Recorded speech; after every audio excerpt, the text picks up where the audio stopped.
This story begins on a rainy night on a battlefield. On top of the mountain of corpses was Qin Feng, who despite being under the effect of accelerated aging 100 times, had still managed to clear the ruins of the ancient god. A woman holding a dagger praised Qin Feng for being impressive and decided to take the divine artifact called Eye of Judgment. Qin Feng, injured and on the brink of death, asked his sister Qin Xiaoyu why she was betraying him. Coldly, Qin Xiaoyu made it clear that Qin Feng was nothing more than an adopted child whom her parents took in. She did not consider him her brother since he did not share the same blood as her. A blonde man named Song Fei appeared and mentioned that Qin Feng had turned out to be useful. Resting his hand on her shoulder and holding the divine artifact, he smiled and thanked Qin Feng since without him, Qin Xiaoyu and he would never have obtained the divine artifact. To completely drain Qin Feng's lifespan in one go, he had worked hard to obtain the soul-stealing blade that was now embedded in his body. He asked if Qin Feng liked his farewell gift. Qin Feng had raised Qin Xiaoyu after their parents passed away, supporting her in school, and even after the game descended upon the world.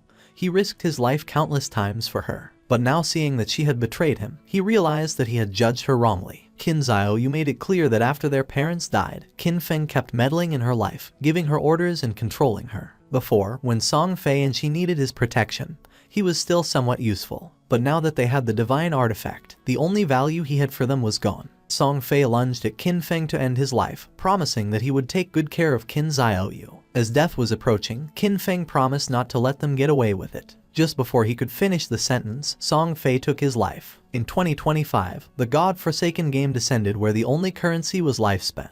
Dying caused a loss of lifespan, while killing monsters granted lifespan. Players could spend lifespan to bring their in-game abilities into the real world. The strong could crush tanks with their own hands, cut airplanes with a sword, and even withstand nuclear explosions with their own bodies. From that moment on, the world changed drastically, and chaos spread. He fought to survive with his sister, enduring countless hardships, barely managing to enter the top 100 of global powerhouses. After overcoming endless dangers and narrowly escaping death countless times, he finally managed to conquer the ruins of the ancient god and obtain the divine artifact called Eye of Judgment. At last, he had the qualifications to reach the top, but who would have thought that the price of his success would be betrayal by his only family? All his efforts in life were nothing more than an interference, and all his struggles only paved the way for another's success. If he could live again, he swore to fight only for himself. But then something happened, and Qin Feng opened his eyes. Surprisingly, he was in his room. He quickly sat up and realized that this was the real world. He was confused since he remembered having died, but once he turned on his phone he saw that it was the year 2025. When looking out the window, he saw the beautiful city, realizing that he had been reborn 9 years ago, the day the god-forsaken game descended to Earth. The next day, his sister, Qin Xiaoyu, kicked open the door and upon seeing that Qin Feng was at home drinking coffee, she got angry and asked why he wasn't answering her calls. She kicked the trash can. Qin Feng remembered that on the day the Forsaken game descended, he and Qin Xiaoyu had a big fight over Song Fei. On the wall were the posters of Song Fei. Before the game descended, Song Fei was a somewhat famous underground idol, and Qin Xiaoyu was his obsessed fan. Song Fei seemed glamorous on the surface, but in reality, he was a complete scoundrel who had deceived many of his fans to take their money and take advantage of their bodies. And to prevent Qin Xiaoyu from being scammed, Qin Feng always forbade her from associating with that guy. But in the end, our boy was accused of controlling her life. Pointing at Qin Feng with her finger, Xiaoyu asked if he was deaf, saying that it was his fault that Song Fei had lost first place this month, threatening him that if Qin Feng did not give her money to help Song Fei rise in rank, she would get angry. Just then, with a cold expression, Qin Feng gave her a strong slap on the face, making her fall to the ground. Her cheeks swelled, and blood began to flow from her nose, and her eyes filled with tears. She could not believe that Qin Feng had hit her. With a piercing gaze, Qin Feng made it clear that he neither had the desire nor the time to argue with her, warning that if she kept barking, he was going to break her mouth. He threw the credit card over her head and said that this was the money their parents had left behind, and no matter how difficult the situation had been all these years, he had never touched a single cent. For the sake of their parents, he decided not to lower himself to her level, but he made one thing clear: from today on, he did not have a sister like her. Xiaoyu began to cry and could not help but get angry. In his past life, to protect Xiaoyu, Qin Feng lost too many opportunities, too many secret treasures and dungeons that required risky exploration, which he gave up. He took out some sleeping pills and using water, swallowed them. He was curious, and without this burden, he was going to go far. This time he decided to use his understanding of the game from his past life to get ahead of everyone. And from now on Qin Xiaoyu was on her own. And as for Song Fei, our boy decided to take his head personally. Qin Feng fell asleep and appeared in the choice hall. He had missed this place since the first time he came here. He was so nervous that it took him several hours to complete his career choice and leave. But this time, he had to be faster. In his past life, he chose the warrior to protect Qin Xiaoyu. The warrior class was not weak, but it was no longer the right choice. Now, without the burden of Qin Xiaoyu, he was going to be able to clear solo much faster. Mobility and reaction were the most important things, so without hesitating for a second, Qin Feng chose the assassin class. But then something unexpected happened, and the system reported that the divine artifact Eye of Judgment had been successfully bound. The Eye of Judgment was activated. It had a passive authority. Upon entering the Forsaken game, Qin Feng was going to automatically obtain the highest ranking profession and talent. Our boy was in shock upon seeing that the Eye of Judgment had linked to him after his rebirth, realizing how it worked. As long as the artifact recognized its owner, and even if it was stolen, it would be useless, believing that perhaps this was the reason why he had been reborn. Just then, shadow began to enter his body, then his body started to change and his hair turned white, becoming a shadow. Qin Feng's appearance had changed. Shadow was the highest level hidden profession for assassins. It was completely different from the warrior profession he chose in his past life. Just obtaining this profession had already given him enormous power. Qin Feng's eyes widened in surprise when he remembered that each profession had a very small chance of unlocking its hidden higher tier profession,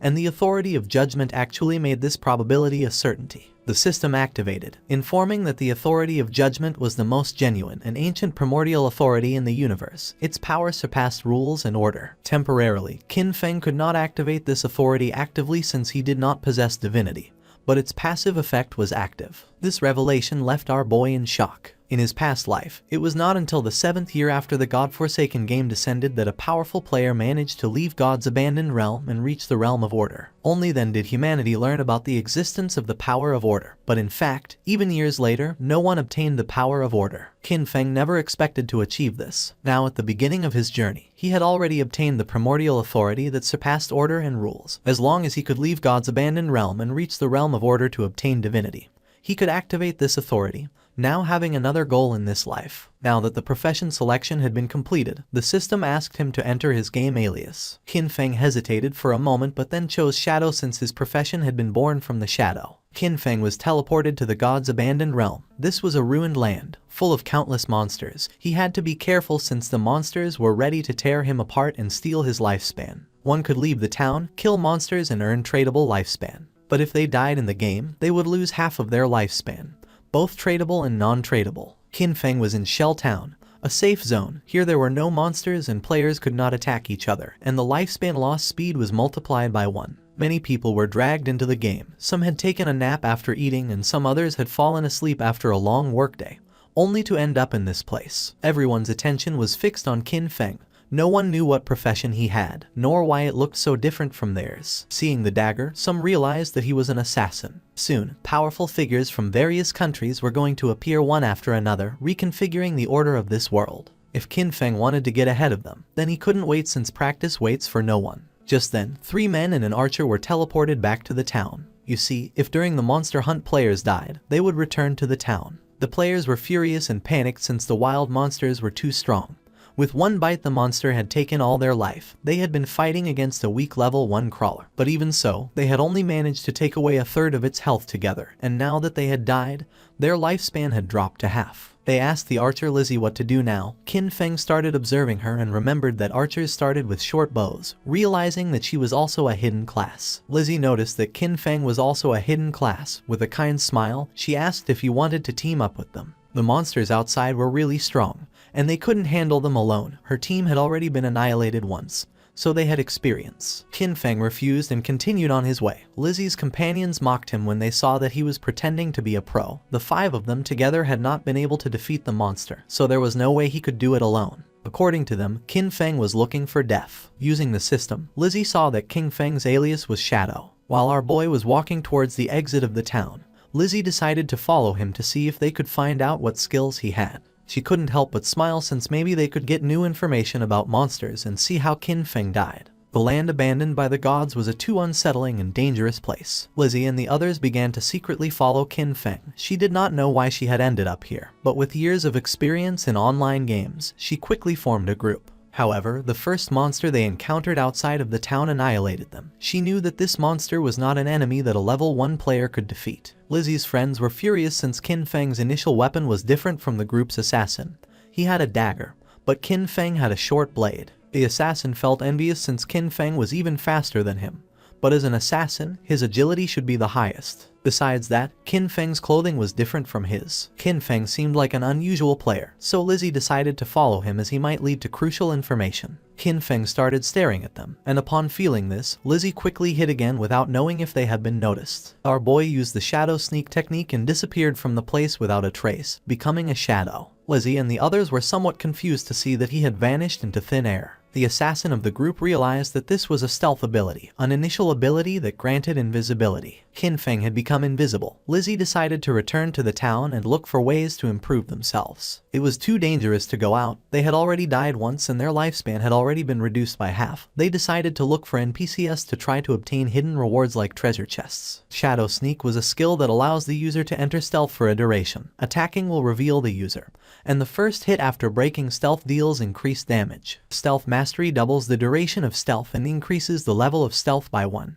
As expected, the Shadow class was extraordinary. The stealth of a normal assassin at this level would be easy to detect, but the Shadow class had its own stealth mastery, which made it impossible for anyone, even monsters, to notice Qin Feng in the early stages of the game. Our boy couldn't help but think that Lizzie and her friends were naive since the beginner town had nothing that could really improve your strength. It was just a refuge for players. In this forsaken game, weak players were nothing more than prey for monsters. A few seconds later, Qin Feng's stealth came to an end. For now, the duration wasn't very long. Luckily, the cooldown started as soon as he activated stealth. In just a few more seconds, he would be able to disappear again. The status window of Qin Feng appeared. His codename was Shadow, and his class was also Shadow. He had a non-tradable lifespan of 75 years and 0 tradable lifespan, strength of 13 points, constitution of 13 points, agility of 18 points, and spirit of 15 points. All players started with base stats of 10, and the different classes granted additional bonuses. The warrior class he had chosen in his past life only gave him 3 points in strength and constitution.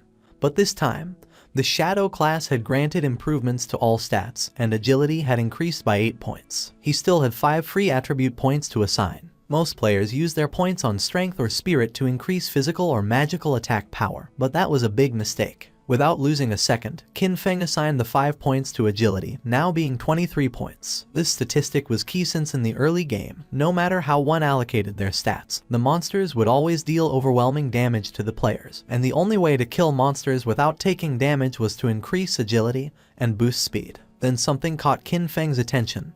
There was a monster behind a tree. It was a level 1 crawler with a normal grade, but it was evolving. Qin Feng became alert upon noticing that it continued absorbing lifespan. He quickly realized that this monster had been the one who had annihilated that group of 4 players. The crawler felt the presence of Qin Feng. It was somewhat injured because it had lost part of its HP. The monster attacked, but Qin Feng dodged it with a jump. When monsters killed players, they could obtain their lifespan, and if they absorbed enough, they could evolve. Qin Feng activated Shadow Sneak and unsheathed his short blade, and just before the crawler could get close, he disappeared into the air. While the crawler was trying to see where he had gone, Qin Feng appeared above and using Stealth Break Strike, landed on top of the monster and forcefully stabbed his short blade into its head, causing 174 damage, killing the monster and gaining 10 experience points. He did not expect to be able to kill the crawler in a single blow, but then he remembered that attacking the nape of a crawler triggered a critical hit. Just then, a system window appeared informing that the skill Backstab allowed doubling the damage if the attack came from outside the enemy's vision. This explained why the crawler had died in one hit. The skill Backstab had stacked with multiple abilities, creating a terrible damage multiplier. Qin Feng stared at the corpse in silence. He remembered when he played as a warrior. Even a critical hit barely did 40 damage, and he had to fight for centuries just to kill a crawler, almost dying in the process. Once the monster died, it dropped a shining orb that was the lifespan. Qin Feng clenched his fist and absorbed the lifespan, gaining 3 days of tradable lifespan, and 54 years and 155 days of non-tradable lifespan. 5 people had died, each losing at least between 20 to 30 years of lifespan, adding up to a total of more than 100 years. But since the crawler had absorbed it first, Qin Feng only obtained 54 years. For now, the non-tradable lifespan was not useful. But at that moment, the authority of the Eye of Judgment was activated. granting Qin Feng the talent called Infinite Evolution. By killing monsters solo, he had the chance to earn evolution points to upgrade skills. Every 24 hours, he would gain 5 evolution points, and defeating a boss-class monster alone guaranteed evolution points.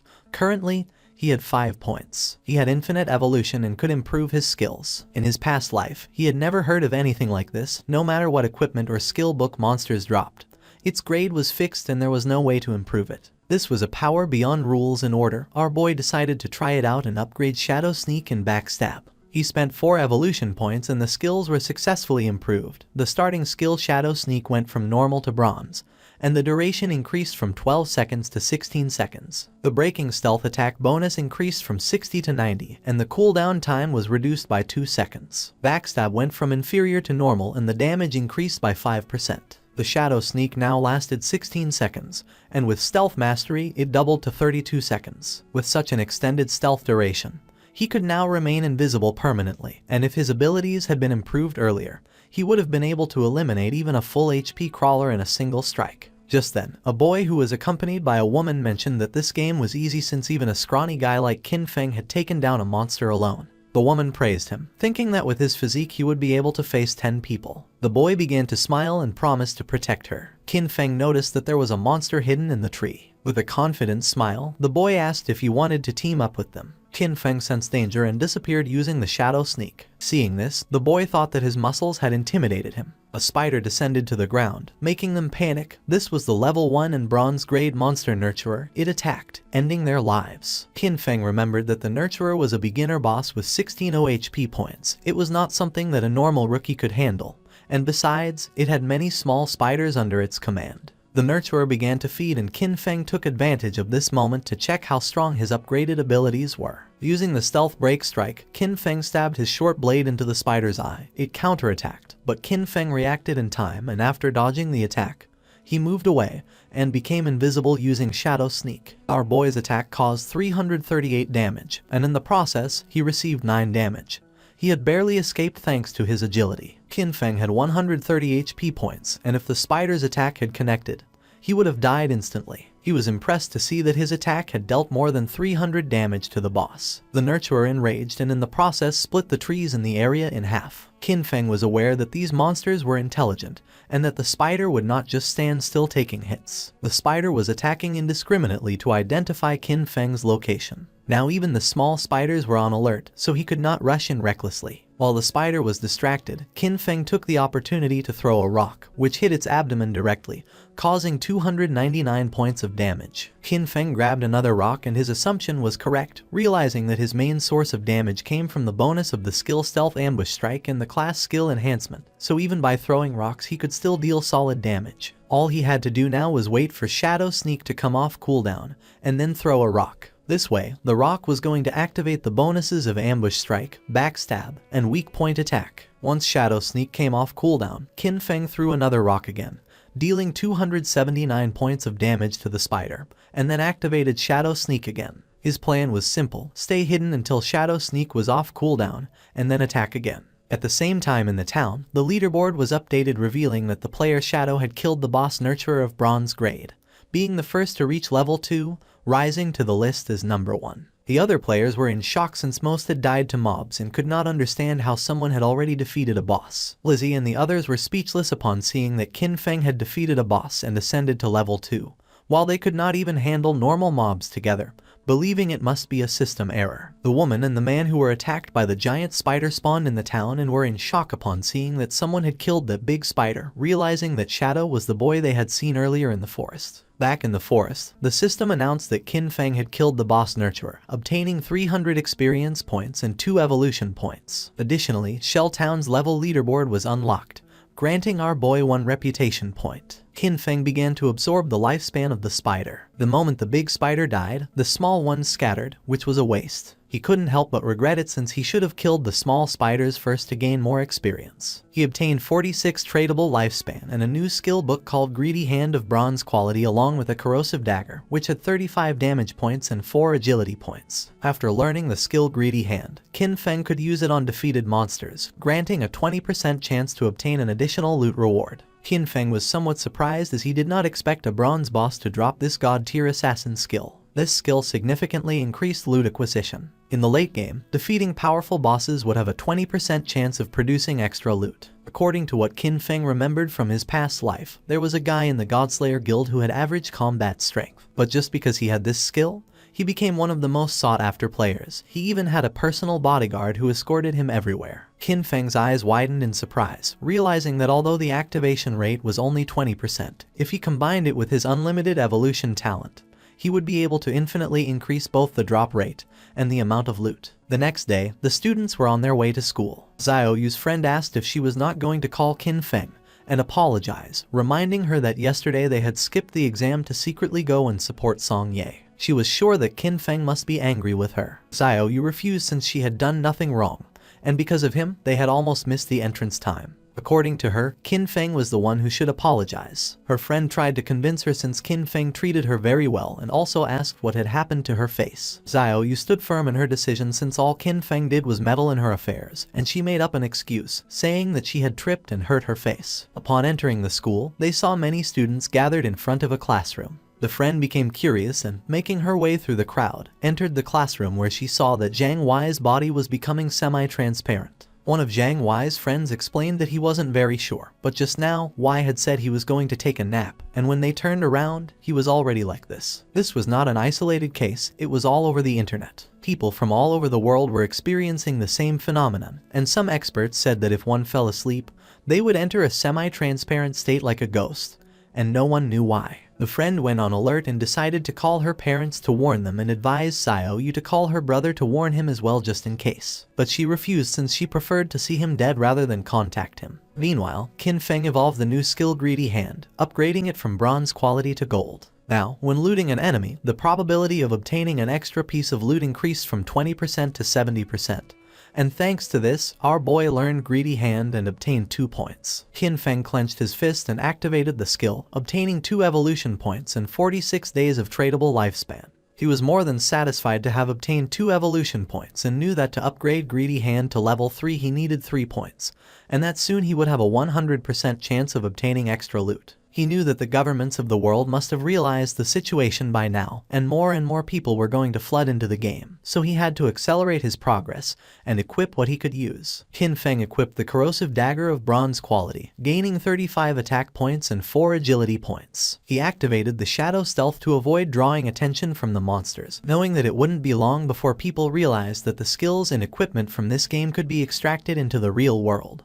And when that happened, the world would fall into chaos. Extracting skills and equipment required 2 conditions. First, reaching level 10, and second, having enough tradable lifespan. Defeating small monsters took too much time, so he decided to find stronger bosses. While he was walking through the area, he heard someone fighting, and when he went to the cliff, he saw several players fighting against a level 2 sprint predator, bronze grade. Qin Feng was planning to find stronger bosses, and now he had found a sprint predator, being a perfect timing. The monster attacked, but the player carrying a shield and mace blocked the attack without much effort. It was Wang Meng. Qin Feng did not expect to meet him here, realizing that the rumors were true. It was said that when Wang Meng first entered Forsaken Game, he had gathered an entire team of hidden class players. The 6 members of his team were hidden class users. Wang Meng summoned the Holy Barrier, creating a golden barrier to repel the monster. He had the hidden class of Holy Shield Warrior, having twice the basic stats of a normal warrior. And, as if that were not enough, he also had an innate invincibility skill. While the monster was distracted, the mage of the team summoned a fireball which hit directly against the creature's arm.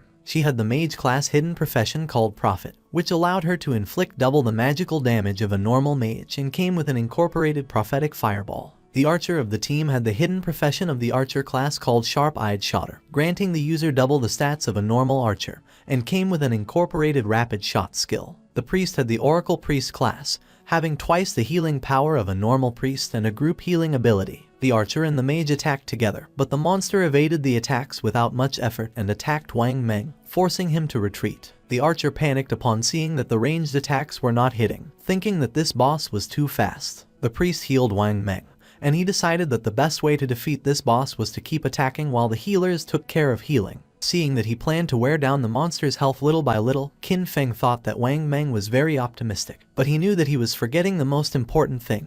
This was the wild nature, and if a battle dragged on, other monsters would be attracted. Just then, 2 monsters appeared behind Wang Meng. Qin Feng recognized them as corruptors, regular level 2 monsters covered in dark brown mud, specialized in using ranged attacks. The swordsman of the team rushed towards the monsters and attacked one of them. He had a hidden class that our boy had not seen before. The attack caused 33 points of damage, and the swordsman did not take long to realize that the defense of these monsters was very high. The corruptor vomited mud on the swordsman. It was ground bind and now his movement speed had decreased. The other corruptor began to chase the mage, forcing her to flee with tears in her eyes. But just then, Qin Feng jumped in the blink of an eye, decapitated the monster, causing 441 points of damage, saving the mage and leaving everyone in shock. Our boy's attack was so powerful that he defeated the corruptor in a single blow. The mage became confused, not knowing who had done this and if someone was helping them. With the help of his sword, the swordsman stood up. He was in shock upon seeing that someone had eliminated a level 2 corruptor with a single blow. While on the other hand, for them to defeat a level 1 corruptor they had to join forces for 10 seconds. The corruptor tried to attack, but again, Qin Feng moved like lightning and decapitated the monster. The swordsman began to tremble with fear and asked if Li's eye had seen who it had been. She panicked and said that she had not seen it. Wang Meng stood up and asked them not to get distracted. Deep down he hoped that Qin Feng was on their side.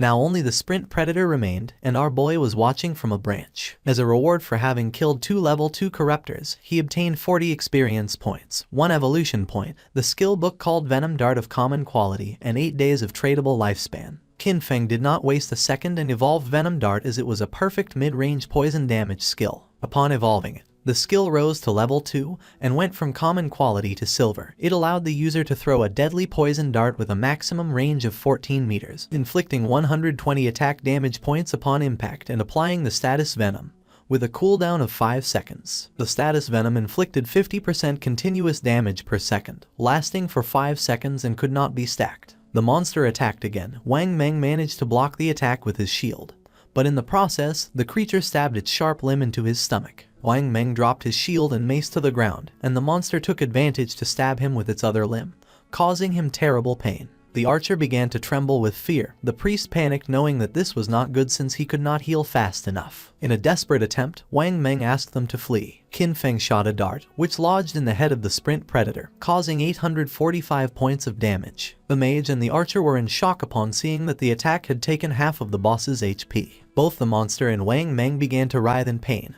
and venom started to emerge from the monster's wound until its body collapsed to the ground, causing 324 damage multiple times. Since Qin Feng had inflicted more than 90% of the damage, the loot belonged to him, and for having killed the sprint predator, he obtained 600 experience points, reaching level 3, obtaining 2 evolution points and 55 days of tradable lifespan. He did not expect that the damage over time of the Venom Dart would activate his class's passive ability. With stealth, he could remain invisible and throw darts indefinitely, and now nothing in the early and mid-game could stop him. The loot began to emerge from the monster's corpse. Wang Meng was in shock upon seeing the amount of damage the monster had taken, and several seconds later, the loot disappeared. Wang Meng stood up and thanked Qin Feng for saving them, but our boy made it clear that in the wildlands, one could not trust people so easily, leaving everyone in shock. Wang Meng thanked our boy for the advice and they decided not to bother him while he was checking the loot. He also added that if he ever needed anything, he could come to find him. Qin Feng picked up the loot, realizing that Wang Meng seemed trustworthy. Plus, he had the backing of Daxia's government, which had many resources. Our boy decided to look for a stable sales channel to sell the unused loot. He used Greedy Hand, gaining 3 evolution points and 55 days of tradable lifespan, acquiring Sprint Predator's bronze quality leather greaves. Our boy equipped the leather greaves, obtaining 9 points in physical defense, 5 points in all elemental resistances, along with a 15% cooldown speed. This had been a great loot, since he still had many other class gears and skill books, and once his bag was full, he decided to return to the town and exchange everything for lifespan. His eyes began to shine with confidence since this time his growth was 100 times faster than in his last life. Not far from the area, another team of players was being attacked by more monsters, and seeing that the number of monsters was increasing, they decided it was better to flee. But before they could do so, another much larger monster appeared, and just before the players could escape, the monster attacked with sharp vines, killing them all. The players respawned in the town and couldn't help but feel frustrated since the monsters always appeared in groups and fled when they had low health. It was said that players had to be level 3 to leave the game, but this seemed like an impossible task. Some players thought they needed more people since a team of 3 players was not enough, believing they should form groups of 6 or 10 players. The other player argued that this was not going to work since he had seen a team of 10 be surrounded and wiped out. Plus, too many people were going to attract a boss, and recently, a group of 40 had activated some curse master and it had annihilated more than 30 of them in one single strike. Lizzie's team also spawned back in the town. If the players did not reach level 3, they were going to be trapped inside the game forever. They had all ended up here after falling asleep, so in other words, only their consciousness was inside the game, and if they could not get out, their real bodies were going to starve to death. Lizzie was frustrated because she did not know why the game was so difficult. Her friend panicked since they had already died 3 times and their non-tradable lifespan had dropped to less than 10 years, and at this rate, they were going to end up dying in real life. Despite not knowing if it was real or not, Lizzie knew that they could not afford to die again. Upon seeing that Shadow was level 3, she was somewhat confused, realizing that he must have discovered some trick. She knew they needed him to carry them to level 3 in order to escape this game. Clenching her fist, she gave the order to her team to spread the word. They had to get Shadow to help them reach level 3. She was determined to give him 10 million in cash once they returned to reality. The others were in shock, but she knew there was no way Shadow could ignore the 10 million. Back in the forest, our boy took down a level 2 polluter, earning 20 experience points and 1 evolution point. After absorbing the lifespan of the monster, Qin Feng decided that he already had enough evolution points and decided to spend the 5 points he had to evolve Greedy Hand.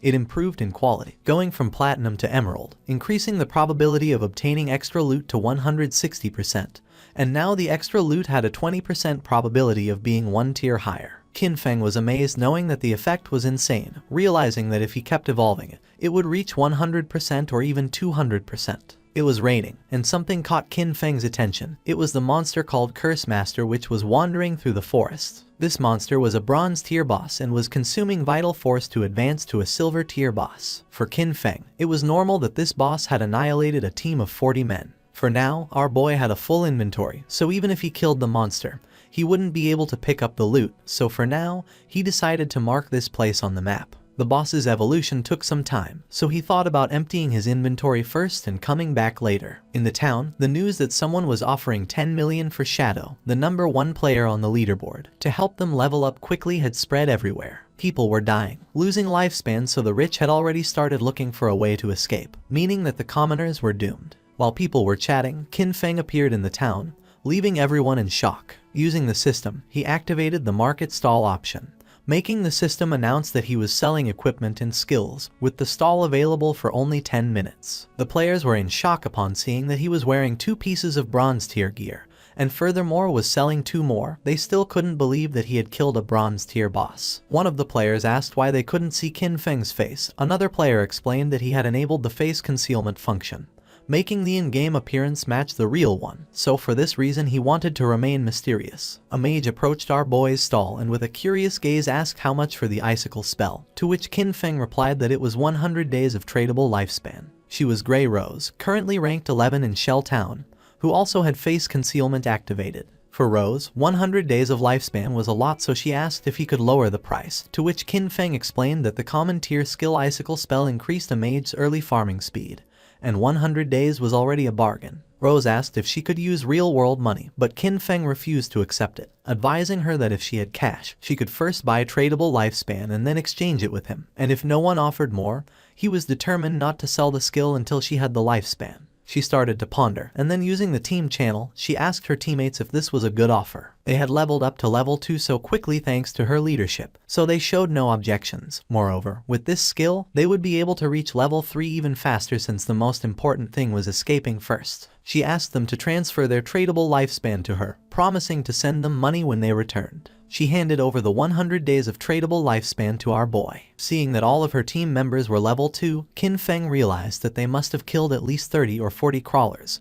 Therefore, their tradable lifespan should be much greater than 100 days. Qin Feng sold the spell, obtaining 100 days of tradable lifespan. Now his tradable lifespan went from 268 days to 368 days. Just then Lizzie appeared and was happy to have found Shadow. With a smile, she gave him an opportunity. In exchange for helping her ascend to level 3, she promised to give him 10 million in money when they returned to the real world. The other players were in shock. She was Jiang Lizzie, and in our boy's past life, she was the leader of a criminal syndicate. Later her syndicate was annihilated by the country. With a confident smile, she said that her father was the president of Daejeong Industries, and seeing that our boy didn't believe her, she asked him to look her up. According to reports, it was said that she used cash to lure people into selling their lifespan, then kidnapped them for forced labor, and those who had resisted had been murdered in reality. Qin Feng coldly rejected the offer knowing that she was scum. Lizzie admitted that Shadow was strong in this game but revealed that no one knew how the game worked yet, so she advised him to team up with her, and in return, she would make sure he lived in luxury, cars, houses, women, and everything he wanted.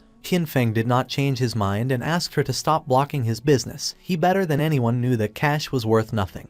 And soon, the only universal currency was going to be the tradable lifespan. Lizzie became arrogant and made it clear that if this were the real world, she would have given him a good lesson. With a murderous look, Qin Feng made it clear that if she said another word, he was going to kill her until her lifespan reached 0. Lizzie and her friends felt the pressure and without losing a second, they ran away from the place. A few minutes later, our boy sold the last item from his stall, the Gleam Robe of Tier Bronze. Now he had a total of 546 days of tradable lifespan, now that he had sold everything.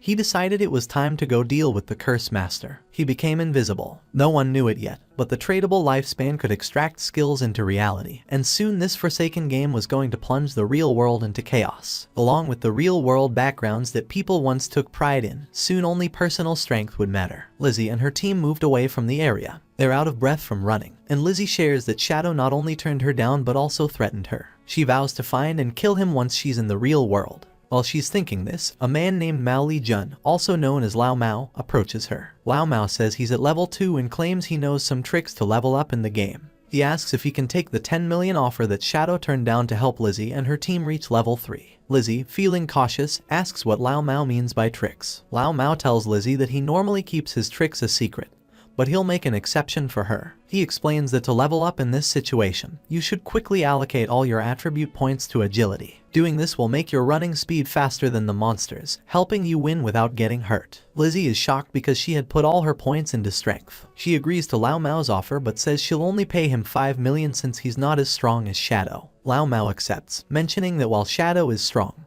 it was odd for him to turn down such a big amount of money. Meanwhile, Qin Feng arrived at the place he had marked earlier on the map. Still in stealth mode, he notes that the monster has advanced to the silver rank, and the gray fog around it shows it's still evolving. He activates his Venom Dart ability, knowing that the monster's evolution to gold rank will take 7 or 8 hours. Not wanting to wait, he launches the Poison Dart, which hits the monster for 659 damage due to his stealth strike. The poison then continues to harm the monster at 219 points per second. He quickly jumps at the monster, using his Shadow Sneak skill, understanding that the Silver Boss monster's health is 2 or 3 times that of a Bronze level 1. Suddenly, the monster starts gathering a massive amount of magical energy in its hands, making it grow larger. Qin Feng figured he just needed to hit the monster with his Venom Dart skill 2 or 3 times. But suddenly, the monster unleashed a powerful attack, destroying the surrounding area. He explains that this monster is a magic-type boss, with skills that deal a lot of area damage at once. After launching the Venom Dart, he quickly retreated and barely escaped the attack's range. Still invisible, he realized that with his current health and defense,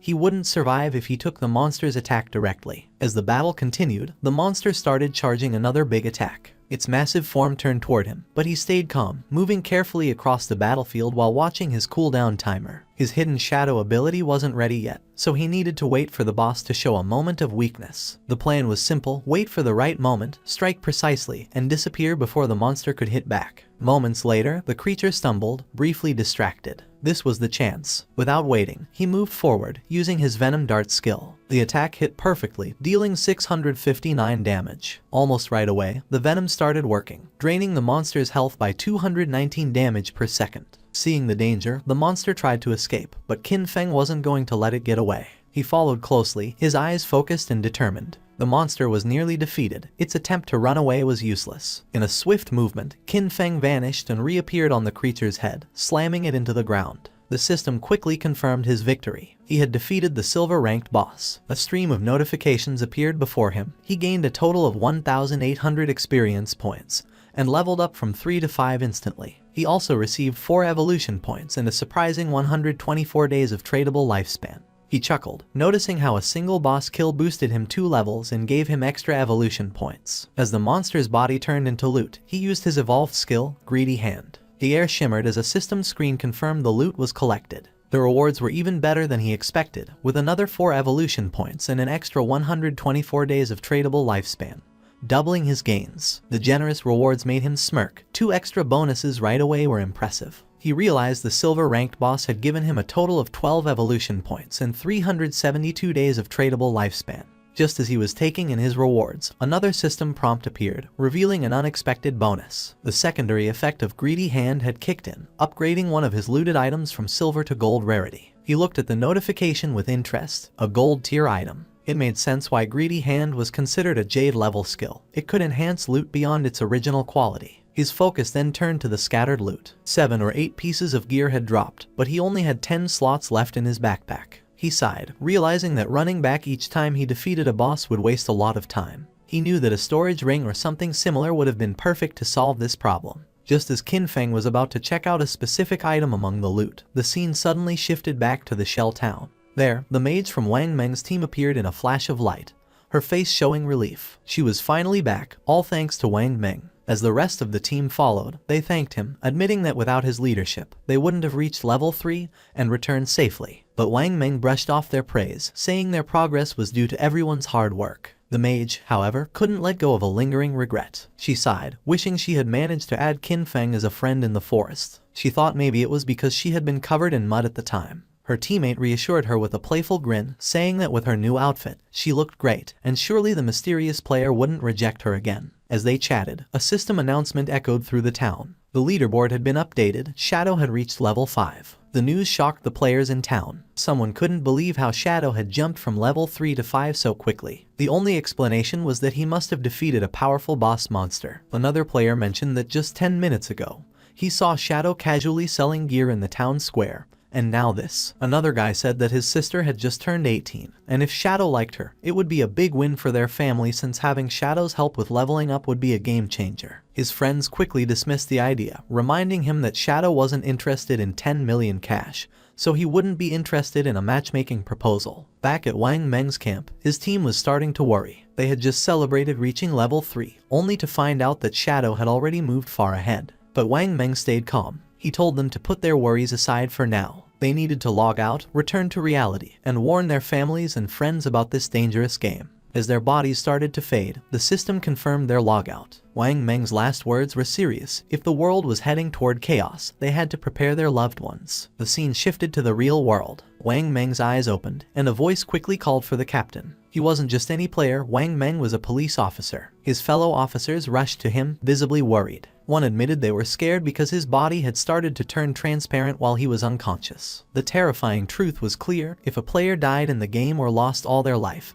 they didn't just log out, they disappeared from the real world. But there was no time to dwell on that horror. Wang Meng stood up and called for everyone to gather as something serious had happened. Someone asks Wang Meng about his report. Wang Meng explains that he and his team formed a party and each member had a hidden profession, which was a big advantage in the game. Yet, they were almost wiped out by a single monster. They were only saved at the last moment by an unknown player, Shadow. Wang Meng confirms that his report is accurate. He then describes Shadow's incredible progress. When Shadow helped them, he was at level 3. But by the time Wang Meng and his team reached that level, Shadow had already moved up to level 5, a huge jump of 2 levels. This news worries the higher-ranking officers. One of them asks the obvious question, does this mean Shadow is now the strongest player in the world? How did he level up so quickly? The speculation starts, and Wang Meng suggests that maybe Shadow defeated a high-level boss monster or did something equally impressive. Another officer, curious about the details, notices an inconsistency. According to Wang Meng, Shadow was already at level 3 when he saved them.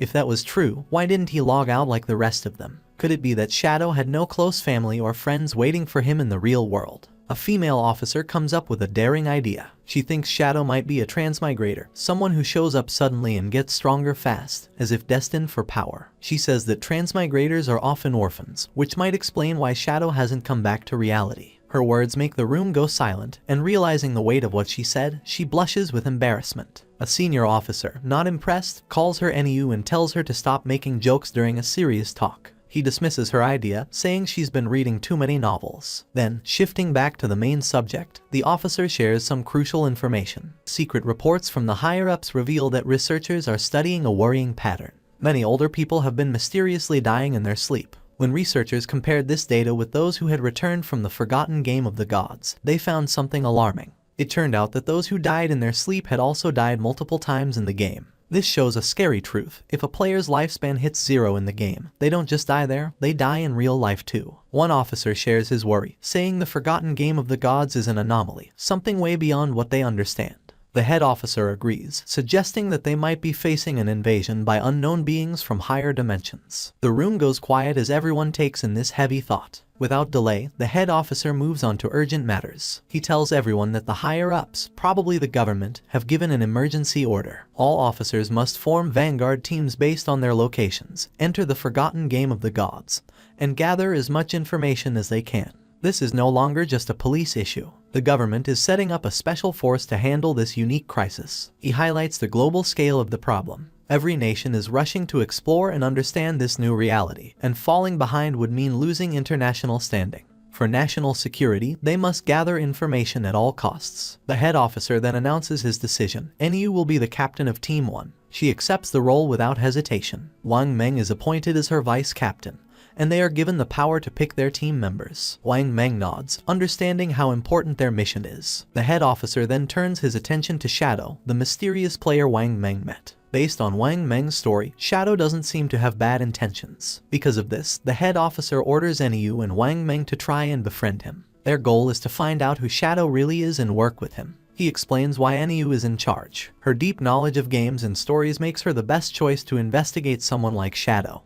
whose abilities and actions seem almost like those in myths. The head officer hopes that NU and Wang Meng can make Shadow an ally, someone who could represent them in the game. If they succeed, they will get access to vital information that could give them a strategic edge. The other police officers are tasked with keeping public order and stopping any mass panic. With that, the meeting ends. As the sun sets and casts a golden glow over the city, the officers get ready for the challenges ahead. The next day, the scene shifts to a high school where the protagonist's younger sister sits at her desk, lost in thought. Around her, students chat excitedly about recent news. A small group nearby talks about a surprising discovery. Chang Wei, the student whose body had started to vanish, has reached level 3 in the game and logged out safely. One of the girls shares that Chang Wei revealed something important. If several people from the same district fall asleep at the same time, they will all end up in the same starter village in the game. This news stirs both excitement and worry among the students. Another girl, alarmed, insists that this won't work. She feels she must bring her parents into the game. They have no gaming experience, and she's scared something might happen to them if they enter unprepared. But another student disagrees, saying they shouldn't rush to involve their parents yet. They should focus on getting stronger first, so they can protect their families when needed. Meanwhile, the protagonist's younger sister looks at her phone, deep in thought. A nagging frustration grows inside her. Why hasn't her brother reached out to her yet? With something as big as the forgotten game of the gods happening, she expected at least one message from him.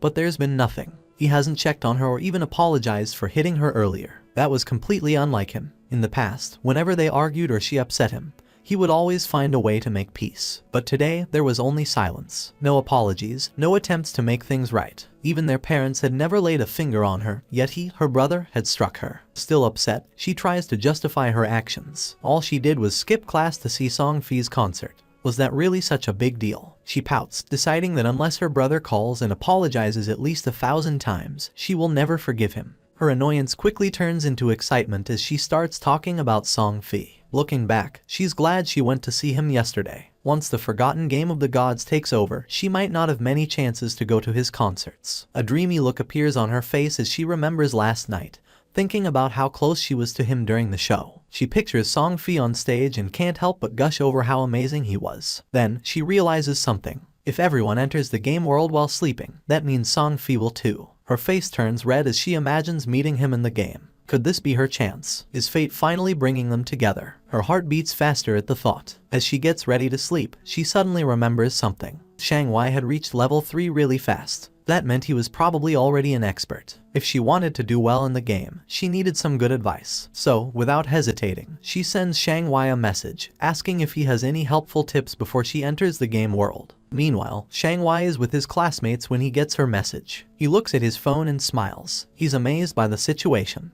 Who would have thought that someone like the protagonist's younger sister would ask him for advice? He sees this as a great opportunity. This was his chance, whatever that meant. Chang Wei quickly replies, saying she's asked the right person. He shares an important game secret. At the start, she should put all her attribute points into agility. If she doesn't, she won't be fast enough to escape monsters and will keep dying. She asks if this is true even if she chooses a mage class. Shang Wei assures her it is. Agility is useful for mages too, he explains, because it boosts casting speed, which is key early on. Still unsure, she asks what if she still can't win after improving her agility. Shang Wei confidently tells her not to worry. As long as someone in their village reaches level 5, the village's teleportation formation will activate, connecting all the starter villages. Once that happens, she can just join a random party to help her level up, and he will come find her when the teleportation circle is active. Hearing this, she feels very happy. Lying on her bed, she smiles to herself, thinking how handy people like Shang Wei are. Just like that, she's found someone to help her out. As she starts to fall asleep, another thought pops up. This is great. She'll get into the game before her brother, level up quickly, and become strong. When her brother finally joins, she'll make sure he has a tough time. No help, no support, he'll have to manage on his own. Happy with her plan, she drifts into sleep, excited for the adventure ahead. The scene shifts back to the game where the protagonist stands over the loot from a defeated boss monster. Among the treasures, a glowing orb catches his attention. As he picks it up, a system notification pops up, saying he has obtained the Curse Ring, a gold tier item. The system then details its attributes. The ring can be used by anyone and gives a boost of 8 points to all attributes. It also increases dark elemental resistance by 26 points and makes weak point attacks 1.5 times stronger. But you need to be at least level 4 to wear it. Looking at the benefits, the protagonist sees that the total boost is 32 points, similar to leveling up 3 times. Plus, the ring's dark resistance will be helpful against many enemies, and the weak point attack boost is a nice bonus. Knowing this, he sees the cursed ring as a valuable item for his journey. Before he can think more about his new item, another system notification shows up, saying he's learned a new skill called Instant Shadow Slash, a silver tier assassin type ability. The system explains how it works. When used, the skill sends out multiple slashes in one direction, reaching up to 15 meters. It also gives temporary invincibility for 5 seconds, hitting all enemies in a 2.1 meter wide path 3 times. Each hit deals 100 damage and counts as a backstab, but it doesn't hit weak points. The skill has a 12-second cooldown. Seeing how useful this ability is, the protagonist knows it's a strong area attack with the bonus of temporary invisibility. He quickly learns the skill. With some evolution points left, he decides to improve one of his key skills, Greedy Hand. The system takes 8 evolution points and upgrades the skill from Jade rank to Diamond rank. The effects of Greedy Hand get a big boost. The chance of getting extra loot from defeated monsters goes up from 160% to 220%. And the chance of that loot being upgraded by 1 level increases from 20% to 40%.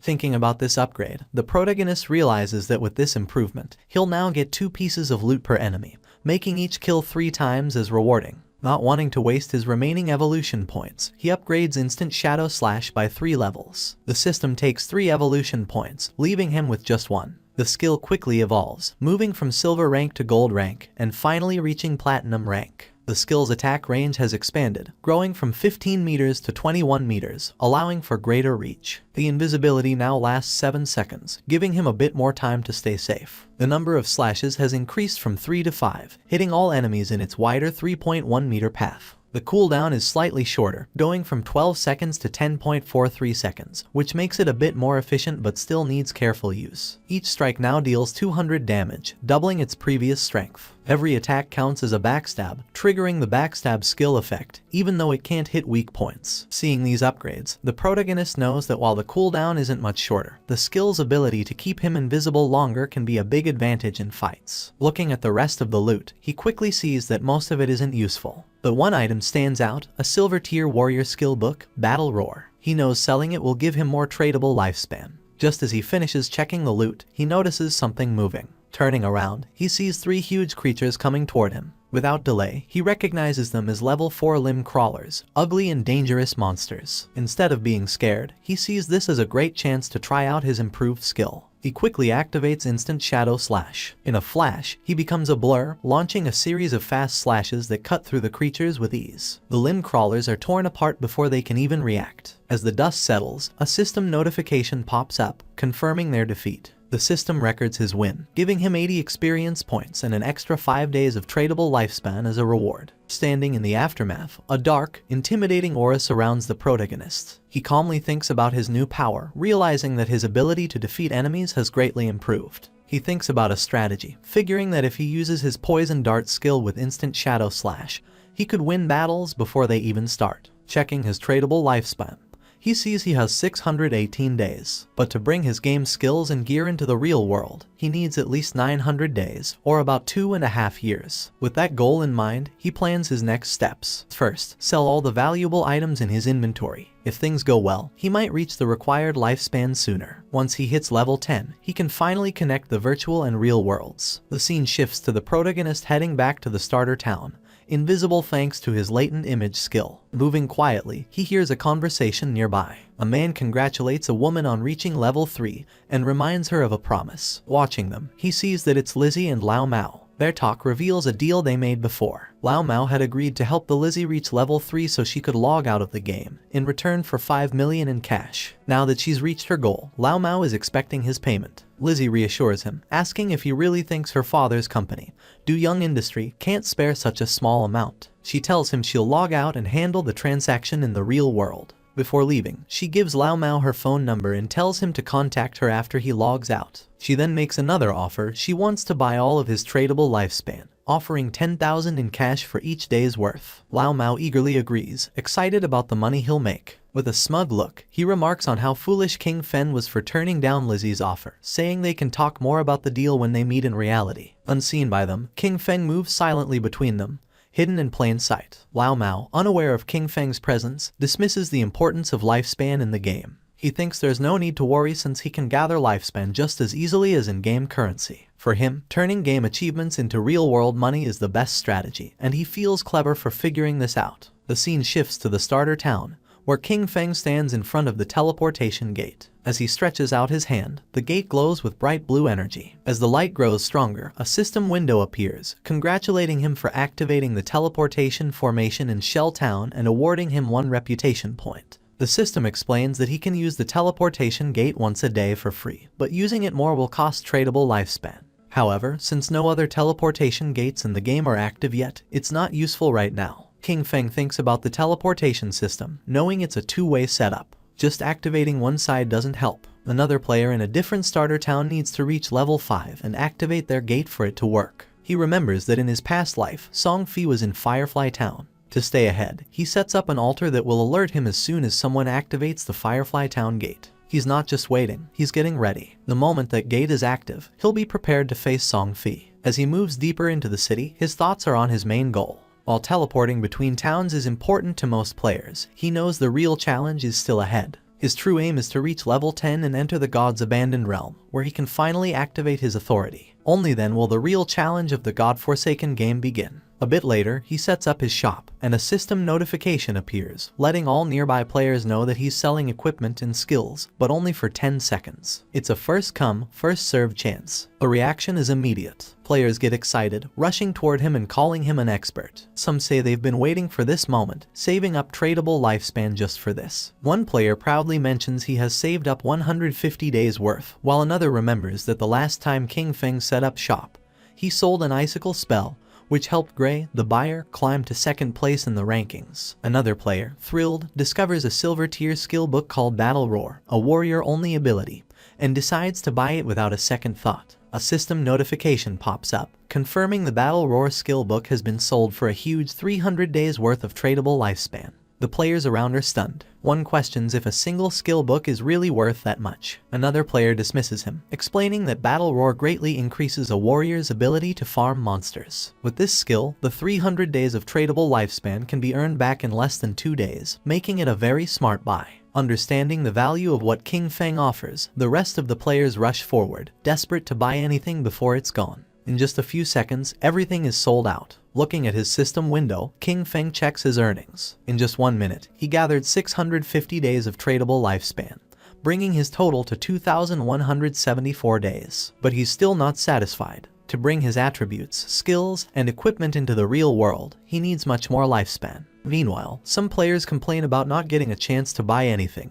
They ask if he'll set up shop here again, and he confirms he will. Suddenly, a female player calls out to him, saying she has a treasure and asks if he's interested in making a deal. As he turns to look, he recognizes her. She's one of Wang Meng's teammates. The system quickly identifies the treasure as a space ring with 12 inventory slots. It adds that the ring doesn't take up King Feng's backpack or equipment slot. King Feng is momentarily taken aback. He knows the true value of the space ring. It's a rare storage item that doesn't use up a ring or backpack slot. Since players can only carry up to 3 storage backpacks, an item like this is invaluable. He understands that while space rings can technically drop from any monster, the chance is incredibly low. The fact that this girl, with her prophet profession, got one so early in the game is amazing. Her luck is incredible. Without delay, he asks for the price of the ring, already figuring out its true worth. In his past life, a 12-slot space ring like this sold for an astounding 3,600 days worth of tradable lifespan. But instead of asking for lifespan, the girl surprises him with her offer. She doesn't want his lifespan at all. Instead, she asks him to add her as a friend and team up with her to defeat a boss monster. King Feng agrees right away,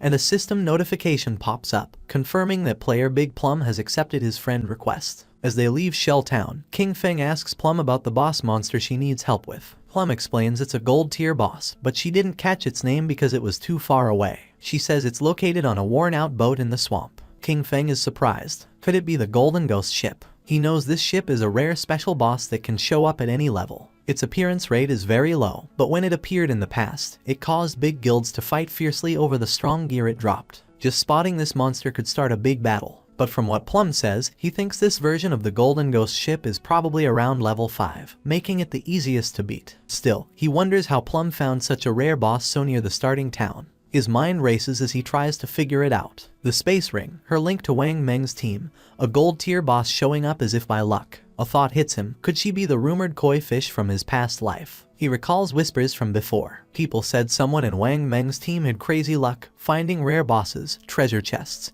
hidden palaces, and ancient temples just by wandering. He used to think it was just a cover-up to hide their real info. But now, looking at Plum, he realizes the rumors were true, and she's right in front of him. Deep in thought, he stares at her, trying to understand what it all means. Plum notices his gaze, blushes, and asks why he's looking at her like that. Snapping back, King Feng tells her it's nothing and focuses back on their journey. As they step past the main gate of the starting town, they don't notice a figure lurking nearby. A bald player hides behind a tree, watching their every move. The scene shifts to a group of tough-looking players, where a long-haired man stands in front of a bunch of bald players, speaking with authority. He talks about his past victories, like leading his team to conquer the overlord of Sand City. With confidence, he tells the bald players that if they follow him, he will make sure they succeed in the game. Before he can say more, the bald player who is watching King Feng runs back and reports that the target has left town with a girl. The boss smirks. He laughs at the news, thinking King Feng is just another young guy, easily distracted by a pretty face. Without delay, he gathers his group and orders them to move out. It's time to make their move. Meanwhile, outside the town, as they continue their journey, King Feng talks about his conditions for helping Plum's party. He says that if the boss drops equipment or skill books Plum can use, they will go to her, but the rest will be his. Plum thinks about this for a moment and then asks what the other party members, like Wang Meng,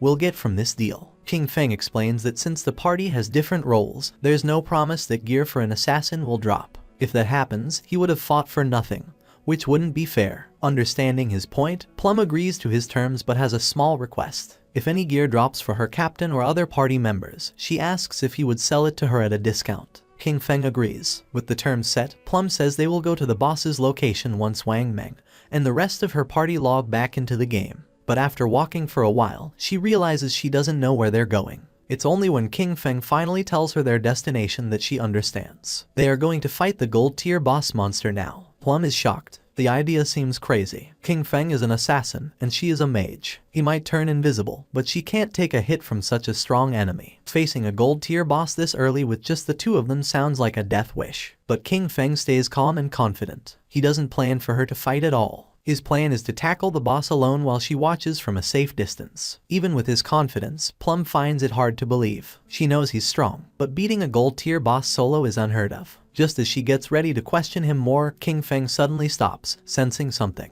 Without a word, he uses his latent image skill, and he disappears into thin air. Plum is left there, stunned. She looks around, trying to understand what just happened. Moments ago, he was next to her, and now there's only empty space. Confused, she calls out for him, but there's no answer, just silence. Meanwhile, hidden behind a tree, the group of bald-headed players keeps watching King Feng and Plum from afar. Their leader smirks, sure they have the upper hand. But then one of the players notices something odd. King Feng has vanished. Confused, they look to their boss for what to do. Without a second thought, he dismisses it, thinking King Feng must have tricked Plum and left her alone. Grinning wickedly, he orders his men to move in, planning to capture Plum first and have some fun before anything else. As they rush forward, their boss reminds them of his promise that sticking with him means a good life. Now, he claims, even women are falling into their laps. But just as they get close, a shadowy figure appears right in front of them. The leader stops, his grin fading as he looks into the swirling dark aura before him. Confusion flashes in his eyes. What is this? Before he can react, King Feng uses his instant shadow slash skill, and in a blink, it's over. A cold gleam slices through the air, and the group falls, lifeless. Their bodies drop, torn apart before they even know what's happening. King Feng, as if stepping back into the shadows, disappears without a trace. A system notification pops up, confirming his kills. 5 players down, earning him 12 days of tradable lifespan. He glances at the bodies but doesn't give them much thought. Their loot is worthless, barely worth noting. To him, killing them was like taking down 2 low-level monsters. Without a trace of what just happened, King Feng reappears next to Plum, looking indifferent. Plum, still in the dark about what occurred, immediately asks about his sudden disappearance. King Feng shrugs, saying a few people were following them, so he sent them back to town. Plum seems satisfied at first, but her curiosity kicks in and she starts asking questions. She jokes that she thought he left to relieve himself and muses about how handy his invisibility must be. With it, she jokes he could do his business without being seen. King Feng cuts her off, clearly not amused by the odd turn in the conversation. He tells her to focus and hurry up. They need to get to the gold tier boss monster. At the same time in Shell Town, the ground began to shine. And just then, King Feng's sister spawned as a healer.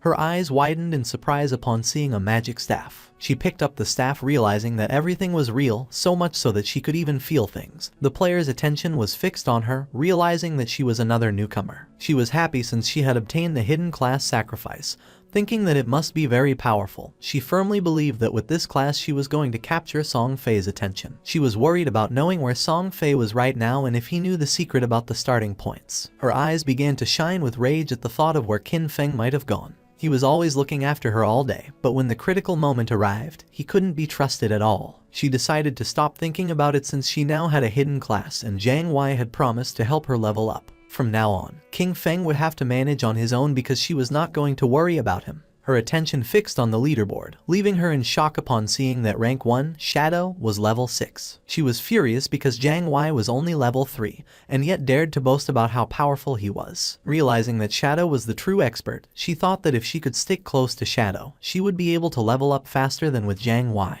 But a question came to her mind, where should she go to find that expert? Not far away, there was a group of players talking. They were worried because they couldn't contact Swaying, the healer of the party. It was Wang Men's team. He knew they didn't have time to wait for him, so he asked if anyone had any ideas. One of them, somewhat concerned, explained that they couldn't kill mobs without a healer. The other player argued that they weren't experts like Shadow, who could farm alone, suggesting finding another healer to party up. While they were trying to find a solution, someone greeted them, and when they turned around, they saw King Feng's sister. For her, this opportunity was perfect. With a smile, she asked if they needed a healer, revealing that she had the hidden class life sacrifice. Meanwhile, in the forest, King Feng and Plum were on top of a cliff with a swamp at the bottom, where they saw the golden ghost ship lurking. Using Shadow Sneak, King Feng disappeared into the air, asking Plum to hide and be careful of ambushes while he went to take care of the boss. Plum, somewhat confused, nodded but asked him to be careful. Our boy descended onto the swamp, and a system window appeared informing that due to the influence of Ghost Ship,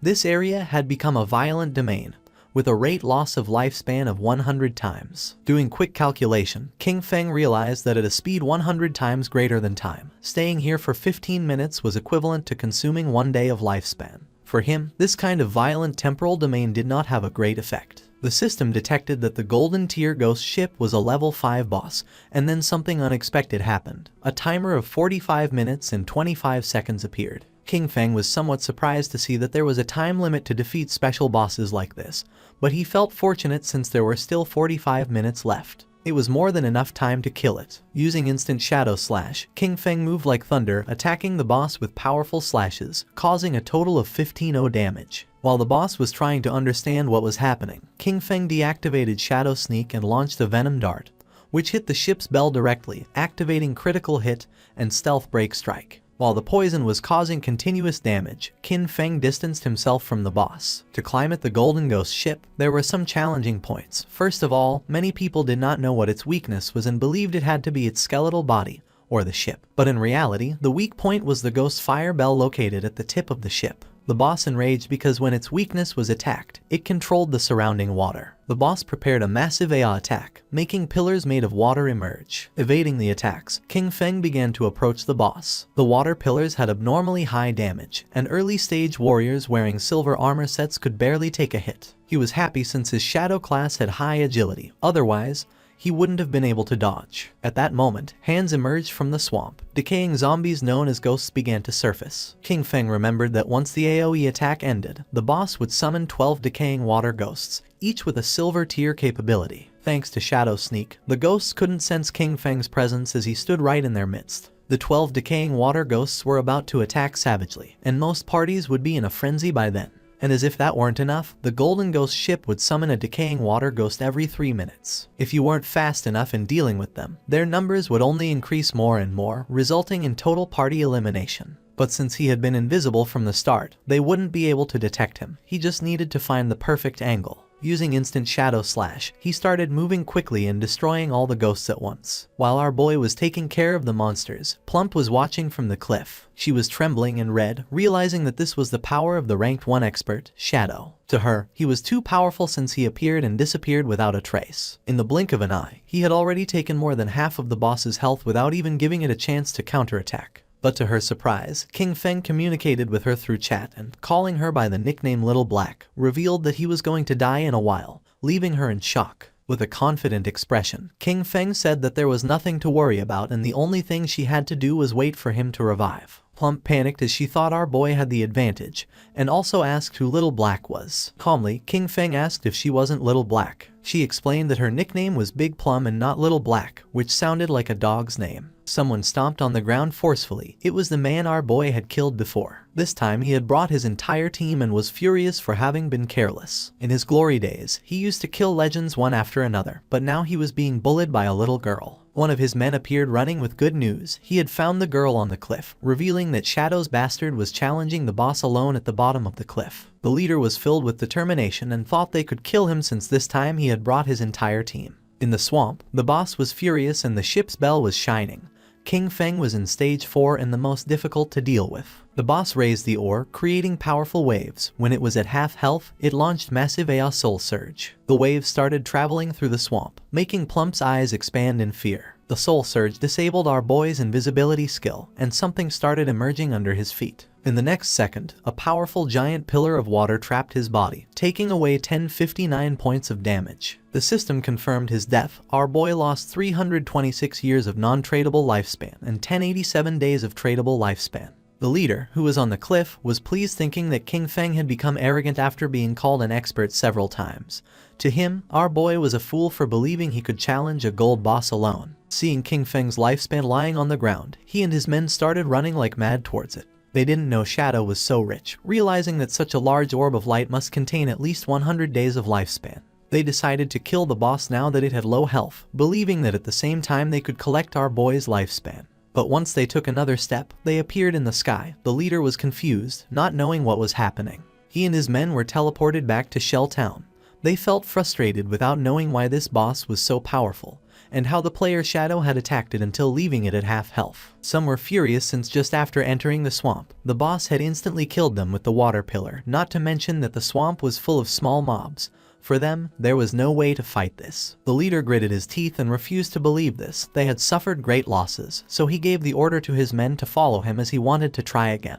At the same time, someone jumped. It was King Feng who had already returned to the swamp. He felt somewhat confused upon seeing so much lifespan dropped on the ground. Using the chat, he informed Little Black that he was already back and also asked why there were so many lifespan light orbs. Little Black was somewhat surprised to see how quickly he had returned, explaining that the lifespan belonged to a group of people who had charged noisily against the boss, only to be wiped out by the water pillar. Qin Feng couldn't help but smile upon seeing that they had overestimated their own strength, but then he remembered that in his past life, he had also suffered a lot because of Ghost Ship. The boss was still roaming around the area. Qin Feng began to observe it, knowing that the golden ghost ship was only going to use the immobilization skill once, so the rest of its health was very easy to handle. When it received damage while below half health, there was a fixed probability that it would disappear and reappear far away, making it very difficult for normal players to kill it. Without wasting another second, Qin Feng launched a poison dart, which hit the ship's bell directly. The boss became enraged and began to summon another attack. Seeing this, Qin Feng used Shadow Sneak and became invisible. After carefully observing the boss's movements, Qin Feng used Instant Shadow Slash and attacked quickly since he had long seen through its movement patterns. The leader and his men arrived at the cliff again. One of them informed his boss that Qin Feng was fighting against the boss again. Upon hearing this, he decided to find an opportunity to take down both. Seeing that the group of idiots had returned to cause trouble again, Little Black got angry. Shadow was about to kill the boss, so she decided not to let these bastards get away with it. She gripped the magic staff tightly and concentrated. Making thunder appear, a thunderbolt emerged from the magic staff, falling on the men, charring their bodies and leaving the others in shock. The leader, somewhat furious, asked who was attacking him. One of his men began to point at Little Black with his finger, informing that it had been her. He picked up his axe from the ground and gave the order to his men to kill her. Seeing this, Little Black's eyes filled with fear. She started running, asking for help. The leader and his men began chasing her, swearing to kill her. Not far from the area, a man who was hiding behind a tree began to observe them. He was not alone, there was another man behind him. Upon noticing that Little Black and the others were approaching, they hid again behind the tree. Back at the swamp, Qin Feng distanced himself from the boss, his gaze fixed on it, realizing that it was almost dead. But it was as he had expected. Despite being only a level 5 boss, the Golden Ghost ship was difficult to kill alone. He knew that his damage was very low. The battle had taken too long, attracting many people to spectate. Noticing that there were people on the cliff, he realized they were those who had just died. Additionally, he noticed that there was also a group beside the swamp waiting for him to kill the boss before killing him and seizing his loot. The poison started to take effect on the boss, making its eyes start to shine, and not many after, its body started to disappear. The system announced the death of the Golden Ghost ship of gold grade, granting Qin Feng as a reward 48 experience points. He ascended to level 8, obtaining 7 evolution points and 216 days of tradable lifespan. Our boy activated Shadow Sneak. It had been a good dream, but it was a shame that it had miscalculated. A general system notification sounded everywhere, revealing that the player Shadow from Shell Town had been the first on the server to kill a gold grade boss, receiving 3 reputation points. The notification caught the attention of all the players in the area. No one knew who Shadow was or why he was so strong. Others were furious since the first person to kill the gold grade boss had to be from Han City. In Shelltown, Wang Men looked at the system notification with confusion, as it had only been a short time since Shadow was fighting against the bronze boss by himself. Only a short time had passed and he had already killed a gold boss solo. He did not know why the difference between Shadow and the others was so great. Qin Feng's sister's eyes began to shine with determination. Realizing that Shadow really was the strongest, she thought that if Shadow helped her level up, then she would be able to see Brother Song Fei. The body of the boss disappeared, leaving lifespan and loot on the ground. The boss of the group that was hiding behind the tree couldn't help but smile upon seeing that the boss had dropped so much loot. With a wicked expression, he realized that Shadow had hidden using invisibility without taking the loot, realizing that he must be wary of them. He gave Guang the order to release his skill and find Shadow. They were going to kill Qin Feng and take the gold boss's loot for themselves. Guang nodded his head, then drew his bow, used the skill called Phantom Horned Eagle, and shot an arrow toward the swamp, which transformed into the ghost of an eagle. The eagle flew until it exploded, causing its feathers to start falling over the swamp. Qin Feng began observing them carefully. He did not expect this hunter to learn this anti-invisibility ability so quickly. For him, it was no surprise that they were so confident in killing him and seizing his loot, but it was a pity that his assassin class came with an extra point in invisibility level. Guang's skill was level 1, so it could not break his skill. Confident, Guang turned to the boss, informing that Shadow must have fled after seeing so many of them. The boss and his men began to advance towards the loot. Deciding to protect the loot first, he asked his men not to be careless and to prepare for battle at any moment. The ownership of the boss's loot was 5 minutes. After the time ended, the loot was going to be theirs. A proud smile appeared on their faces, but just then, shadow began to emerge, making their eyes widen in fear. Just before they could react, King Feng moved like thunder, taking everyone down. Now that the atmosphere was quieter, King Feng's attention focused on the loot. But then a question came to his mind: where had Little Black gone? He decided to forget about it and find her later. For now, he had enough evolution points to upgrade Greedy Hand, so he decided to upgrade the skill before obtaining the loot. Greedy Hand went from being diamond quality to epic. It could be used on monster corpses, having a 220% to 300% probability of obtaining an extra loot drop. The extra loot had a 100% probability of being 1 tier higher. Our boy picked up the loot. He was determined to use the 100% chance to gather all the light together and squeeze them. Greedy Hand started to absorb the loot, making a smile appear on King Feng's face. A bright light began to emerge from the forest, and after using Greedy Hand, he obtained 21 evolution points, 648 days of tradable lifespan, and 2 special items called Ghostfire Bell. King Feng's eyes widened in surprise upon seeing that he had obtained 2 Ghostfire Bells. It was a special item. After equipping it, King Feng would not lose lifespan upon dying, with a cooldown time of 1560 seconds. It had 2 skills, 1 passive and 1 active. Soul Absorption was passive. When killing monsters, the amount of dropped lifespan would increase by 20%, and having 2 Ghostfire Bells at the same time would double this effect. Soul Shock was an active skill. He could shake the bell to immobilize all enemies within a 100-meter radius for 3 seconds, with a cooldown of 512 seconds. The Ghostfire Bell was not considered equipment. It was an item. It did not take up 2 equipment slots,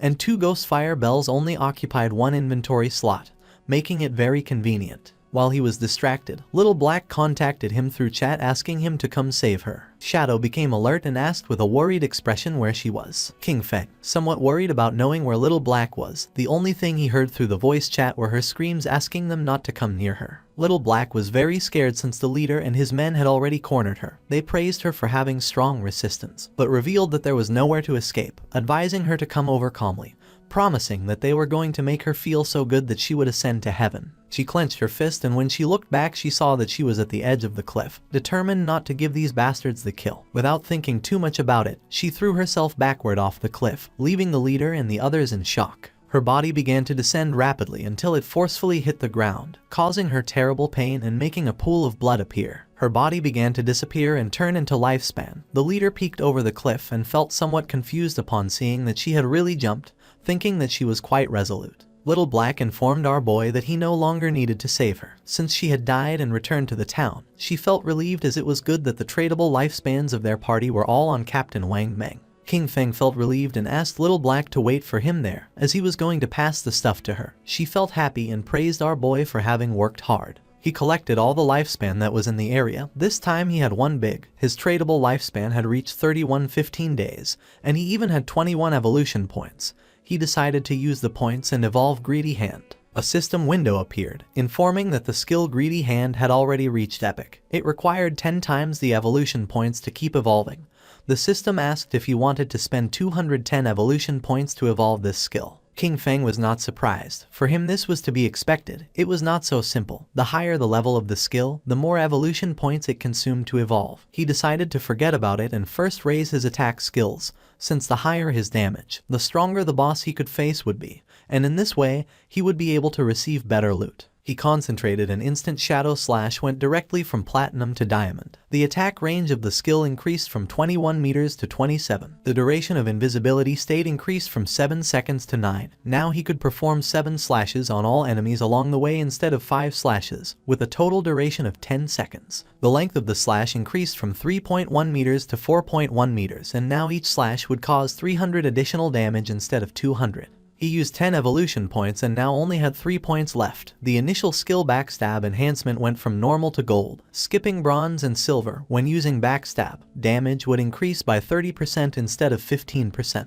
King Feng was happy since after evolving Instant Shadow Slash twice, its damage had doubled. Even if he was not in stealth mode, and without breaking the stealth, he could inflict 3,000 points of damage, and if the stealth was broken and Backstab was performed, the total damage of 7 slashes could reach between 6,000 and 7,000. Using the system window, our boy started analyzing his skills. He remembered that the gold tier boss dropped from 2 to 4 silver equipment, with a small chance of dropping gold equipment. Now, due to the effects of Greedy Hand, he had received 11 gold equipment in skill books, 2 platinum equipment, and 1 platinum skill book. This loot was not bad at all since 3 of them could be used by assassin types. Among the equipment was the Ghost Ship Dual Blades of Platinum, an assassin class weapon with a damage of 136 points, agility of 22 points, attack speed of 24%, armor penetration of 17 points. The requirement to use this weapon was to be level 5. The unique effect of this weapon was that each normal attack would inflict damage twice. King Feng equipped the 2 daggers. The effect was not very useful, since basically he always used his skills to deal damage.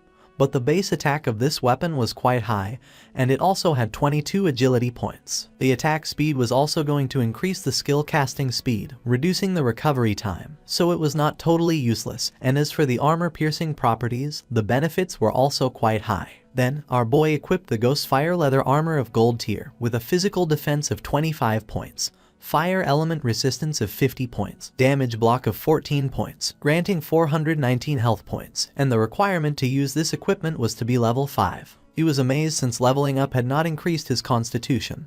His current health was 350 points, and this equipment had actually added 419 health points directly. When he put this on, most players now wouldn't even be able to break his defense. Using the system, he decided to make his defensive equipment invisible, and use the starting appearance of the assassin class. This way, others wouldn't be able to see his equipment with their eyes and would have to enter the game interface to check. This wasn't over yet since there was still one last piece left. Upon checking the inventory, he saw that it was a skill book. It was called Ghost Shadow Blur of Gold Tier, an assassin class skill. It had a passive, it granted 15% dodge rate, and dodge activation granted immunity to all damage. King Feng was happy to have finally obtained an assassin survival skill, but then he remembered that this skill was very weak because it was very difficult to increase the dodge rate in this game. And if one spent effort to raise the dodge rate, the other attributes would be low. And if the dodge was not activated, it would be very dangerous. Our boy's body began to shine since he was different from the rest. He could evolve skills infinitely. While increasing the dodge rate, he would not sacrifice other attributes, so there were only benefits for him. King Feng started to move away from the area and decided it was time to return. The remaining loot consisted of warrior, priest, and archer items. He could sell them to Wang Meng with a 10% discount, and although they couldn't afford them now, he was sure that with Wang Meng's personality, he would sell them on credit. This great upgrade was all thanks to Little Black. Without this koi, he wouldn't have been able to find a level 5 ghost ship to attack, so he decided to thank her. King Feng passed by a tree and just at that moment, the leader, who was furious, and his men appeared. King Feng noticed them, and they did too, and their faces turned pale. With eyes full of fear, they started running upon seeing Shadow. As expected, King Feng was not going to let them escape, so he used Shadow Stealth, and while the skill was activating, he let out a sigh. Just before they could take another step, King Feng moved like thunder and finished off all the subordinates. Upon seeing this, the leader panicked and ran with all his strength, but King Feng was not going to allow this. Our boy appeared in front of him and deactivated the invisibility skill. The leader's face touched King Feng's, his eyes filled with tears and fear. He admitted he was wrong and promised not to do it again, begging our boy to please let him go since he had less than 1 year of lifespan left. With a cold gaze, King Feng asked if he had first thought about his own fate when attacking others. Without remorse, King Feng attacked with a poison dart, and while the leader was writhing in pain, he turned his back and left. Since he had killed too many players, he received a layer of status called Killer. Currently in the first layer of the Killer status, he was going to lose 75% of his current lifespan upon death. King Feng was calm since he had the Ghost Fire Bell. If he was careless and died once, he would not lose any lifespan. King Feng returned to Shell Town and everyone's gaze fixed on him. People started talking among themselves since he had killed a gold tier boss. Everyone was in shock. Seeing that he was not wearing any equipment, some thought that he must have exploited bugs to defeat the boss. While our boy was walking through the area, a man approached and asked him to please wait. King Feng turned curious. Showing a skill book with a smile, the man mentioned that they had mistakenly bought this assassin's skill book, asking him to please accept it and take it as if nothing had happened between them. The system identified the skill book. It was a common tier called Impale. It was a single target skill. Upon hitting, it added 20 attack points and caused stun for 2 seconds, with a cooldown of 22 seconds. King Feng took the skill book and his eyes widened in surprise since it was a control skill. After taking the book, he went on his way, and the man and the others on theirs. One of the men, furious, told Zion Shao that they had been killed by King Feng. For him, it was too cowardly to have to give a skill book to him. The other man nodded since no one treated them like that. The other man decided to use each of their connections to gather people, with everyone contributing. Even a single spit from each of them could drown King Feng, so there was no reason to fear him. With a serious gaze, Zion Shao made it clear that Shadow was growing so fast and leveling up by himself, so he must have a great secret. He wanted to find him in real life and kidnap him, since not only would they learn his secret, but they could even make him their slave to collect lifespan for them. The man praised Zion Shao for this great plan. Zion Shao decided to have the family send a woman to try to extract information from King Feng. When he had heard Shadow's voice just now, it sounded very foreign. He knew he was not within their circle, which meant that he was very poor. They decided to find a professional beauty, as they were sure that King Feng would fall into the trap. King Feng met with Little Black and asked her to accept the trade since he wanted to give her some things. Upon hearing this, her eyes filled with excitement, but she explained that her name was not Little Black but Big Plum. King Feng gave her a powerful skill and a necklace, and upon using them, fire began to emerge from her magic staff. She was happy because with this skill and the necklace, her damage had multiplied several times. Moreover, her mana regeneration had more than doubled. She thanked him from the bottom of her heart. Our boy said there was no need, explaining that he was just following their agreement, asking her to give him the space ring. With a smile, she took the space ring out of the inventory and said that he could keep it. With her face blushing, she revealed that when she was escaping in the forest, she had discovered an underground cave that seemed to be the entrance to a ruin, asking if he was interested. King Feng was somewhat surprised, since first it had been the Golden Ghost ship and now it was a ruin entrance, realizing that it was really beneficial to be friends with this girl. The sincerity was mutual. If he had not given her 2 equipment of gold, maybe she would not have told him this information. With this space ring, his inventory had finally reached 27 slots. King Feng asked where Wang Meng was, promising that once he sold them the things, he would go to the ruins she had mentioned to take a look. She extended her hand, revealing that the captain and the others had gone to train the new priest, so they were not going to return soon. Using the map, she marked the entrance of the ruins, explaining that there was a stone slab on the ground behind the bushes. She moved the slab aside and hid inside while fleeing, but she had only walked a few steps in when she heard screams from within. She was so terrified that she ran out, otherwise, those guys would not have caught her. King Feng disappeared and decided to head to the ruins right now and trade with Wang Meng when he returned. Little Black was somewhat confused. Our boy left Shell Town and entered the forest. Originally, he wanted to find some place to grind to level 10. But since there was a ruin, there was no need to grind. Mainly, there were 3 types of ruins that appeared in a beginner's town. They were tombs, cursed ruins, and temples of faith. No matter what type of ruin it was, the small mobs were all bronze tier. There might even be some silver tier monsters. For him, they were a sea of lifespan and evolution points. Following the location that Little Black had marked on the map, King Feng arrived at the entrance of the ruin. Without wasting time, our boy entered, remembering that there were mainly 3 types of ruins that appeared in a beginner's town: tombs, cursed ruins, and temples of faith. There was not much to say about the tombs.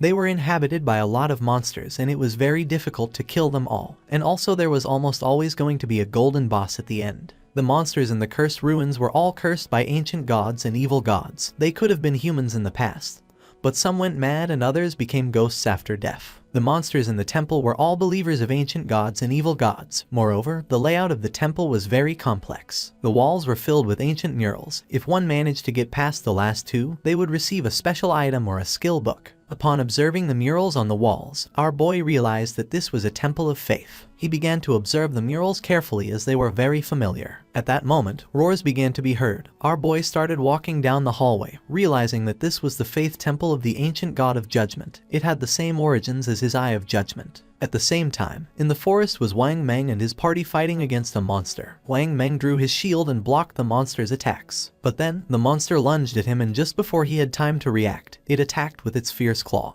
causing Wang Meng's body to fly through the air, inflicting terrible damage on him. Seeing that the captain was injured, the party's archer panicked and gave the order to the healer to heal. King Feng's sister was paralyzed with fear, not knowing what to do. With tears in her eyes, she tightly grabbed the magic staff and asked how to do that. While they were distracted, the monster jumped and prepared to attack. Seeing this, the party's swordsman drew his sword and gave King Feng's sister the order to use her skill. But instead of obeying, she fell to her knees on the ground, dropped her magic staff, and began crying in fear. The monster attacked again and Wang Meng's party was eliminated and they were teleported to Shell Town. Wang Meng and his men were furious. Little Black, who was in the area, greeted them and with a smile asked why they were back so soon, explaining that the expert Shadow was still not back so they couldn't buy equipment now. The archer, who was furious, started pointing at King Feng's sister and said he had never seen someone as stupid as her. She didn't know how to dodge monster attacks, nor how to use her skills. Xiao started to cry, not knowing what to do. Little Black stood in front of her and with a confused expression asked the archer why he was so fierce, explaining that she was a beginner, and it was her first time playing the game, so it was normal to die once. With eyes full of rage, the archer asked Little Black to move away since he was going to scold her to death. The swordsman explained to Little Black that they had not died once, they had died 3 times in less than an hour. Upon hearing this, Little Black's eyes widened in surprise. With a smile, she began to show the necklace that King Feng had given her. She decided to go with them, revealing that she had just received 2 good things from the expert. She was very powerful now, and believed they were not going to die once she was there. Wang Meng stepped forward and gave the order to everyone to stop arguing. For him, Little Black's suggestion was not bad since with her joining them this time, things should go well and maybe when they were back they would be able to meet Shadow. Although deep down Xiao was furious, she pretended to be grateful, apologized and promised to work hard. She could not believe that they themselves could not do the job and still dared to blame her. If it weren't for the connections they had with Shadow, she wouldn't bother with all of them. She was very angry. At the same time, our boy entered a room and something caught his attention. 2 monsters knelt before him, and the system identified them as devout followers of the ancient god. Called the Judged, they were level 10 monsters in silver tier. King Feng's eyes began to shine with suspicion.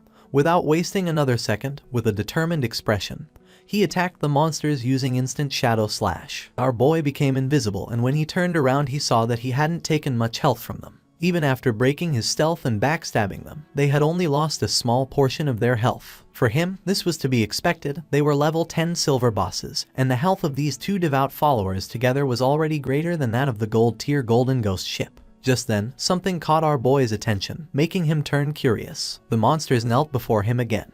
He was somewhat confused since the monsters were kneeling once more in his direction. It was strange since he was still in stealth. He didn't know if they had sensed the eye of judgment on him, nor if this was the reason why they weren't attacking him. King Feng questioned whether they knew the way and asked them to guide him. The monsters raised their heads and began to roar. King Feng realized that they had been corrupted, decomposed and had gone completely mad. They had turned into wild beasts that only knew how to steal lifespan from humans. At that moment, the eyes of the monsters began to shine.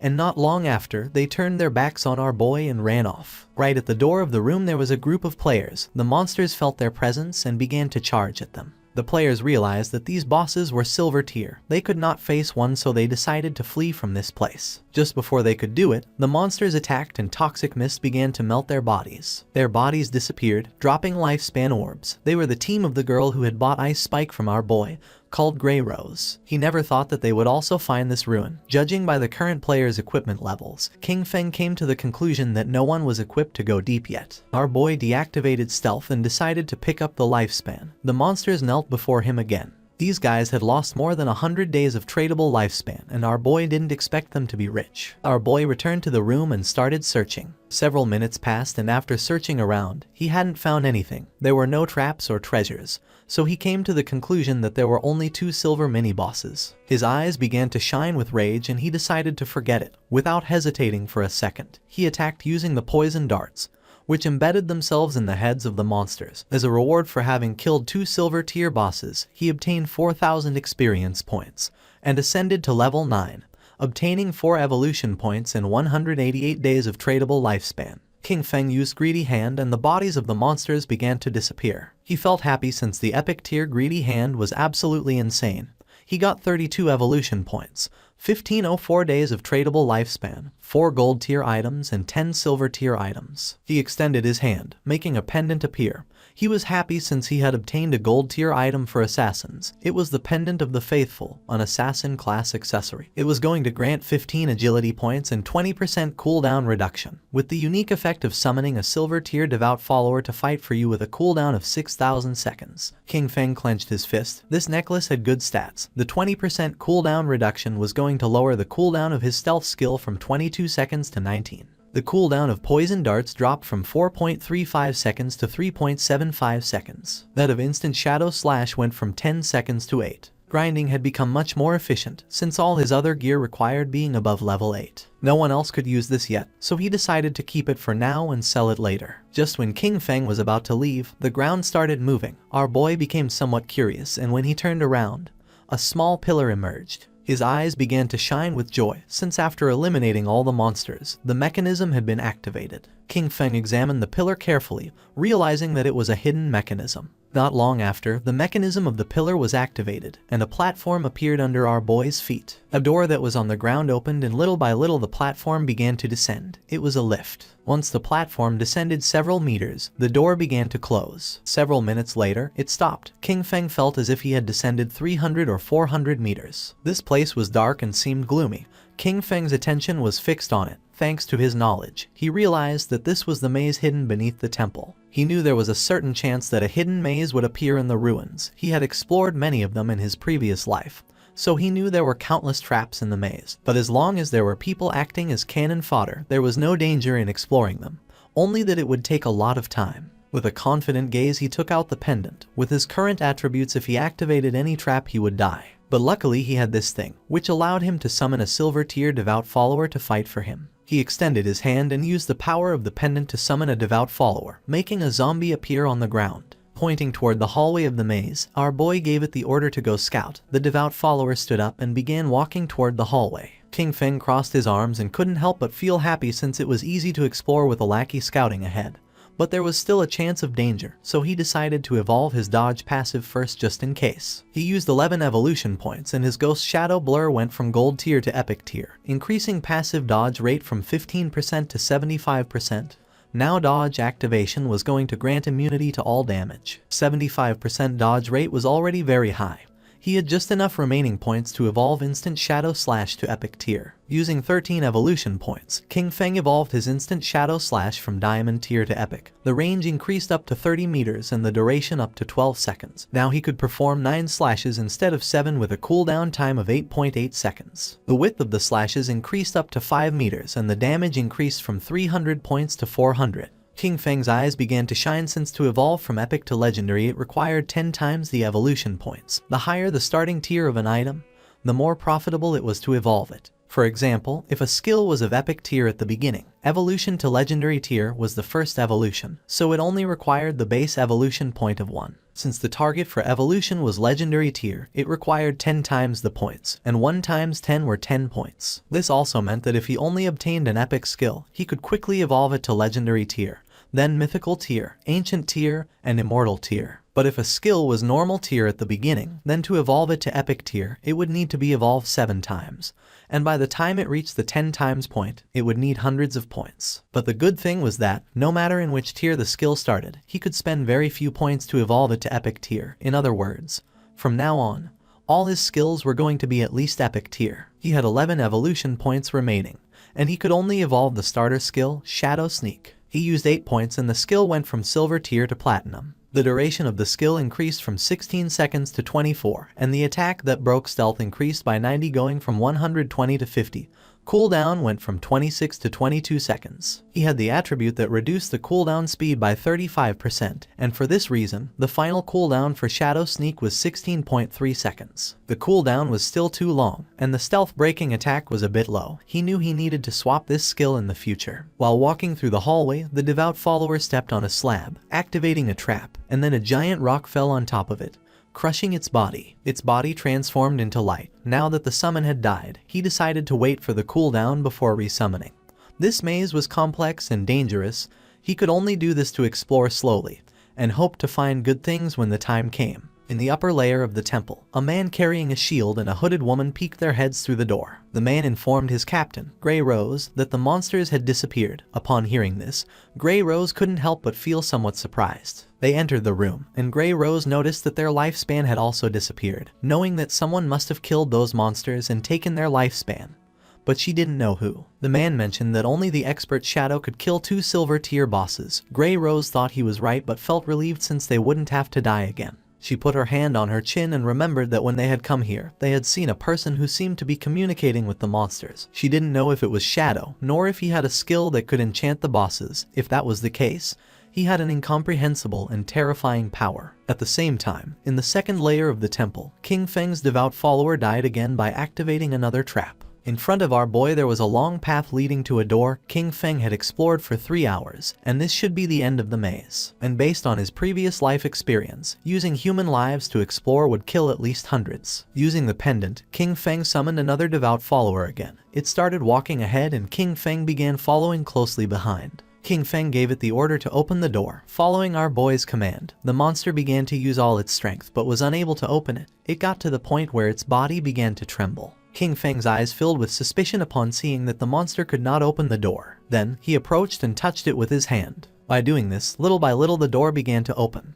leaving King Feng in shock. A wave and a curtain of smoke began to emerge from the other side of the door. Our boy began to sweat, knowing that this was not good. On the other side of the door, there was a room full of pillars and in the center there was a chest covered with thorny vines. King Feng entered the room and upon observing carefully he noticed that the chest was full of thorns. It was locked and next to it there was an NPC. The NPC was a woman who had the lower part of her face bandaged. The system tried to detect her stats but it was unable. King Feng's eyes widened in surprise when he saw that there was no information about her. It was the first time he met such a mysterious NPC. The woman began to whisper in a strange language, and then she knelt down and her body transformed into light and began to disappear. King Feng started to observe her closely, not knowing why she had disappeared. Then, the thorns that were on the treasure chest also began to disappear. King Feng did not lower his guard since even though he could not see the information of that mysterious woman, he knew that she must be related to the Eye of Judgment. The chest began to shine golden, and our boy noticed that it contained epic tier items, but he knew he had to be careful since there was a chance he would encounter a mimic or a trap. Pointing at the chest, King Feng gave the order to his summon to go open it. Following the order, the monster opened the chest and a bright light began to emerge from it. King Feng's eyes widened in surprise as he realized it was a skill book, a godly skill for assassins containing passive and active effects. The chest contained an assassin-type skill book of epic tier called the Stole of Mercy. It had the passive effect of 100% weak point hit correction,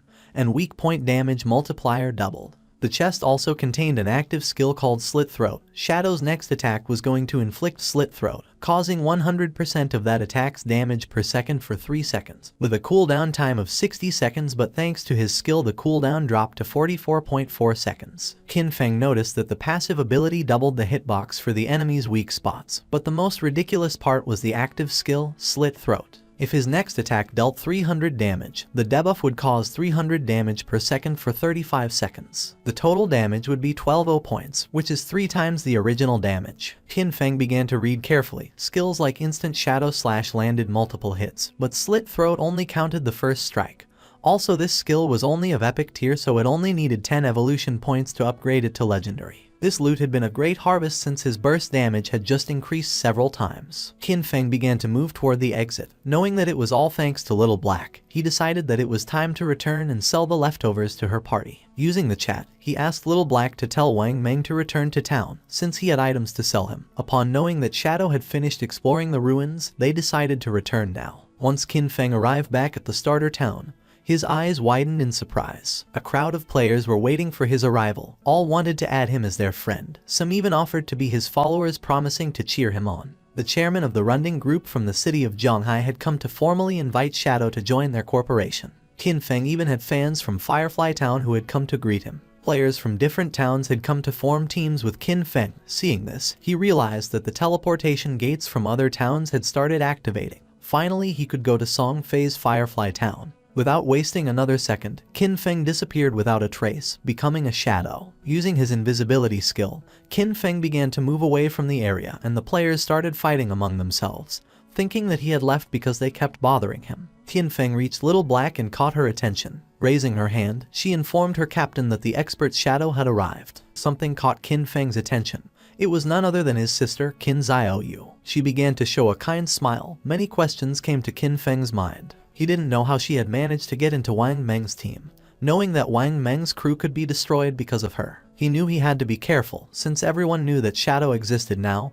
He couldn't reveal his true identity. He still couldn't use his powers in real life, and with so many eyes on him, even a kitchen knife could kill him right now. Xiaoyu couldn't help but blush as she could tell how powerful he was just by looking at him, realizing that compared to him, Wang Meng's party was like trash. She thought that if he carried her, then she could reunite with Song Fei in a matter of days. Using the system, Qin Feng explained to the captain that this equipment was perfect for their party's classes. Moreover, the skill books could increase their combat power. Our boy set an initial price of 22 days of lifespan. For Wang Meng this was very expensive, since they were all silver and gold tier. For now they could not afford it. Qin Feng said that there was no problem since they could pay him later. Wang Meng was sincere and thanked him, not knowing how to repay him for helping them. If ever Qin Feng needed them in the future, he only had to say the word and they would do their best to help him. The swordsman of the party put on a golden helmet. According to him, Shadow was awesome. He could not believe that he was getting gold tier equipment so soon. Wang Meng also equipped the equipment obtaining a gold tier skill, with which his DPS had tripled. He could not avoid crying since Shadow even let them buy on credit, realizing that he trusted them. Wang Meng began to inspect his inventory but did not find anything for priests, leaving Xiaoyu somewhat confused. The archer was furious since she was lucky to leech EXP from them. Xiaoyu approached Qin Feng and introduced herself as the priest of Wang Meng's party and asked if he had any equipment for her.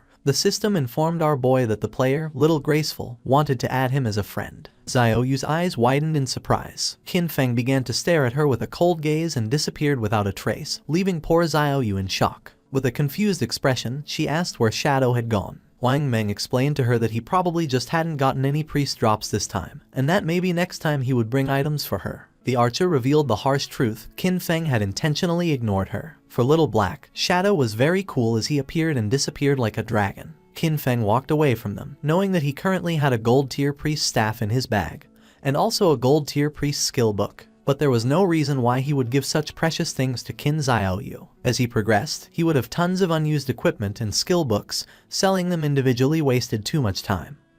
But Wang Meng's backing with the authorities was perfect for bulk buying of him. He could not allow Xiaoyu to affect his cooperation with the authorities. He needed to quickly find a priest for Wang Meng's team to replace her. His eyes began to shine with seriousness when he thought that he needed to find Little Zhu quickly. Hu Yixu, the former manager of the Godslayer Guild in his past life, she was a hidden class priest called White Avian Priestess, which came with a white bird that could heal and apply buffs. She was the only priest he knew who could defeat epic tier bosses alone. She was his powerful ally, and compared to her, Qin Xiaoyu was complete trash. Qin Feng activated the gate, remembering that Little Zhu was also from Firefly Town.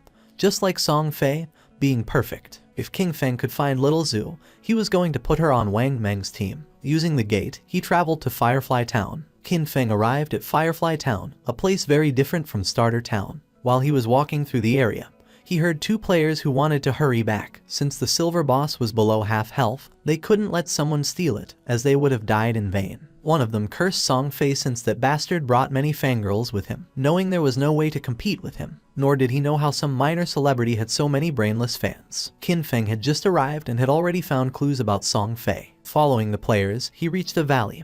This was the level 5 area, called Wailing Valley. The monsters in this place were Emberfiends and the Shackles. After walking a bit, he started to hear players fighting.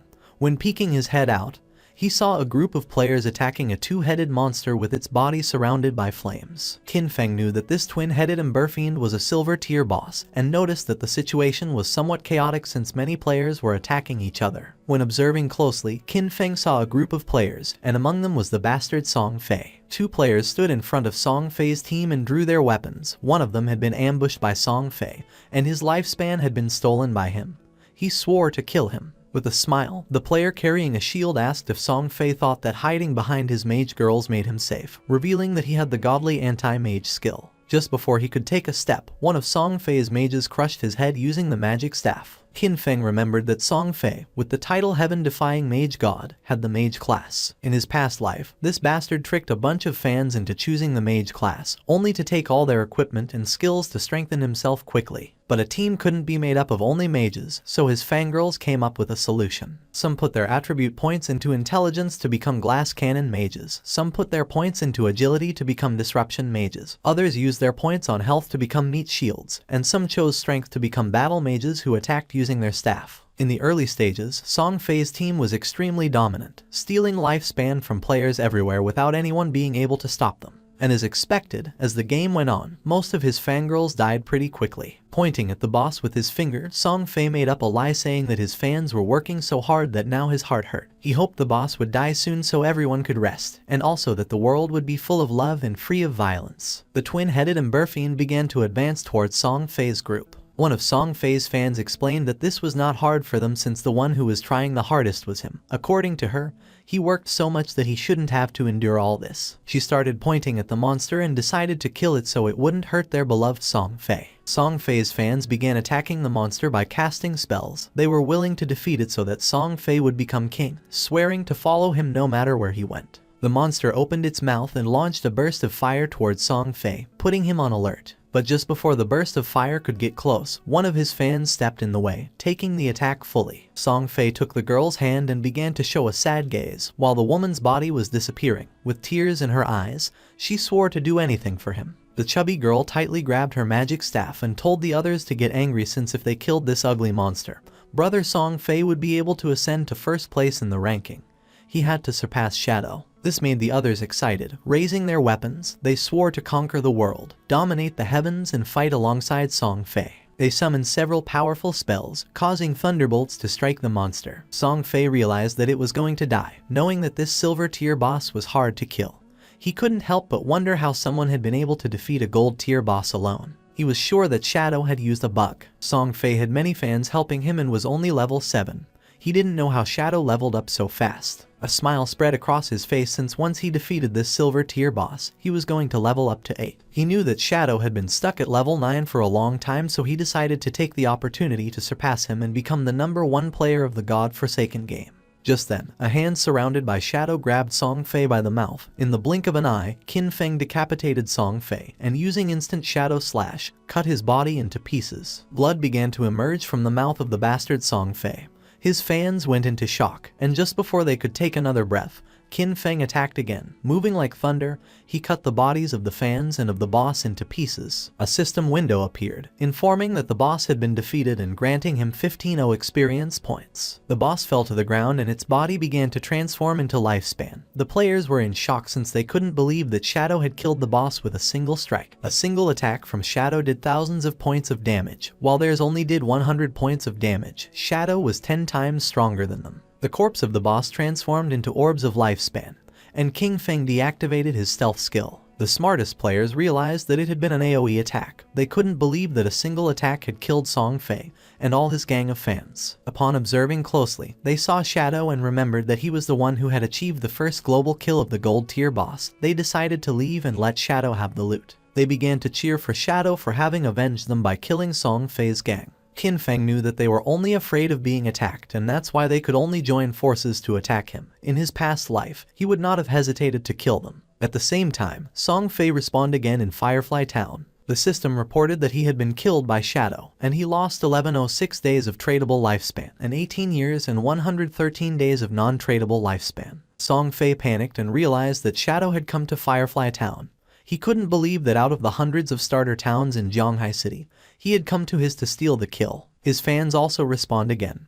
The chubby girl felt confused to see that Song Fei had also died. The other girl was furious since she didn't know why Shadow had killed them. The other thought that Shadow wanted to steal the silver tier boss. According to them, he was evil for taking advantage of Song Fei being distracted to launch a surprise attack. Just then, an archer approached Song Fei and with a nervous expression asked if she could join his team, revealing that she had the skill called Eagle Eye, and she could detect invisible enemies. Song Fei's fans told the girl to get lost since he had said he only wanted mages in his party. The chubby girl thought her efficiency at killing monsters was too low, and she would only affect Song Fei's progress in the ranking. Song Fei extended his arms and explained that although she was an archer, she could be part of his family since he believed that love could fill everything. He took the woman's hand and with a kind expression mentioned that he had felt her strong emotions. It didn't matter if she was an archer.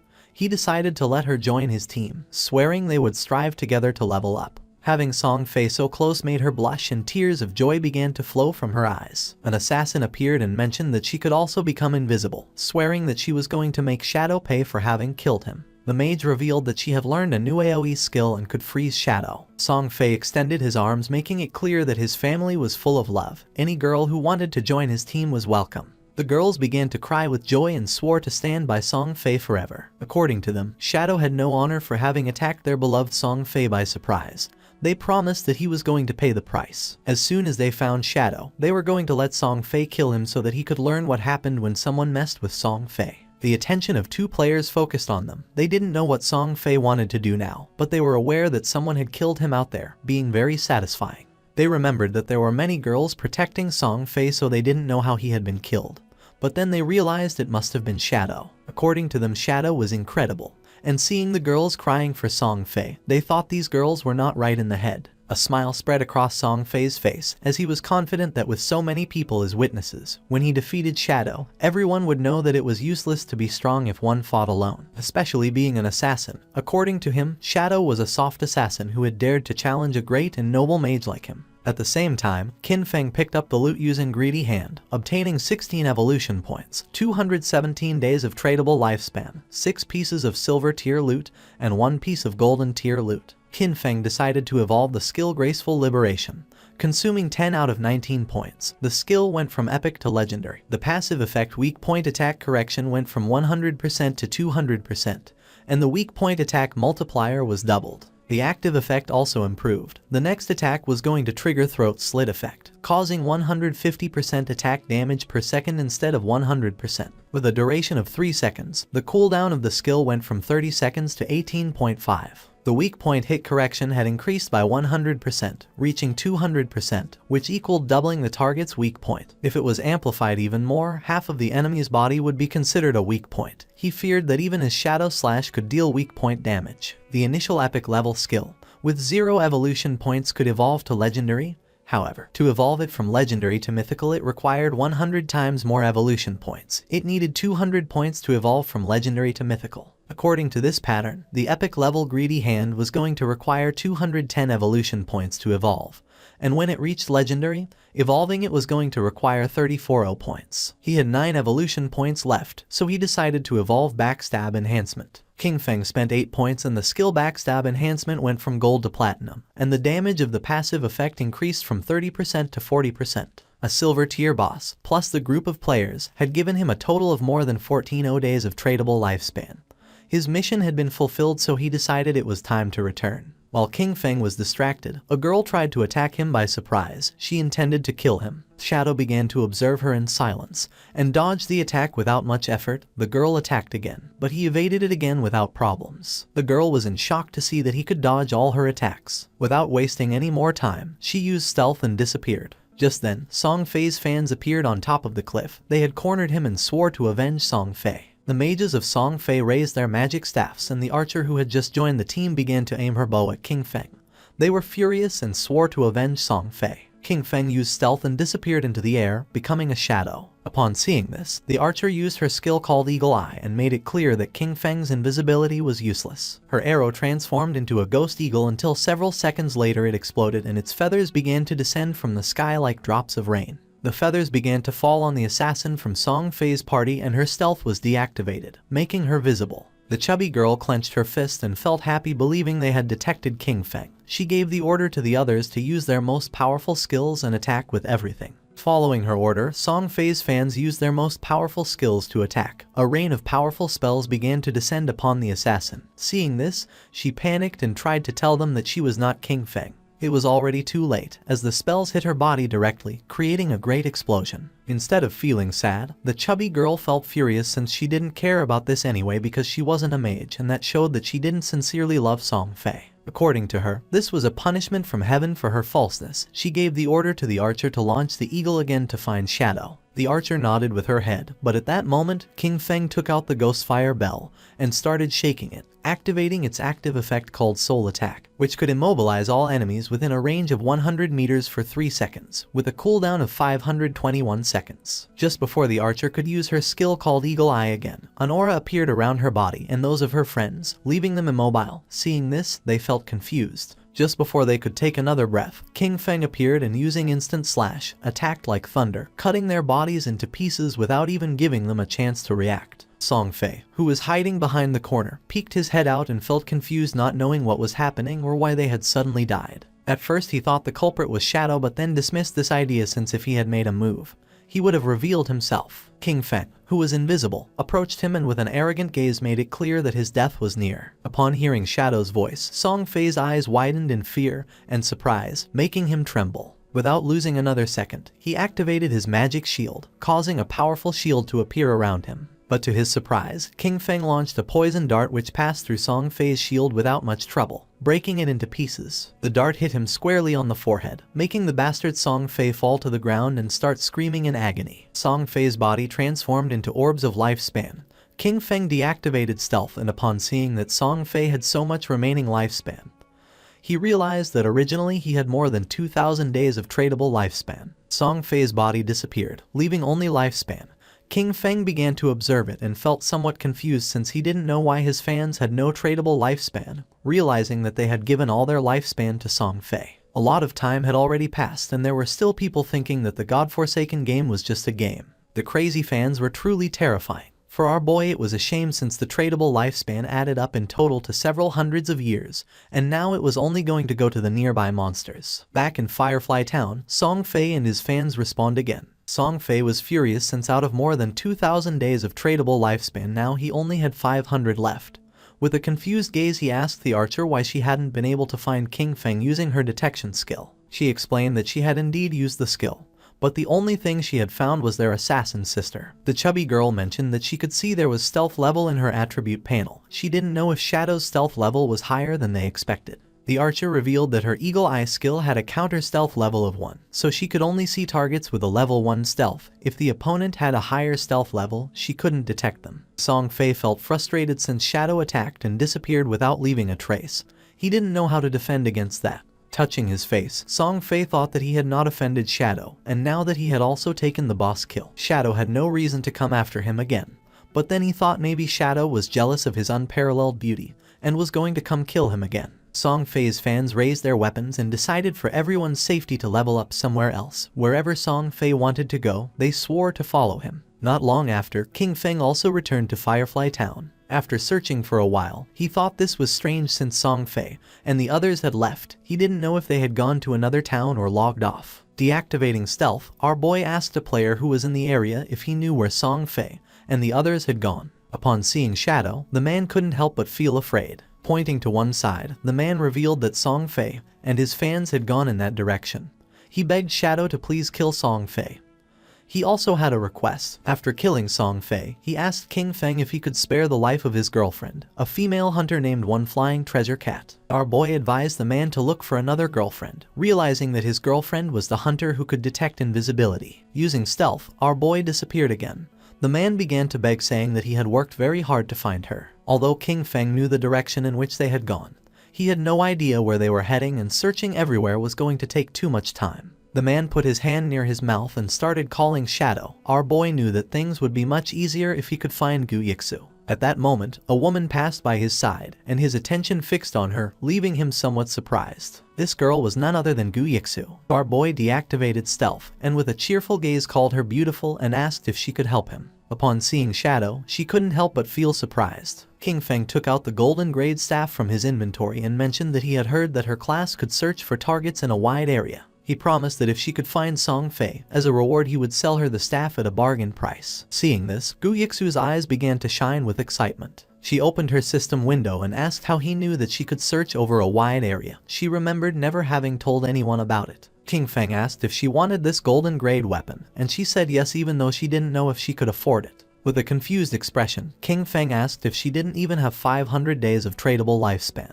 revealing that the original price was at least 700 or 800 days. Upon checking her system window, she realized that she did have 700 days to buy the staff. Hearing this, our boy made a deal with her and handed over the staff. A system window appeared to confirm that the transaction had been successful. She took the staff and started drooling. Our boy gave her a gentle tap on the cheek so she'd stop drooling, asking her to hurry up. Upon hearing this, she blushed and nodded with a smile. Using the new staff, she began to use her powers and concentrated. Even though it was the first time she met Shadow, he gave her a strangely familiar feeling. Her owl began to fly around her, and she asked if Shadow wasn't afraid that she would take things and leave without helping him. With a serene expression, our boy asked if she didn't hate Song Fei, seeing that he knew that she hated Song Fei, Guyixu's eyes widened in surprise. She didn't know if Shadow could be a friend of hers in real life, but his voice didn't seem like it. King Feng started to smile and decided that she should guess. She raised her hand and the owl began to fly. She was too lazy to guess. Just then, her eyes widened in surprise. The owl began to fly over the town,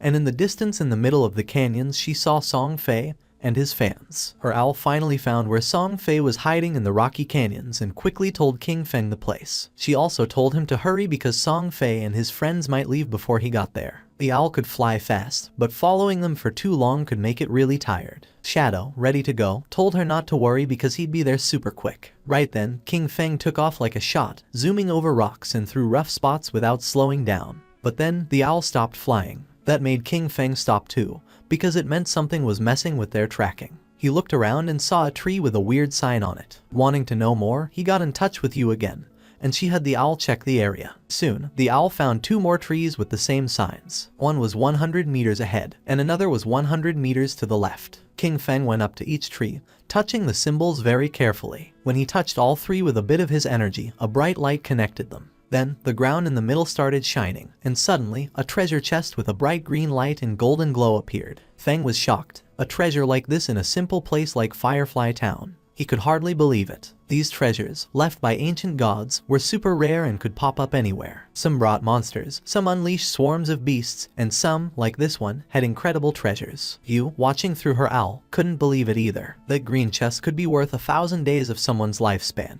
or over 10 million in real money. King Feng couldn't help but admire Yu's quick thinking. Back in his previous life, a year of someone's lifespan was worth 10,000 at the start, but it quickly jumped to 50,000 by the second day. Yu, still intrigued, started to take note of the symbols for later. A smart look was in her eyes. There was no telling what secrets her skills in tracking could uncover. Then, King Feng went ahead and opened the chest. Inside, there was a skill book with a dark aura called Curse of the Blossoms, a powerful emerald-level ability. This skill let cursed flowers grow from a defeated enemy, making their tradable lifespan drop to 0. It didn't have a cooldown period, but it had to be used within 15 seconds after someone died. Feng remembered how dangerous this spell was in his previous life. Every enemy he defeated could turn into an advantage. If he managed to defeat Song Fei again and watched over the body for a short time, he could take everything from him. A sinister smile appeared on his face. This time, Song Fei wouldn't just be defeated, he would be completely drained. As King Feng hurried toward his target, the scene changed. Somewhere far away in a canyon, Song Fei's biggest fans were busy fighting a boss, hitting it hard while Song Fei stayed back, waiting to land the last blow. Song Fei was overconfident, sure that King Feng wouldn't chase them this far, especially since King Feng had already beaten a silver-level boss and embarrassed him twice. That should have been the end of it. But Song Fei was mistaken. Right when the boss was about to go down, the girl who was a bit heavier noticed another group fighting a different boss nearby. Song Fei, smooth as ever, convinced his fans once more. He said the other group were fans of a rival idol, trying to make him look bad. The faces of his fans twisted with anger. No one was going to outdo their dear Song Fei. Without a second thought, they charged at the other group. The other team, thinking they were about to get some help, welcomed them. But before they could even say hello, the heavy girl slammed her staff down, knocking out their leader in one hit. The rest of the team was shocked as Song Fei's fans turned on them, madly talking about idols and fate. When one of the enemy tried to ask what was going on, they were quickly shut down by a spell. Then, in a strange turn, the fans started spouting odd poems, talking up Song Fei like he was some kind of god. After they took out the other team, the girls made way for their golden prince Song Fei to finish off the boss. Song Fei kept up his act, pretending to be grateful and showering them with thanks that didn't mean a thing.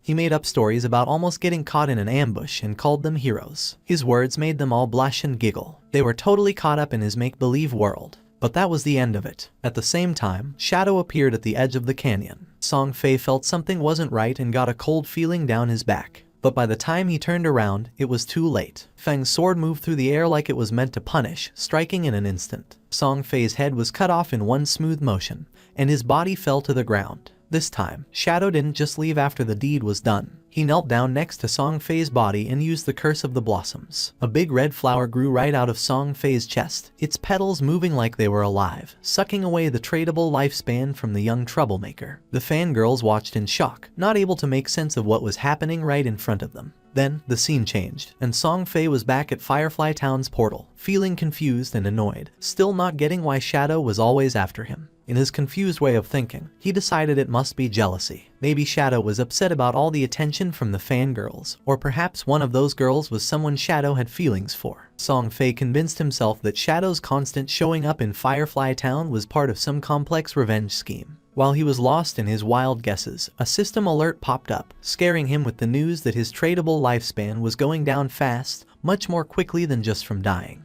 At first, he thought it was some kind of penalty for dying too much, but before he could really figure it out, his fan club started showing up at the portal as well. A heavier mage girl was among them, out of breath, telling Song Fei about the creepy red flower that grew from his body, clearly taking away something important. Song Fei quickly figured it out. The cursed flower and his disappearing lifespan were Shadow's doing, thanks to a scary new ability. The realization hit him hard, and he suddenly ordered his fans to log off. He knew if they kept losing to Shadow, their tradable lifespan could drop to 0, which meant actual death. Still acting the leader, he called them his family, promising to step into the real world to extend their lifespan, and come back with new gear bought with the lifespan they had saved up. The girls, still totally under Song Fei's spell, were all in, imagining their big return to beat Shadow with new power. Even as Song Fei disappeared from the game, anger and frustration warped his face. He wasn't ready to see this as a loss. After working for 2.5 years to get to where he was, he couldn't stand the thought of being taken down by some unknown player. In his mind, with enough money, he could crush any obstacle. He just needed some time. Back where the fight had happened, red flowers were everywhere, each one growing from a fallen player, quietly taking away the tradable lifespan from Song Fei's fans. With Shadow's relentless attacks, his rank as a killer had jumped to level 4, making the loss of tradable lifespan upon death a staggering 96.8%. But Shadow wasn't bothered by this at all. Shadow figured out that this surprise attack had just added about 1,000 days to his lifespan. All thanks to Song Fei and his misguided followers. They had done the hard work of defeating monsters only to end up giving their gains to him. But the bounty didn't last forever. The flowers started to fade, and the energy stopped flowing. Shadow realized that the players had logged off to avoid losing more of their lifespan. Above, the white owl kept flying in silence. Yui had watched the whole thing, and even she was taken aback by such a show of strength. Seeing what the top player could really do was something else. When Shadow asked Yui if Song Fei had really logged off, she nodded, saying the whole group had disappeared to save themselves some time. Shadow told her calmly to keep an eye out and to let him know if Song Fei ever came back. When she wondered if her job was over, Shadow said to stay on it a bit longer. He had just gotten a golden tier priest skill called Sword of Divine Judgment, and her interest was immediately piqued. She really wanted that skill. Seeing her interest, Shadow made her an offer. He'd trade the skill for 500 days of her lifespan, but he'd cut the price in half if she agreed to one thing. Yui's eyes narrowed, and she quickly said she wasn't going to trade her dignity, which caught Shadow off guard. He hurried to explain she had the wrong idea. He just wanted her to join his team as their main healer. She relaxed and laughed, agreeing right away, but warned him she'd hold him responsible if the team was a disaster. Shadow reassured her they were a solid group and decided to get in touch with them immediately. Then the story moves to a different part of the game world, where Wang Mang was feeling proud after defeating a poisonous monster, happy about the experience points. He called over to Ju for a heal and something to counter the poison, but Ju was stuck, not knowing what to do. Wang tried to remind her again about her priest class's ability to remove toxins. But before she really got what he was saying, she accidentally used the skill on a tree instead of helping Wang, who needed it. As time ran out, Wang fell to the ground, succumbing to the poison, his victory over the monster wasted. The team was left in shock, frustration simmering as they looked at Feng's sister, unable to believe how useless she had been. Standing near the teleportation stone later, the team leader faced a tough decision. He knew they needed a new healer since every skilled hidden class priest was already taken. But they couldn't continue like this. Zhao, on the other hand, was blissfully ignorant of her failure, lost in fantasies of being the chosen one, a goddess in this new realm. She believed her quick leveling was a sign of her destined greatness and anticipated joining her brother, Song Fei, in glory. But at that moment, news from Shadow reached Wang Mang, bringing a surge of excitement. A hidden class healer, a white bird priest, had agreed to join their team. She was also strong in other roles. This was the chance they were waiting for, and the leader immediately asked Shadow for her location. Shadow told them the new healer was in Firefly Town. It wasn't the best place for leveling up, but it was important to get together and start moving as a team. Wang agreed and got ready to head there, but he knew he had to address the issue with Zhao first. He carefully told her they were moving to a zone with higher levels because Shell Town was too crowded. He said it in a way that made it seem like her low level was the only issue, to avoid hurting her feelings. But before she could respond, the whole team took off, clearly happy to leave behind a healer who couldn't actually heal. Zhao didn't seem bothered, though. She saw their leaving as a good thing, thinking they weren't strong enough for her anyway. She decided she'd find Shadow and make him help her level up. Meanwhile, Wang Meng made it to Firefly Town and found Shadow and Yu. Right away, he gave them the lifespan he'd gotten from their last fight, ready to settle up and get going with the new team setup. As they moved forward, Wang realized just how challenging it was to keep up in this game. While making plans, he brought up a new ally, a captain named Yu. Hearing that name made Shadow stop dead in his tracks, his thoughts racing. That name wasn't just random. Then, suddenly, she showed up, greeting them with a cheerful wave. Yu caught the attention of both men right away. Shadow was in disbelief. The woman standing before them was the Yu, also known as Justice Execution, the only one in the game with the Dragon Swordsman hidden class. In Shadow's previous life, she was in the top 20 players worldwide and played a crucial role for the country's official forces. She was a national hero, respected and feared. And there she was, showing up early, glowing, and looking at Shadow with clear admiration. Yu introduced herself with a warm smile, admitting her admiration for Shadow. She even half-joked about him being a time traveler or a reincarnated hero because of how quickly he was advancing. Shadow stayed quiet, his mind wandering back pre-his past there where their paths had crossed later, and under much grimmer conditions. She hadn't been part of Wang's team back then, which made this early encounter quite the surprise. She likely had a good amount of tradable lifespan already, probably gathered for government groups. As a dragon swordsman, known for their toughness, she was an ideal candidate to hold such power. Shadow saw the wisdom in the government's choice and respected it. Yu was straightforward, too. She told him if he had any gear to sell, she and her group were interested in buying. She sweetly but firmly reminded him of the responsibility she carried for her city. Shadow saw no benefit in opposing her, and they both understood that. He agreed, mentioning it would be short-sighted to pass up a chance for such a beneficial deal. Though Yu appeared cheerful and unthreatening, King Feng knew well there was much more beneath the surface. The fans of Song Fei logged out of the game.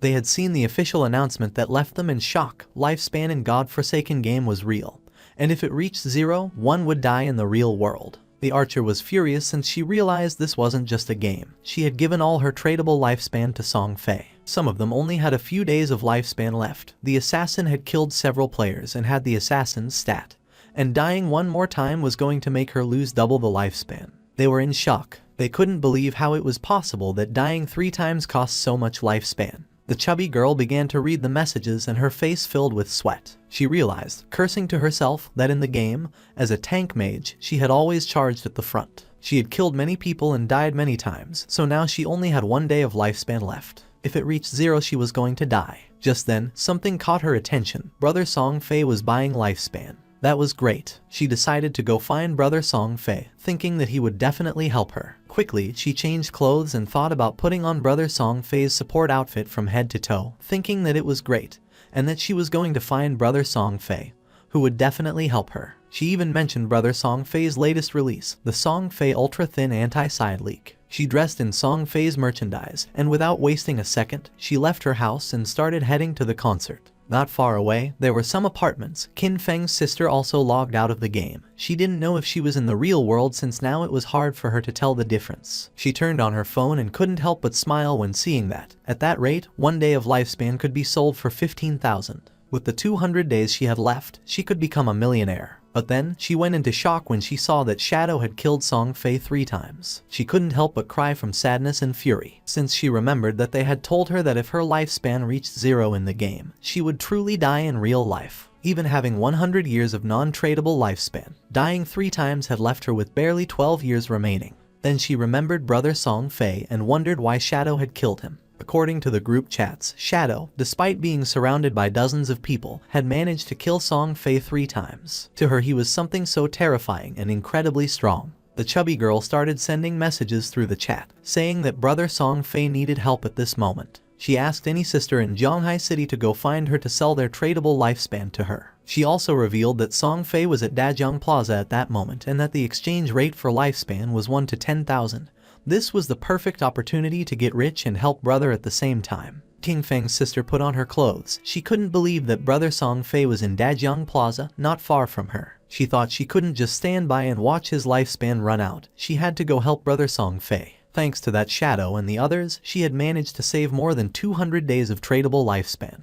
just enough to help brother Song Fei. Without wasting any more time, she decided to go to Dajiang Plaza. At the same time in the game, our boy slaughtered several monsters without much difficulty. A system window appeared, informing him he had reached level 10. His attributes had increased by 2, and he had gained 5 free attribute points. He had unlocked class promotion. In addition, as the first player to reach level 10 in the Zhonghai City area, he had earned 7 reputation points. As the first player in the Great Xia Kingdom area, he had earned 14 reputation points, and as the first player worldwide to reach level 10, he had earned 21 reputation points. The window also revealed that the teleportation function to the continent of Forgotten Gods would be unlocked when there were 7 level 10 players in the Zhonghai City area. The system revealed in all towns that Shadow had reached level 10. People were in shock and commented with amazement. They said that, as expected, it was Shadow again. He had gotten the first kill of a gold tier monster and was the first player worldwide to reach level 10. They thought Shadow was simply too strong. They had also heard that the big shot had even killed a small celebrity several times recently. According to them, Song Fei deserved it. Other players were expressing their frustration. They cursed, surprised that Shadow was from Grand Xia,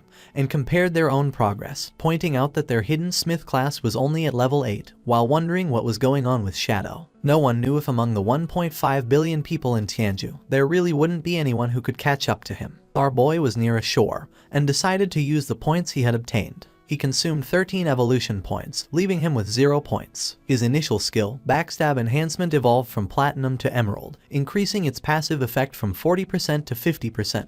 Even though his tradable lifespan was just a little over 7,000 days, he realized it wasn't enough. He knew that to leave Starter Town, they needed to gather 7 level 10 players to activate the teleportation portal to the continent of the Forsaken Gods. But since the highest level at that moment was only 7, they would have to wait a bit before it became possible. He decided to go back to the real world to take care of a matter. His figure disappeared with the sand, and several seconds later, he opened his eyes in the real world and the system asked him, "Do you want to consume tradable lifespan to transfer your skills to reality?" Without losing a second, Qin Feng accepted. When the system asked what skill he wanted to extract to the real world, he stood up and decided to extract his class. The system then consumed 1,000 days of tradable lifespan and completed the extraction. He gained the Shadow, its passive was activated, and his attributes increased: Strength by 3, Constitution by 3, Agility by 8, and Spirit by 5. Then, he decided to extract level 2. The system informed him that he had successfully extracted level X2, consuming 2,000 days of tradable lifespan in the process. His level in reality immediately increased to level 3, and his stats received a boost: Strength plus 4, Constitution plus 4, Agility plus 14, and Spirit plus 4. The system reported that he had consumed 900 days of tradable lifespan and extracted the skill Shadow Step of Platinum tier. It also informed him that he had consumed 2262 days of tradable lifespan and extracted the skill Venomous Dagger of Silver tier. He was happy since he still had 1292 days of lifespan left and for now could not extract other skills. He had only paid the price to extract a low tier skill, but had obtained the Shadow Step of Platinum tier, being a beneficial deal. He couldn't help clenching his fist and feeling furious when thinking about Song Fei. Now his base stats were double those of an average person, and his agility had reached 32 points, surpassing the human limit. With unlimited invisibility and the poisonous dagger that could be thrown up to 14 meters, he could definitely find an opportunity to finish off Song Fei. King Feng started browsing on his phone and was surprised to see that Song Fei was aggressively buying lifespan. He wondered if Song Fei planned to enter the game and then go after him. He saw that this bastard was in Dajiang Plaza and calculated that being about 7 or 8 kilometers away, at his current speed he could get there in just over 10 minutes. Just then, his hand began to tremble upon seeing a message from Hu Qibin, the arrogant and powerful company supervisor. Hu Qibin was furious upon seeing that after growing wings, Qin Feng wasn't even answering the phone. She knew that the young lady had taken an interest in him and this was his big chance. She couldn't believe he didn't want to cooperate. Qin Feng decided to block Hu Qibin, and while he was walking, he threw the phone and began to turn invisible, thinking that those people would soon realize what the true Forsaken Gods game really was. After a few hours, at Dajiang Square the Song Fei concert was taking place, which was full of girls. Among them was also King Feng's sister. On stage was Song Fei sitting next to a blonde woman. With a smile, she mentioned that she had heard he had been killed 3 times by Shadow in the game. She told him not to worry because she was already sending people to investigate Shadow's true identity. With a curious look, Song Fei asked how the investigation was going, and she revealed that she had already sent someone to Firefly Town to make contact with him. They would offer him an amount he couldn't refuse. When he came into the real world to collect the money, they would catch him, and when they did, they would make sure brother Song Fei could vent his anger properly. Upon hearing this, Song Fei couldn't help but smile and asked her to make sure to let him know when the time came. Then he asked if she had heard that her Dajong Corporation had already used that method to control several players and make them work for free for her. Hu Kibin couldn't help but laugh, since according to her, they were all idiots, so weak that they couldn't accumulate much lifespan. For her it was much better to be on Song Fei's side, since so many women voluntarily gave him their lifespan, and were even willing to die for him. Song Fei started laughing maliciously. A man who was among the audience began shouting and demanded that they all stop recklessly selling their lifespan to others. Turning to Song Fei, he added that Song Fei knew full well that lifespan was tied to life and death, yet he was still brainwashing his fans and aggressively buying up their lifespan. He accused Song Fei of endangering lives and declared that they were going to report him. Song Fei couldn't help but smile, thinking that there was always a fool who showed up to cause trouble. He stood up and made a public statement, saying that he had noticed some of the recent debates. He stated that his actions in acquiring lifespan had occupied certain public resources and caused inconvenience to the public, and for that reason, he felt deeply regretful and offered his most sincere apologies. His fans said that he didn't have to apologize since he hadn't done anything wrong. With a sincere smile, Song Fei admitted that he was truly grateful for all the support and affection from his fans. At the same time, he sincerely urged everyone to remember that all love should be positive and uplifting. He hoped everyone could follow their idols with rationality. During that special moment in the game, while ensuring their personal safety, they also needed to work together in a more positive way to contribute to society and bring positive energy. With his face full of tears, he explained that while the entire nation was being affected by the game, he had been actively cooperating with the authorities and working hard within the game. That was the reason why he had used his personal wealth to acquire lifespan, hoping to become a quality idol in the game, someone worthy of liking. He had done this to give back to his fans, hoping that everyone could gain something outside of the game and live a happy, peaceful, and safe life and work together for a better tomorrow. But he never expected that it would cause so many problems for everyone. His words made all his fans unable to avoid crying. He apologized to everyone for having caused them trouble. This made everyone feel sad.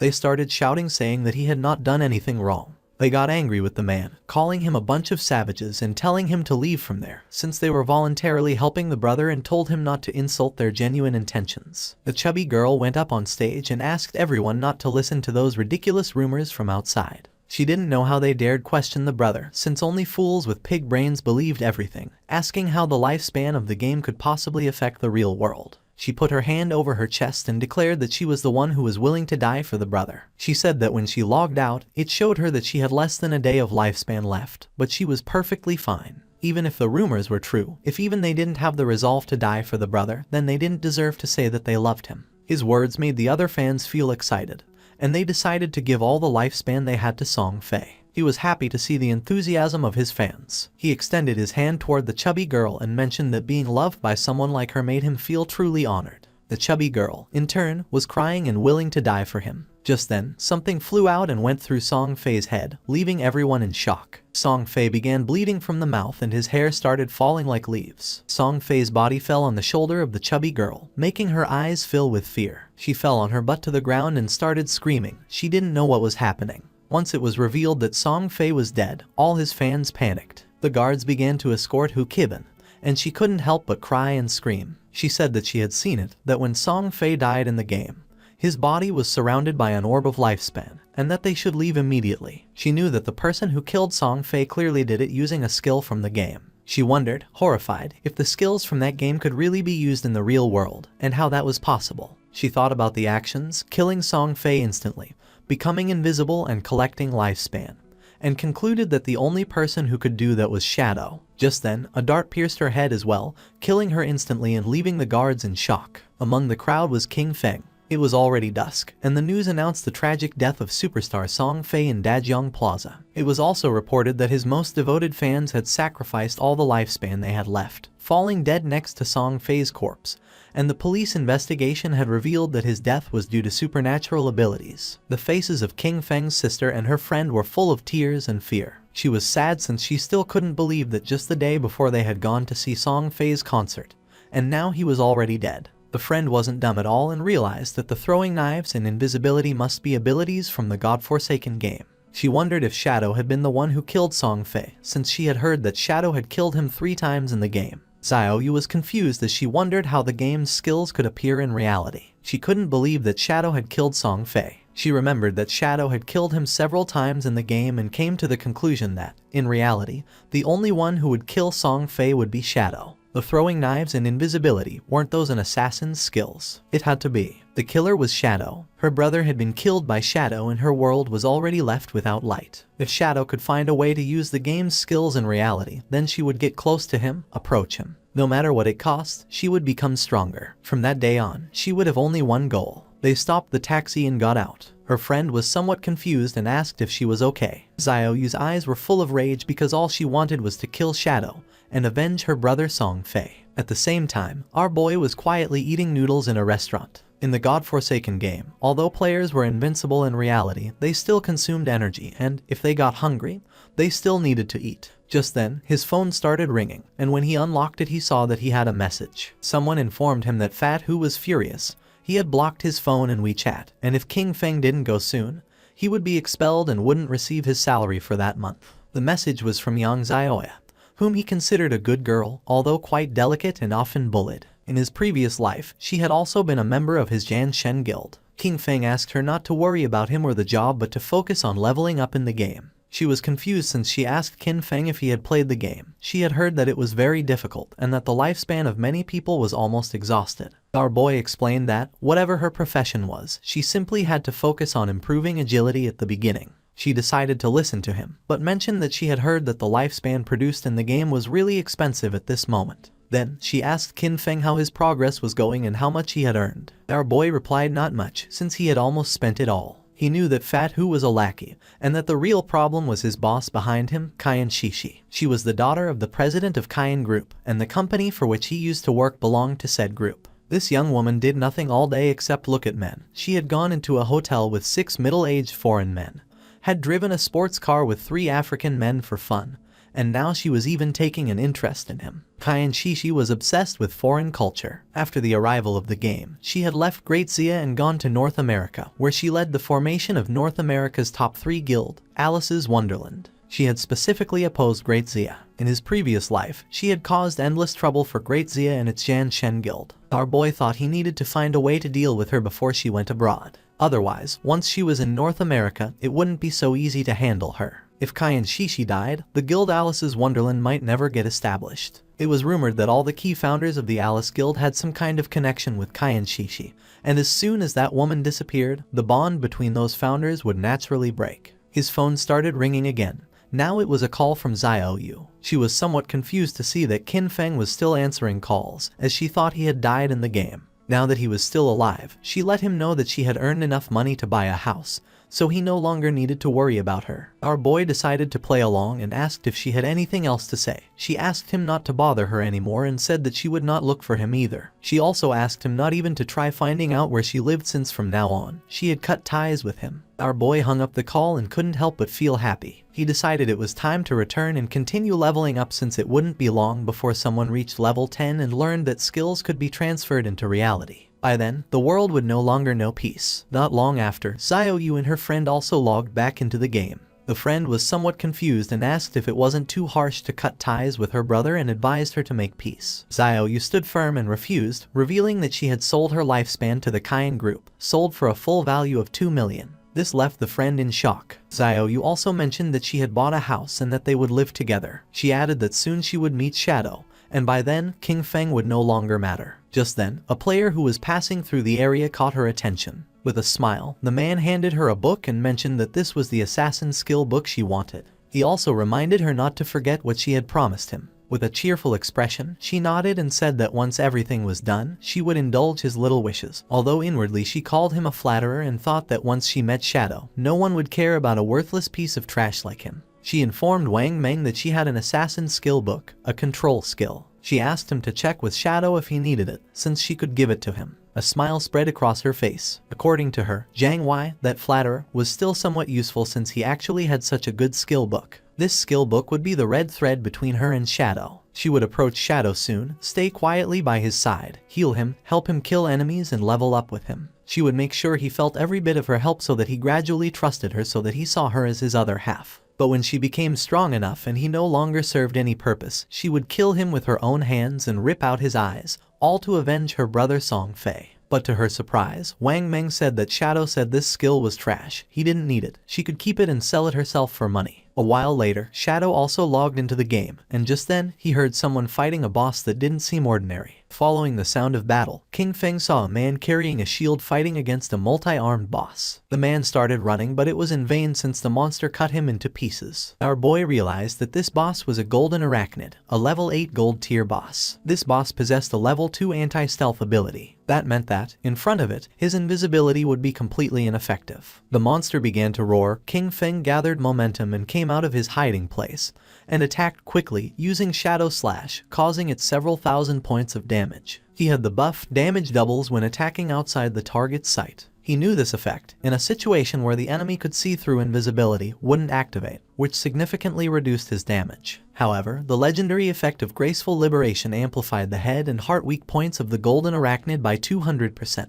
Out of the 9 strikes of Shadow Slash, 3 were judged to have hit the target's weak points, dealing 3 times the weak point damage, which directly made up for the lost damage. It was truly a legendary skill, and he had to thank Xiao Hai for that, as she had helped him find that faith temple. A mage was watching the battle. According to her, Shadow's damage was insane since a single skill had reduced Golden Arachnid's health bar by 1/6. King Feng attacked with a venomous throwing knife, which stuck into the monster's head, causing 1,783 points of damage. Venomous throwing knife was still only silver tier, and its damage was already falling behind. He still needed to advance his profession to gain a higher level of invisibility. To King Feng's surprise, the monster lunged at him and prepared to attack. Seeing this, the mage panicked, but King Feng's eyes began to shine with confidence. The monster attacked, but he dodged the attacks without much effort. The mage and her friend were in shock, wondering what kind of speed this was. They noticed it wasn't just the speed. His reaction was incredibly fast, and he seemed to know the boss's attack patterns too well. In terms of speed, he was almost on par with the boss. He dodged each one of its attacks as if he had fought against this boss countless times. In his previous life, he had been with Qin Xiaoyu, and she couldn't even protect herself, much less heal him. Over time, he had developed this skill, since a warrior not only needed to withstand blows, agile movement and evasion skills were also essential. His eyes began to shine with fury, as that was also the reason why he had been able to reach the world top 100 with just an ordinary warrior class. He attacked the boss with a series of slashes, and now its life had dropped to less than half. Our boy became invisible, and thought that compared to special bosses like the Golden Ghost Ship,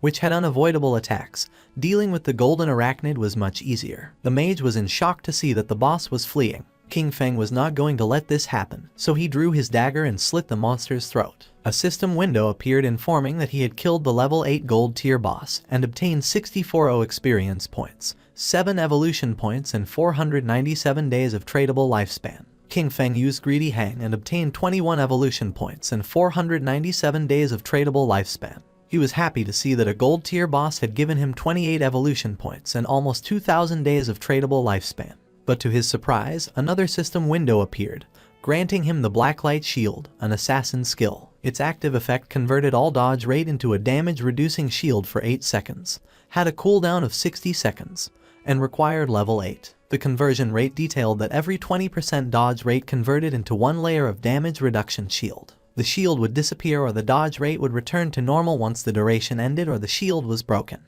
He couldn't believe that a skill book like this had dropped. He considered that, combined with the 75% dodge chance from the epic skill Phantom Blur, Blacklight Shield could provide 3 layers of a damage reduction shield, and with this skill, he could take down many bosses without taking any damage. He spent a total of 6 evolution points. As a result, the Blacklight Shield was upgraded from Platinum to Epic tier. Its duration increased progressively from 8 to 10, then to 12, and finally to 14 seconds. Furthermore, its conversion rate improved, so now every 10% of dodge chance was converted into 1 layer of damage reduction shield, an improvement from the initial 20%, then 15%, and then 12%.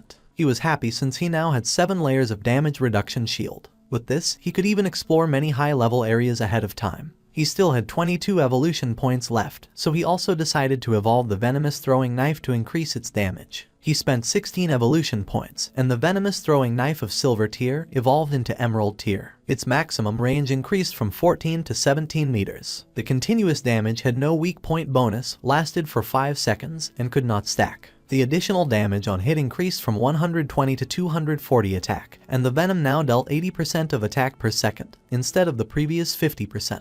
He was aware that evolving venomous throwing knife 3 times had at least doubled its damage. With a base cooldown of only 5 seconds, it could continuously output damage, making it no weaker than Shadow Slash, and he had gotten 2 assassin class gear pieces, so he would equip them right away. He also obtained the Agile Ring of Platinum tier, an assassin class accessory that provided plus 20 agility, plus 20% movement speed, plus 20% attack speed, and plus 20% cooldown speed, with an equipment requirement of level 8. Additionally, he got the heavy red leather gloves of gold tier, an assassin class armor that provided plus 18 physical defense, plus 15 to all elemental resistances, plus 12 constitution, and plus 588 HP.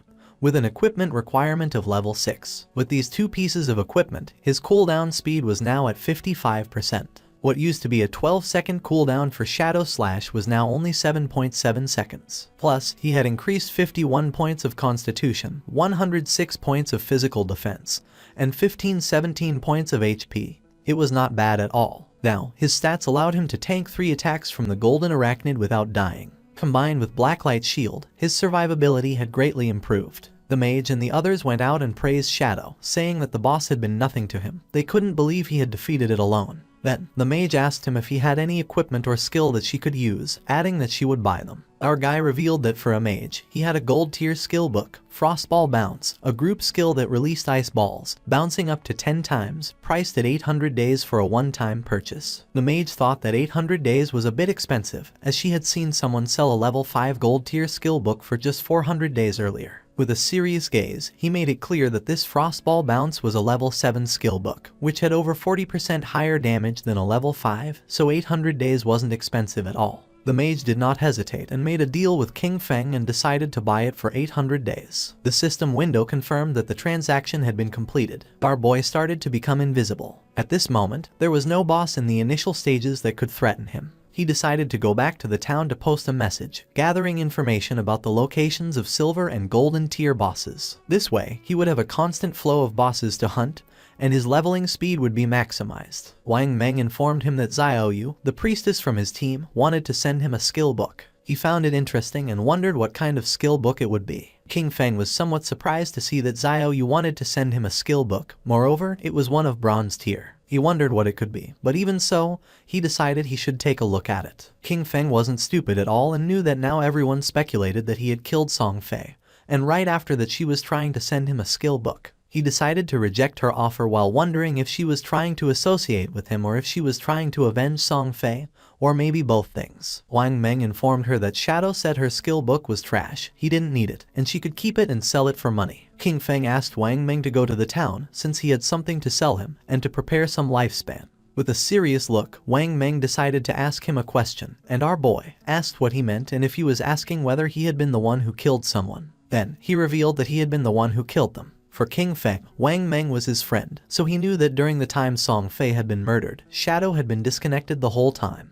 The motive and timing of the crime matched perfectly. Since Wang Meng had asked this, it meant that the authorities had already deciphered most of it. King Feng asked if Wang Meng was trying to arrest him, as he knew that in 2 hours other players would reach level 10 and the ability to transfer powers to reality would no longer be a secret. He considered it the perfect opportunity to see how the Daxia government would react to this and would take it as a test. King Feng returned to Firefly Town and reunited with Wang Meng and the others. Enyu asked if he was really admitting to having killed Song Fei. King Feng nodded. With a smile, Enyu mentioned that King Feng was, in fact, the main suspect. However, they also knew that Song Fei and Zhonglai had harbored malicious intentions toward him, and that Dajiang Industries had captured and abused many players, forcing them to work. Strictly speaking, killing those two had been an act of self-defense. King Feng realized that since they couldn't uncover his true identity, they had chosen to maintain a temporary cooperation with him. He reflected that in his previous life, by working with the officials, his record had been spotless. However, this time he had directly killed Song Fei and Zhang Lai, which might cause some changes. He was eager to see how much his rebirth could alter that doomed era of games. For now, he considered selling the platinum tier equipment he didn't use. Since they were backed by the authorities, they would accept equipment and skill books of any class,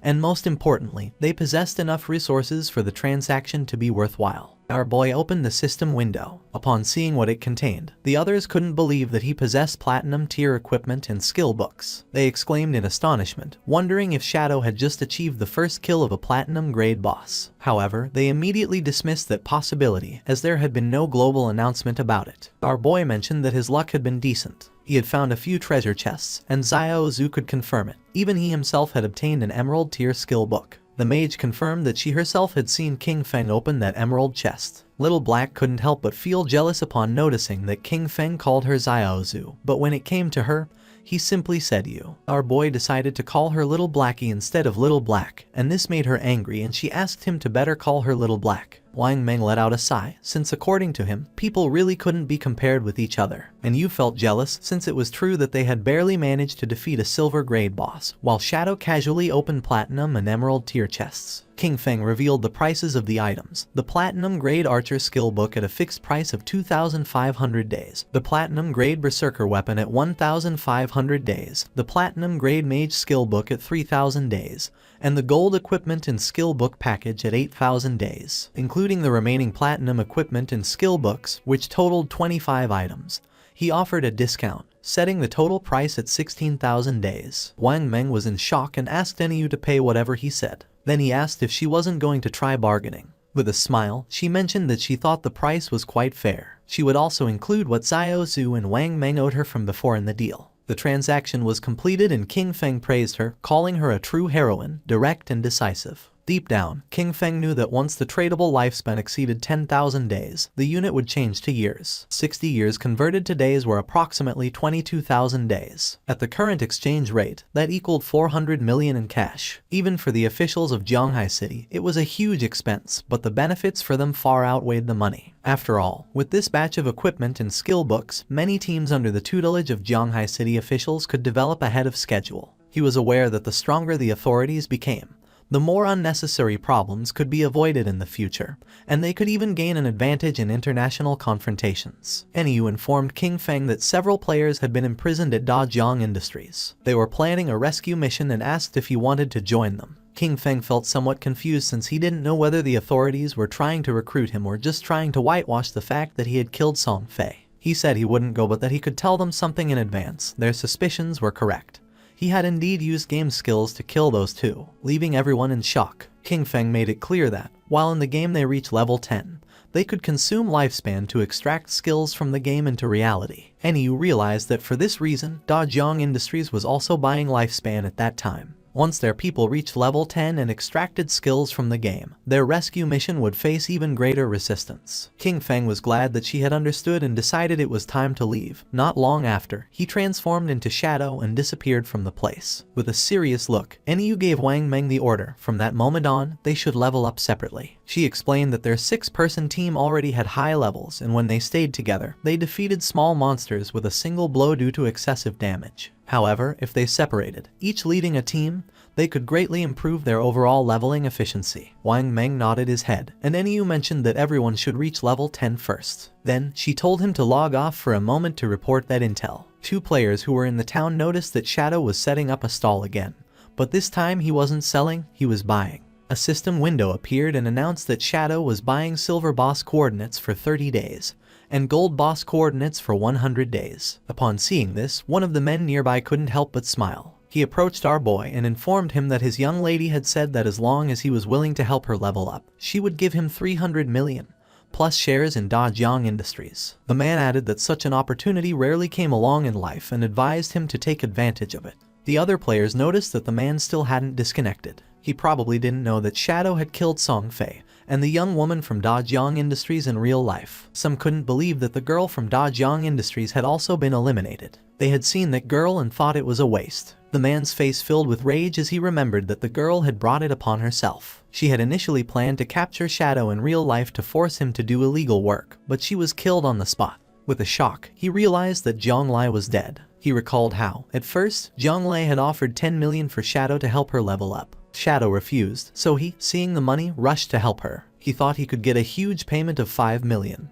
But when it came time to collect the money in real life, they knocked him out. When he woke up, he found himself locked in an unknown basement. They whipped and abused him every day, forcing him to earn lifespan for them in the game and lure more people in. He never expected that Zhonglai had already been killed by Shadow. With a bitter laugh, he thought that hateful woman got what she deserved with a good death. He used to mock Shadow for being stupid, but it turned out the real fool was him. Upon seeing his expression, King Feng realized that he must have helped her tie up quite a few people. The man got nervous and refused, then mentioned that he had been forced to do it and decided to leave. King Feng knew this guy was trash and decided to let the officers take care of him. 2 players approached King Feng and revealed that they had the coordinates for a silver boss, offering them for 30 days, and proposed closing the deal. Someone arrived in the city and everyone's attention turned to them, realizing it was Ace of Spades. It was said that she was Kayan Shishi, the heiress of the Kayan group in reality. They warned each other to stay away from her since she had killed quite a few players, and to be careful because she might try to steal their lifespan.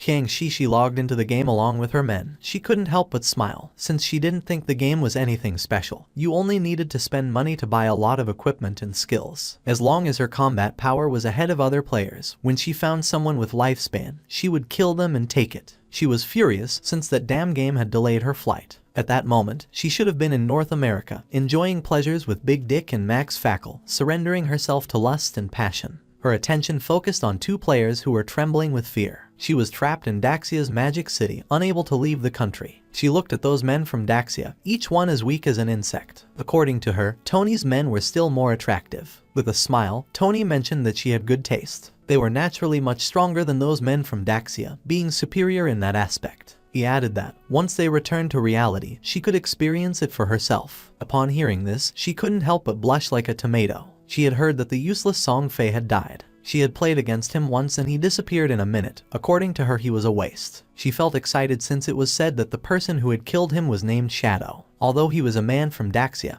he was still #1 in the world. Maybe she could get to know him. Upon learning that Shadow had been capable of killing Song Fei, she deduced that murdering an ordinary person would be even easier for him. She believed this was a good opportunity to get to know him. She informed her men that she would disconnect to make a call and send someone to contact Shadow. She claimed that although Shadow might not be interested in cash, he definitely wouldn't reject 3,000 days of lifespan. To obtain this, all she would need was to kill an ordinary person with a simple flick of the finger. Internally, she chuckled softly, promising never to forget the expression on Qin Feng's face when he rejected her, and stated that soon, Qin Feng would die. At the same time, in the forest, a player killed a monster and its body transformed into lifespan, while a healer was healing him from the monster's attacks. The man was exhausted and asked Xiaoyu that next time she healed him, not to be so extreme, since he was about to meet his great-grandmother. Xiaoyu turned her back on him and asked why he was being so fierce, adding that he wasn't dead. With a confused look, the man replied that he hadn't meant to be fierce. He was just reminding her. She mentioned that the system had warned her that her hunger level had reached 90%.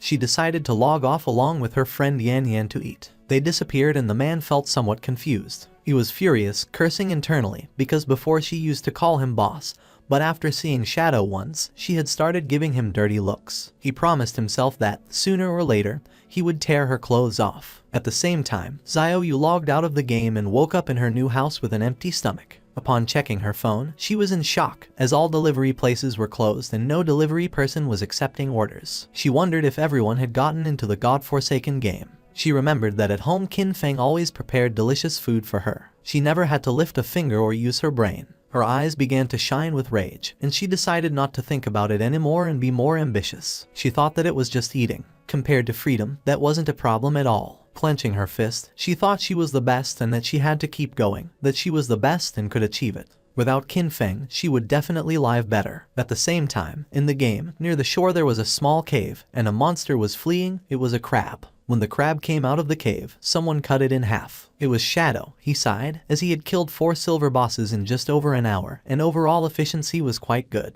Each boss granted 16 evolution points. The crab's corpse transformed into lifespan. On average, each silver level boss yielded 3,500 days of tradable lifespan. Thanks to this, all his equipment was now gold tier or higher. He couldn't help but smile, as his cooldown speed had increased from 55% to 75%.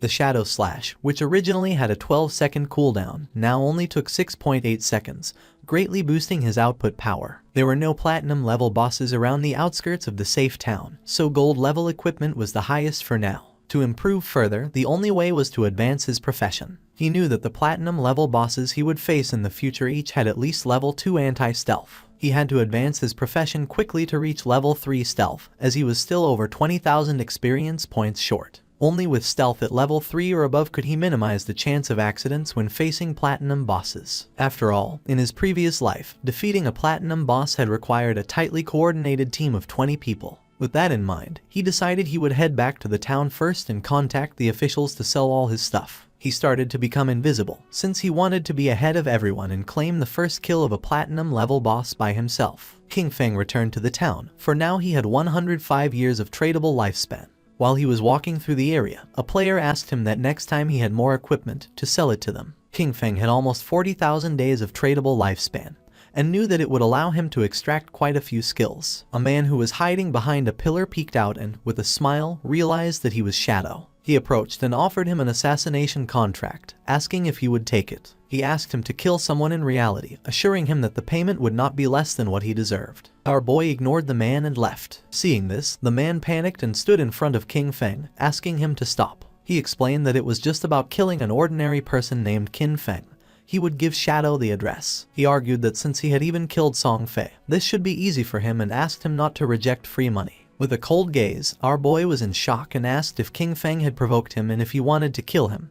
He told the man not to worry about that. With an arrogant smile, the man made it clear that the payment would not be small. If he completed the task, he would get 3,000 tradable lifespan days. King Feng was pleased, realizing that 3,000 days, which at current prices was about 50 million, was an interesting offer. He wondered who wanted to kill him, as he hadn't met this person in real life, nor were they any player he knew in his previous life. It seemed like they were just a messenger. The real person wanting to kill King Feng was someone else. He recalled that in his previous life, his grudges with others had also surfaced in the later stages of the God-forsaken game. The man couldn't help but smile since this was a tempting offer. King Feng knew that being the target so soon must be due to grudges prior to the game's arrival. Only someone who held a grudge would be willing to pay such a high price. He couldn't help but wonder if it was Cayenne Shishi. King Feng knew better than anyone that she had both the motive and the means to hire someone to kill King Feng. However, with the financial power of the Cayenne group, if they had really wanted to kill him, they could have done it before the game arrived. So this contract must have other intentions. He feared that her main goal was to get familiar with Shadow. As for getting rid of King Feng, that was probably just a side effect, since King Feng had once rejected her invitation for fun. He laughed internally, thinking it was interesting. He hadn't looked for her yet, but she had already found him. With a smile, he mentioned that he would accept the job. He demanded half of the deposit up front and also made it clear that he would decide when to make his move. The man panicked upon hearing this and asked him to wait a moment, as he needed to inform his superiors first. After consulting with his superiors, the man decided to pay half of the deposit first. He would transfer the amount directly, and once the transaction was completed, he would receive 1,500 days of tradable lifespan. King Feng was happy, as he would take the deposit first, considering it as interest. Then, internally, with a snort, he told Cayenne Shishi to wait because he would soon come for her. The man gave our boy the address and information of the target. According to him, with his skills, finding him wouldn't be a problem. King Feng was in shock upon seeing that the information was correct. Shadow decided to leave and asked the man to wait. The man was furious upon noticing that he was acting all arrogant, and thought, "Aren't you working for Miss Cayenne just like me?" Just then, someone asked our boy to wait. It was a woman who had heard that he was collecting coordinates of bosses. She asked if he was interested, as she had a coordinate of a gold boss. With a smile, she said the price was 100 days. He could pay after seeing the boss. King Feng thought this was good and decided to go with her. The woman asked him to follow her, and mentioned that the place was a bit far north of the city. King Feng asked what the name of the boss was, and the woman said it was called the Plague Enveloper. Upon noticing that she knew the name of the boss, he asked if she had really seen it. She didn't know if he could handle it alone and if he wanted to take a healer, warning that the boss had area toxic damage. Our guy refused and decided to go without a healer. King Feng was aware that the Plague Enveloper was indeed a golden level boss. This boss had a poisonous aura. As long as one stayed within its range, they would continuously lose health every second. Therefore, to deal with this boss, one had to kill it as fast as possible. For him, at that moment, it was just a matter of using a few skills. Not long after, the woman took King Feng to a cave and mentioned that the boss was inside. She added that her team had eliminated all the monsters, but they had not been able to defeat the boss. She decided to guide Shadow inside. They entered the cave and the woman began to point at a tree which was in the middle of a swamp full of poisonous aura, and revealed that there was the boss. Seeing that she hadn't deceived him, King Feng decided to give her the lifespan, and a system window appeared confirming that the transaction had been successful. He had traded 100 days of tradable lifespan. He remembered that this kind of poison damage could be evaded. In this case, his Ghost Blur's 75% evasion would be really useful. With her face full of sweat, the woman mentioned that there was something she needed to remind him. In reality, it was a trap. As soon as he started fighting, someone would come to kill him. She remembered that they had level 2 anti-stealth items. For King Feng this didn't matter much, but the woman revealed that they had told her to pretend to stop them as part of the plan and to use that opportunity to get close to him. In the end, they wanted her to find a way to discover his real-life information. Our boy began staring at her. He was disappointed upon seeing their plan. The woman blushed and, with a nervous expression, said that she had also been forced. She wanted to tell him the truth so he could go after the one behind everything. Since they were blackmailing her in real life, she wished for their death as much as he did. When King Feng asked who was forcing her, she revealed that it was Dongfeng Xian. She explained that in the game, his ID was Xianian, and he said that King Feng had killed him once. Upon hearing this, our guy couldn't help but wonder if it was Dongfeng Xian, the one who had first tried to steal his Golden Ghost ship boss. The same guy later sent him a skill book asking for forgiveness. The woman panicked and remembered that he had been able to kill Song Fei, so she believed he could also take down Dongfeng Xian. She was putting all her cards on the table with him and begged him not to betray her. The best thing, she emphasized, would be for him to eliminate Dongfeng Xian or else she would be doomed. According to King Feng, they had really come up with a childish plan. He had never heard of that guy in his past life and considered that he was probably eliminated early. King Feng decided to start by killing the boss, since he knew he could massacre a passing dog. King Feng became invisible and jumped off the cliff, asking her to go along with their plan. She should let her people get close, and he promised to take care of the rest. The woman panicked and thought everything was lost. They were doomed. According to her, Shadow was surely going to die. She remembered that previously Dongfeng Xian had led 3 teams, 18 people in total, to fight against that boss, but they had been annihilated in half a minute. While King Feng was descending upon the boss, she revealed that the continuous poison damage was too high. They hadn't even managed to reduce the boss's health by 5%. No matter how strong that Shadow was, when facing indiscriminate poison attacks, death would be the only outcome. Therefore, they had to find a way to escape. King Feng first used Blessed Release, and while the boss was preparing to attack, our boy activated the Weakness Amplification effect, and then the Throat Slash effect. His eyes began to shine with determination. King Feng attacked quickly, taking several thousand HP points from the boss. In an instant, its HP bar dropped to less than half. The woman was in shock, since she realized that a single skill had annihilated 2/3 of the HP of the gold tier boss, inflicting more than 80,000 points of damage. She wondered if King Feng was even human. Our boy disappeared and appeared behind her. Luckily for him, the active effect of Blessed Release had a 25-second cooldown. With a 75% cooldown speed boost, the final cooldown was 14.3 seconds. He decided he wouldn't kill the boss yet. He would wait for Dongfeng Xian's people to come and die, and meanwhile, wait for his skills to cool down. Not long after, Dongfeng Xian and his men entered the cave with the intention of killing Shadow. With an angry gaze, the leader made it clear that if anyone tried to stop them, they were going to kill them mercilessly. The woman drew her sword. King Feng was somewhat annoyed, since out of all the people, it was this guy again, and now he was also involved with Dongfeng Xian. He wondered if their plan, which consisted of Snowy pretending to block this group, would really work. He didn't know if Snowy's combat power was really that strong. More than 10 people were rushing in, and he wasn't very sure if she could really stop them. Snowy used her powers and summoned a golden shield. Seeing this, Shadow understood why they had chosen her to act. With this defense, there really weren't many who could break through it in the early stages of the game. The men began to attack the shield. King Feng knew that she had encountered an ancient god's blessing in the wild and had gotten a golden level treasure chest. His eyes began to shine with seriousness, and using instant shadow, King Feng attacked quickly, cutting their bodies into pieces. With eyes shining with rage, King Feng used the skill Blooming Curse and the corpses of the men transformed into flowers. Snowy was in shock since, according to her, it was terrifying. A single skill had killed so many people, and she wondered what those crimson flowers were. Fortunately, she hadn't listened to Dongfeng Xian, or otherwise she would have died miserably like Song Fei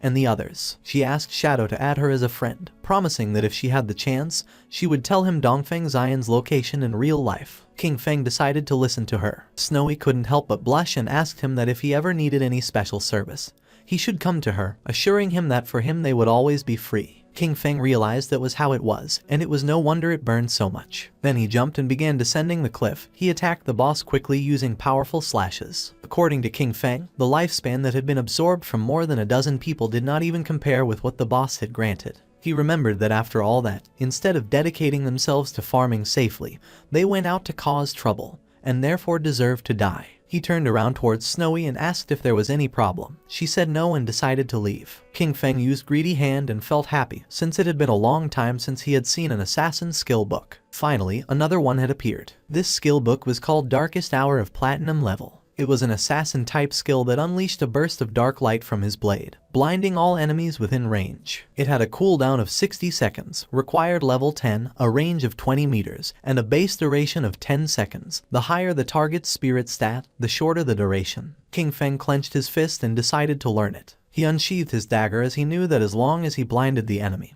he could still trigger double damage even if he wasn't in stealth. With this, no matter how high the boss's anti-stealth level was, it wouldn't affect his damage output. This dagger was the Plague Blade. It was an assassin-type weapon that granted 216 attack points and 42 agility points. Furthermore, it increased the weak point attack multiplier by 0.3. The equipment requirement was level 10, and all of its attacks inflicted a poison that detonated after 3 seconds, dealing 50% of the original attack's damage. King Feng decided to leave the cave, as he considered it had been another excellent and profitable day. He had already accumulated 98 evolution points and would soon be able to evolve his epic grade Greedy Hand to legendary. He left the cave and the small monsters were frightened. He realized that he only needed a little more than 10,000 EXP for his class advancement, so he decided to go farm monsters directly. King Feng began to massacre all the monsters he saw, causing the others to start fleeing in terror. But King Feng was not going to let this happen, so in the blink of an eye, he finished them all. He couldn't help but smile since he could finally advance his class. Golden energy appeared around his body, and a system notification informed him that his shadow class had advanced. His current tier changed from tier 0 to tier 1. The class attribute bonuses also increased. Strength went from 3 to 9,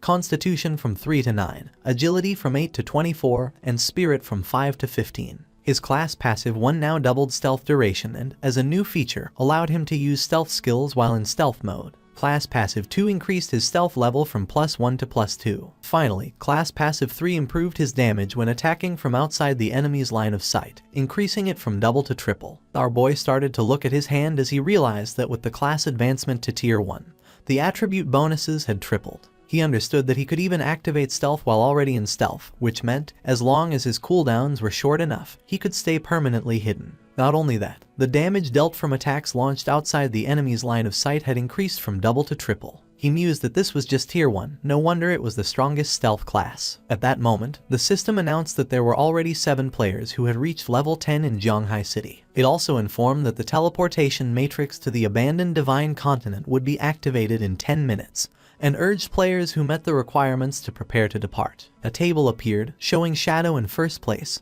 followed in second place by Grey Rose. In third place were Snowy Day, Black Elf Da Lai Zai and Wang Meng. Finally, in fourth place were Huaiyu and Yu Han. King Feng noticed that it was already 8:30 p.m. He had not expected so many players in Zhonghai City to have reached level 10. The ranking table was full of familiar faces, and he remembered that the last time, at the same hour, that table had been completely occupied by foreign players. His eyes began to shine with seriousness upon realizing that the impact of having sold so much equipment and skill books had begun to manifest. He thought that maybe the world order from the previous time would change, and he was really hoping it would. In reality, it was already night, and the police had arrested several men. One of them reported that all main members of the Dajiang Industrial Criminal Group had been arrested. However, he added that 3 key members were still inside the game, with their bodies in a state of non-existence, which made their capture impossible. They were waiting for further instructions from the commander. The commander praised his comrades for their good work and ordered them to inform Manhua, assigning them the task of finding a way to force the suspects to disconnect. He told his companion that this method was effective, since even if the criminals hid in safe towns where they could not be attacked,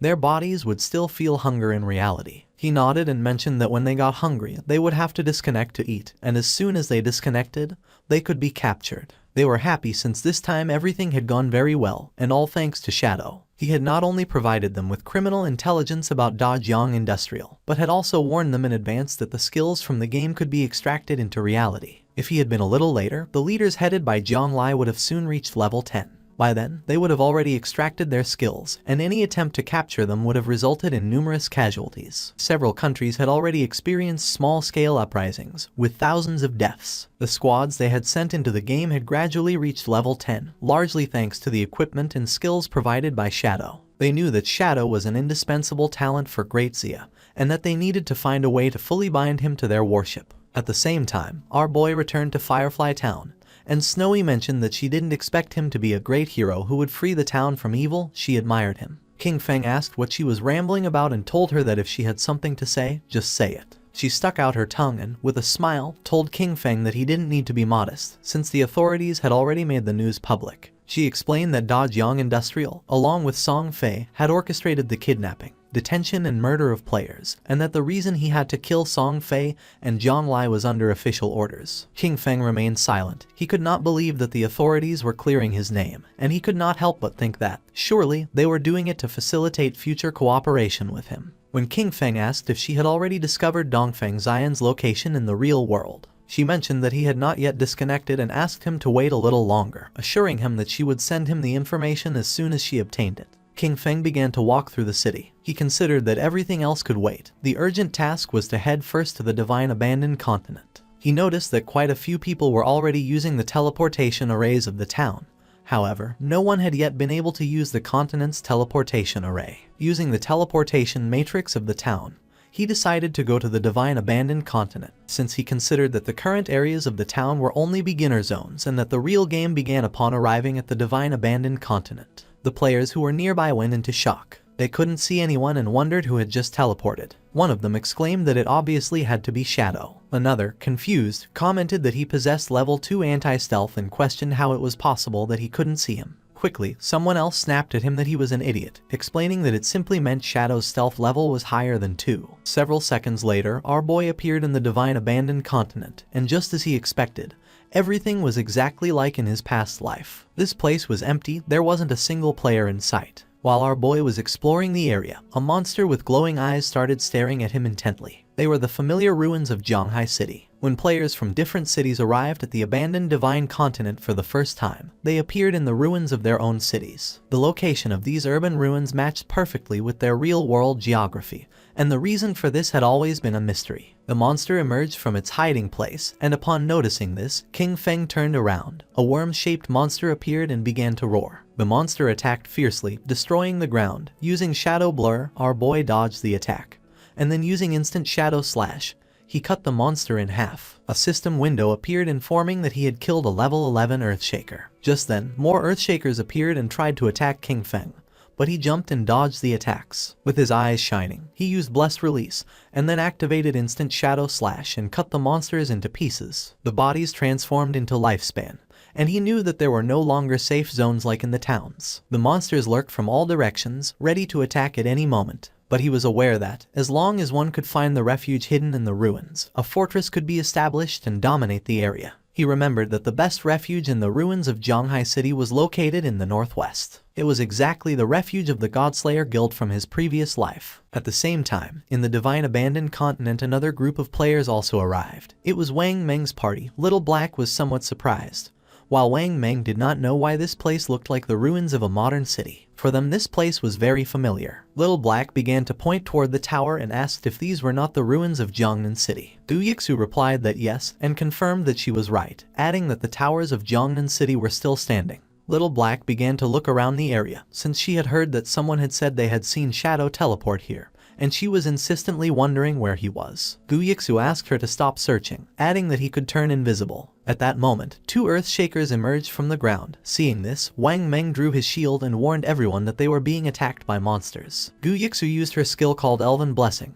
The monsters attacked quickly, but Wang Meng blocked the attack using the shield, and thanks to her enhancement he was able to withstand the attacks. Gu Yixu asked Wang Meng to be careful, warning him that the ordinary monsters hit harder than the silver tier bosses around the starting town. The party's archer used the skill called binding shot and shot an arrow toward the monsters. In the blink of an eye, the arrow created energy ropes which wrapped around the bodies of the monsters. With a smile, he mentioned that these monsters were vulnerable to control, and therefore he would keep them immobilized and unleash all his damage to finish them off. Little Black raised her magic staff into the air and summoned a prophetic fireball. 2 flames of fire struck against the monsters. The Earth Shakers died and their bodies began turning into lifespun. Wang Meng asked Xioxu to send her owl to fly high and explore the surrounding terrain. She nodded and her owl began flying around the area. She reported that there were monsters everywhere, a lot of them, and that the noise from the previous fight had already attracted some in their direction, which were heading directly towards them. She added that she didn't see any nearby safe zone and asked the captain what to do now. Wang Meng was in shock upon seeing that there was no nearby safe zone.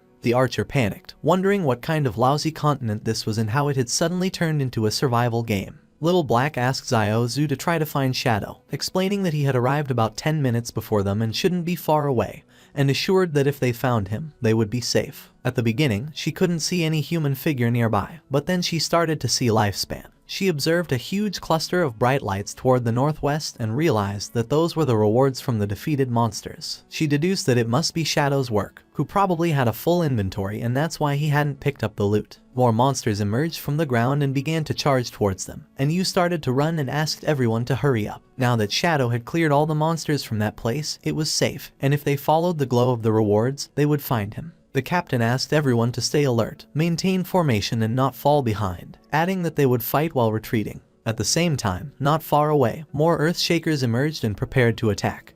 But someone moved quickly and cut their bodies into pieces. It was Shadow. He knew that even without the active effect of graceful release, the total damage of Shadow Slash could still reach 20 to 30,000, which meant an instant kill against those mobs. That place was, for him, basically a farming paradise. A few minutes later, he arrived at the hideout. He began to observe the place, as he knew that beneath those ruins lay a massive underground palace, which had taken a long time to be discovered in his previous life. That subterranean palace alone had over 1,000 resting rooms and dozens of large halls. It was the largest hideout in Zhonghai City and the base of his guild, Godslayer. Before being taken over, the hideout had been like a dungeon filled with numerous traps and monsters, as well as a guardian boss. The larger the hideout, the stronger its guardian was. He entered the hideout and remembered that in his previous life, after founding the Godslayer Guild, he had gathered 3 squads, 18 elite members in total. All of them had reached level 15 and were fully equipped to the teeth. Even then, they barely managed to conquer this palace. He began to descend down the stairs toward the bottom of the ruins. A system window confirmed his arrival at the hideout.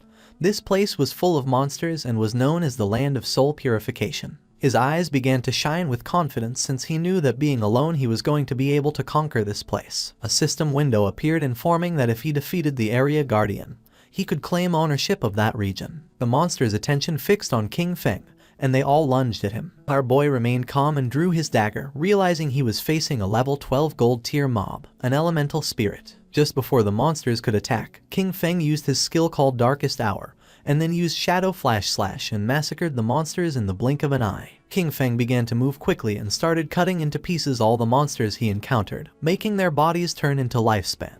He could not help but feel joyful since, as long as the enemies were blinded, all his attacks would receive a damage increase. Even his basic attacks were enough to finish off those level 12 monsters in one hit. Despite the fact that the 15 monsters in the hall had been eliminated, the soul cleansing grounds, however, still contained dozens of halls and thousands of small rooms. A slight smile appeared on his face. It was, indeed, a massive task. He began to carefully observe the lifespan, and judging by the number of monsters in the hideout, he realized that after eliminating all the monsters, it would be enough to evolve Greedy Hand once more. King Feng began to look toward the ground and his eyes started to shine with seriousness. He knew that after clearing all the monsters from each area, the Guardian would appear. Not long after, 2 players who were in a bookstore teleported to the Divine Abandoned Continent. The man was somewhat confused since he didn't know if this place was real. He wondered if they were really on the Divine Abandoned Continent. For the girl this was strange, and she wondered why this place felt so familiar. Upon observing closely, they realized that these ruins were simply Chaoyu. When exploring the place they arrived at the ruins of Mountain City, and a few hours later they arrived at the ruins of London. The man was in shock, and he wondered if it could be that people from different regions were all transported to the ruins of the city they originally came from. According to the girl, this was strange, and she wondered if it could be that the geographical locations of the cities corresponded exactly to the real world. While they were distracted, something began to approach them, making them go on alert, and when they turned around, they saw several earth shakers staring at them with glowing eyes. They panicked and decided to flee. The monsters began to attack and they began to flee the area. At the same time, in the Zhonghai ruins, the ground was filled with lifespan, and not far away were Wang Meng and his team hidden under some rubble. Wang Meng stuck out his head and, seeing that there were no monsters nearby, suggested that they first take a moment to recover. And you couldn't help but blush, since for her shadow was impressive. She had believed that they were strong enough, but in the end, they could only cower trembling under the shadow of the boss. Wang Meng coughed and asked her to watch her words. She felt somewhat confused and asked if that wasn't an accurate description. Little Black stuck out her head and mentioned that, fortunately, Shadow had cleared that area, since otherwise, with so many monsters, they probably all would have died. She added that she was a little curious about where exactly they would reappear if they died in this place. While Gyixu was controlling the owl to explore the area, Wang Meng reached out to Yu and suggested that the 6 of them should postpone exploration for the moment, proposing that they wait until all members of their team reached level 10 before moving forward together. She nodded her head. Yixu's owl was flying over the area and she observed that the monsters were really falling like flies. But she wondered why Shadow had stopped there, since it was as if he had disappeared right in that place. She also noticed that there was a lot of loot, and part of it was gold tier. She really wanted to go pick it up. With a serious look, Wang Meng decided to contact Shadow to see if he still wanted those things. At the same time, our boy cut one of the monsters into pieces. The area was filled with lifespan orbs. He felt relieved, as he had finally cleared all the mobs. He had cleaned more than 40 halls and more than 1,000 small rooms, taking down over 400 monsters. He had also defeated 4 bronze tier bosses and 2 silver tier ones, which had granted him more than 80,000 experience points and had raised his evolution points to an impressive 205. He began to walk, knowing that he only needed 5 points to evolve Greedy Hand. Wang Meng contacted Shadow and mentioned that they had noticed he had left some loot from the monsters he had killed, and proposed if they could collect it and pay him in lifespan according to its value. Upon hearing this, our boy realized that it seemed Wang Meng and his official squad had also arrived. He did not refuse and decided to let them collect the loot, adding that he would contact them later as he had a batch of equipment to sell. Wang Meng thanked him and said they would wait for him at coordinates 89,554, 66,666 inside the ruins shelter. At that moment, electricity began to manifest. King Feng's attention was fixed on it. It began to move quickly toward our boy. King Feng realized that the Guardian had appeared. A knight made of electricity appeared in front of him called Soul Purifier of Tier Platinum. According to the system window, its description indicated that it was the Guardian of the Soul Purifier's domain, and that by defeating it, he would become the master of the Soul Purifier's domain. Our boy began to think, knowing that the highest level monsters in the city ruins were level 15.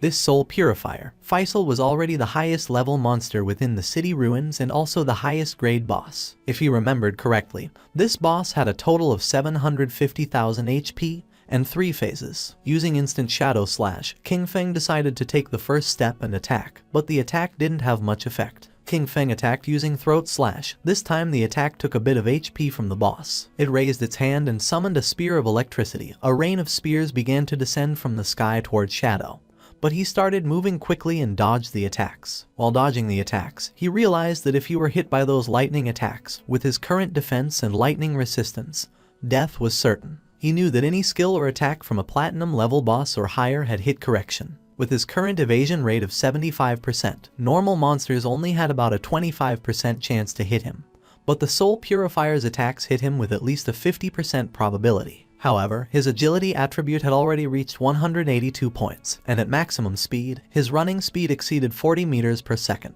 Therefore, as long as he paid close attention, he could easily dodge before the lightning struck him completely. His eyes began to shine with rage because last time, he had barely survived with his guild, relying on the priest's shield and luck. He attacked with all his strength since this time he would give the boss no chance. The boss had already lost a quarter of its HP, as the throat-cutting damage from Graceful Release, combined with Shadow Slash and the burst from Plague Blade, had directly taken off 250,000 HP from it. He knew that next, the boss would enter the second phase. The boss began to summon balls of electricity, and King Feng knew that the Soul Purifier would enter an invincible state, continuously generating lightning orbs and bolts. He was aware that in this phase, the priority was to destroy the 3 lightning orbs first, or else the boss would go into a frenzy. King Feng began to remember his past. In the previous life, his team had once been annihilated under the frantic damage of the boss. After that, Qin Xiaoyu had thrown a huge tantrum and had flatly refused to continue fighting. So, for the second attempt, he hadn't taken her and they had cleared it in one go. Using venomous flying darts, he attacked the orbs, knowing that each time a lightning orb was destroyed, it would receive corresponding damage, and that once all 3 orbs were destroyed, it would enter the third phase. King Feng threw another dart, which hit the third orb, causing the boss's HP to drop below half. Its eyes began to shine with rage. It extended its hand and electricity started spreading through the area. King Feng remained calm because he knew that in the third phase, the Spirit Purifier continuously unleashed wide-area lightning attacks. He remembered that last time, the guild had equipped all participating members with full sets of lightning resistance gear in addition to 4 priests and healing shields, barely managing to survive it. King Feng jumped and a barrier appeared around his body, since this time there was no need for all that trouble. He used Graceful Release and Black Light Shield. With the continuous lightning on the ground, he decided to attack from the air. Upon noticing that there were continuous lightning strikes on the ground, he decided to attack from the air. King Feng used Graceful Release and the Black Light Shield, then his eyes began to shine with determination. Using Shadow Slash, our boy attacked quickly, cutting off the boss's head. After defeating it, King Feng landed on the ground. A system window notified that he had killed the Soul Cleanser Faisal of Platinum tier. As a reward, he reached level 11. His 4 main attributes increased by 4 points and he obtained 10 free attribute points. Additionally, he gained 20 evolution points and 1,520 days of tradable lifespan. Our boy was somewhat happy. He had achieved the world's first kill of a platinum tier boss, for which he earned 10 reputation points. Additionally, he had become the master of the sanctified grounds. The ground was full of lifespan and, according to King Feng's knowledge, the hideout he had just obtained had an importance that transcended the game. He knew that a hideout not only provided shelter and storage functions, but more crucially, it could be extracted into the real world. This was vital because, when the game descended, real-world weapons began to corrode. The most powerful ones, especially nuclear bombs, became useless from day one. Planes and tanks would barely function for another month or 2 before turning into scrap. In other words, all future battles in reality would depend entirely on skills extracted from the game. Once a hideout was brought into the real world, it could activate a magical defensive barrier and become an absolutely safe refuge. King Feng began to think in silence, and then started to move away from the area, remembering that in his previous life, his guild Godslayer had used this same place as their base to continuously grow. And although he kept many joyful memories of that time, he had also witnessed how countless people came and went, full of intrigues and deceit. His eyes began to shine with determination. This time he was not going to choose the same path, he was going to become stronger on his own, until reaching the top. Outside it began to rain, and a monster swung its axe forcefully. Xiaoyu's friend fell to the ground and dodged the attack. Asking her to step aside, she began screaming for help. She didn't react in time and the axe cut her body in half. She respawned back in the town, and the system informed her that she had died, losing 14 years of non-tradable lifespan and 2 days of tradable lifespan. She went into shock upon seeing that she had died again. Her friend was furious. He called her an idiot and scolded her, asking how it was possible that she hadn't dodged the big axe wielded by the boss. She got angry and asked him who he thought he was insulting. She scolded him, saying he was the tank and if he didn't attract the boss's attention properly, how was she supposed to dodge the skills? He got even angrier and, calling her an idiot, asked her how he was supposed to attract the boss with an AoE skill. After arguing, he left the party. Xiaoyu's friend panicked when she saw that the tank had fled and started asking for help since she was being attacked by the boss. The boss attacked with its axe, and not long after, the friend also respawned back in town. With a worried expression, she suggested to Xiaoyu that they better focus on killing small monsters to level up first, explaining that she was uneasy because they didn't have much lifespan left. Xiaoyu began to ponder in silence. At that moment, the system revealed that the player Shadow from Jianghai City had achieved the world's first kill of a platinum level boss, gaining 10 reputation points. Everyone's attention was fixed on the system window. People couldn't believe what they were reading. It seemed crazy to them that someone had managed to solo kill a platinum level boss. Many commented in amazement that they had barely made it to the continent, while Shadow was already farming there alone. The name Shadow echoed once again, and everyone wondered about his true identity. The feat was incredible, considering that most players hadn't even seen a gold tier monster yet. It was evident that this was someone immensely powerful. Xiaoyu was somewhat confused, since she did not know why the other players were so weak. She knew that they fought simply to kill a silver tier boss, and she wondered how the hell it was possible that Shadow had achieved the first kill of a platinum tier boss. Back at the hideout, our boy began collecting the lifespan orbs. After killing the Soul Purger, he had reached level 11. He knew that after level 10, each level up granted +4 to all attributes and 10 free attribute points, so he continued assigning all his points to agility. His reasoning was that with high enough agility combined with his infinite invisibility, he could kill many bosses without taking any damage. He was in shock, as he did not expect the boss kill to grant him 20 evolution points immediately. This meant that he could evolve his skill Greedy Hand once more. He could not help but feel happy, since the additional loot rewards had increased from 3 to 5. Moreover, he had obtained an extra storage space of 100 slots. He spent 210 evolution points, which left him with 15 remaining. As a result, his Greedy Hand skill evolved from epic to legendary. The assassin skill now granted a 500% chance to get an extra loot reward, and that extra loot had a 100% chance to increase by 1 tier. Additionally, he gained a new passive effect, 100 slots of greedy space for item storage. King Feng decided to use his legendary tier Greedy Hand skill to collect the loot, and as a result, he obtained 5 extra loot drops. Additionally, he gained 100 evolution points, bringing his total to 115 remaining points. While observing the system window, King Feng noticed that 2 pieces of assassin gear and a book of assassin skills had dropped. However, since his level was still not high enough to use them, he decided to store them for the moment in the safehouse warehouse. King Feng summoned a devout believer and gave it the order to collect all the loot from the palace and pile it up. The devout believer got to work. King Feng was happy because he knew that the 115 evolution points he had left could be used to upgrade those skills that had not yet reached the epic level. He consumed 42 evolution points to evolve Shadow Stealth 3 times to epic level. As a result, its stealth duration increased from 36 to 60 seconds. The attack that broke the stealth now dealt 300-500 damage, and its cooldown was reduced from 22 to 15 seconds. Next, he used 34 evolution points to evolve Backstab Enhancement twice, bringing it to epic level, and increasing its backstab damage bonus from 50% to 75%. He then consumed 6 evolution points to evolve Darkest Moment through Platinum, Emerald, and Diamond to reach epic. The ability now unleashed a burst of dark light that blinded all enemies within its expanded range of 50 meters. Its base duration increased to 16 seconds, though it would be shorter against targets with a higher spirit attribute. Finally, he spent 33 evolution points to evolve Bloom Curse 3 times to the legendary level. The skill could now be used on player corpses within 60 seconds of their death and gain new effects. It could simultaneously absorb 50% of the target's remaining non-tradable lifespan, and also absorb scattered non-tradable lifespan light spheres. Any corpse drained by Bloom Curse would cease to exist. His eyes widened in surprise upon realizing it could absorb the non-tradable lifespan orbs. He remembered that in many high-level areas and in the rage zones of special bosses, the lifespan was depleted at a speed hundreds or thousands of times faster,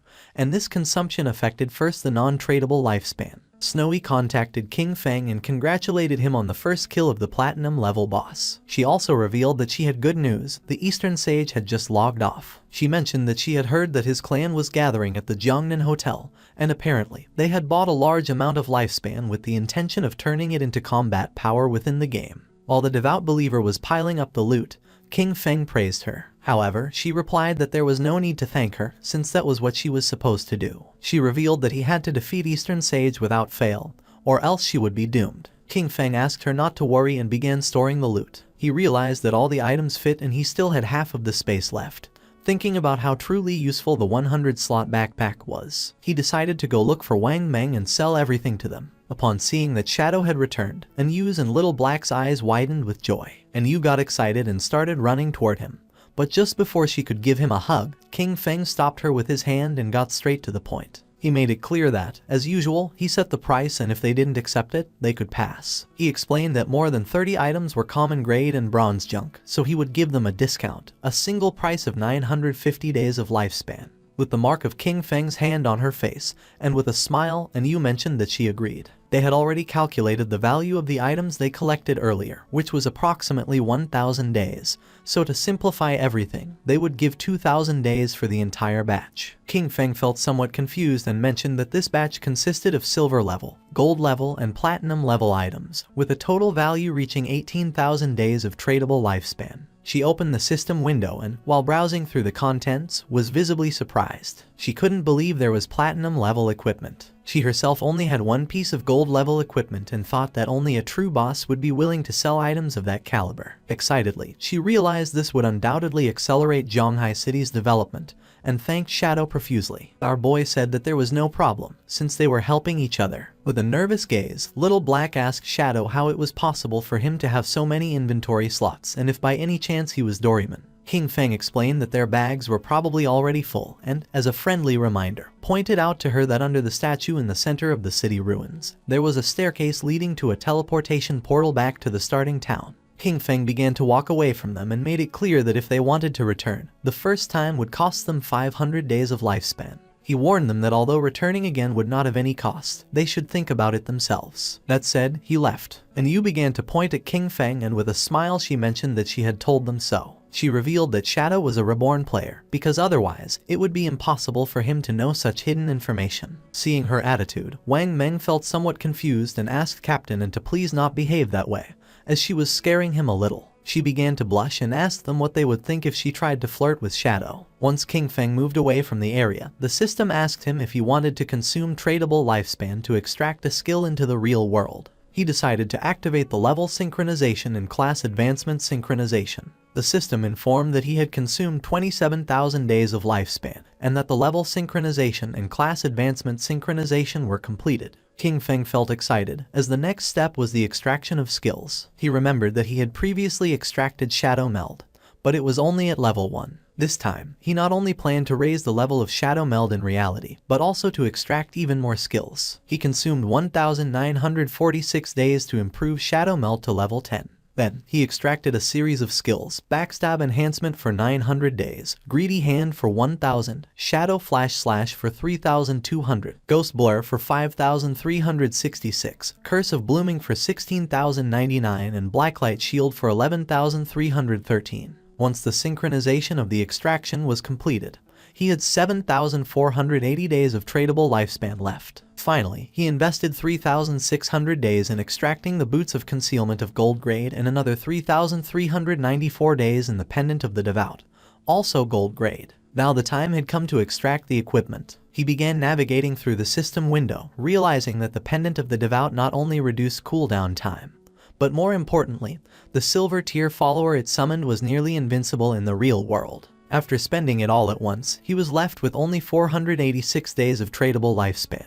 But now his strength in reality was almost on par with what he had in the game. He began to disappear without a trace, knowing that he still needed to gain more lifespan. He had to make sure that by the next logout, he could achieve full synchronization. Several minutes later, with the body releasing Shadow, King Feng woke up in the real world. He began to think silently. Now that Kai and Shishi knew his address, he considered that, for safety, it was best to leave this place for the moment. He knew that extracting the Sanctuary of Soul Purification required more than 1,300 years of lifespan, so for now, he would have to find a temporary place to stay. With eyes shining with seriousness, King Feng decided to use Greedy Hand and absorbed everything that was in his room. Everything disappeared without a trace. He was happy, since the storage space of Greedy Hand was really useful, and all his things fit perfectly inside. Jumping up, he climbed onto the window. Then, he took out his phone and realized that Dongfeng Zion was at the Jiangnan Hotel, about 15 kilometers from that neighborhood. He began to look toward the ground and then, making himself invisible, descended from his apartment to the ground.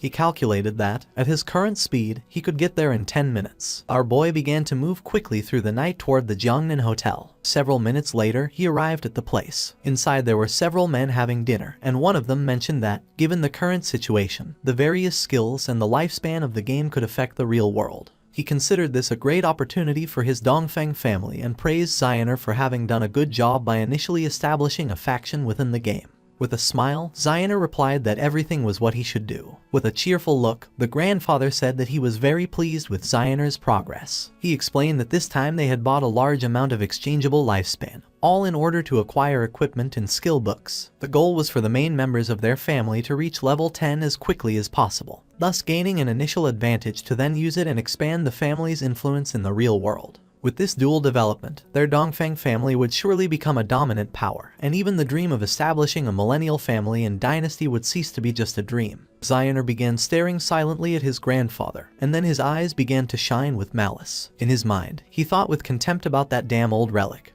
who already having one foot in the grave still clung to the position of clan leader, dreaming of immortality. His plan was to trap Shadow, force him to reveal his secrets and then make him earn lifespan for him. Once he became number 1 on the ranking list, he would make sure they all died. The grandfather asked him how the plan to deal with Shadow was going. With a smile, Zioner asked his grandfather not to worry. He assured him that he had already found a trustworthy woman to discover Shadow's identity, and that they would have news soon. The grandfather asked him to capture him alive and make shadow work for the Dongfang family, since that was the way they would bring enormous benefits to the clan. Meanwhile, King Feng had already killed the guards who were watching the entrance of the hotel. They decided to toast together for the resurgence of the Dongfang family, and then chanted in unison, "Long live the Dongfang family." His eyes began to shine with seriousness, since he did not expect these noble families to have weapons. He knew that his skills Ghostly Blur and Blacklight Shield could not guarantee a 100% evasion, and furthermore, he had not extracted any armor into the real world.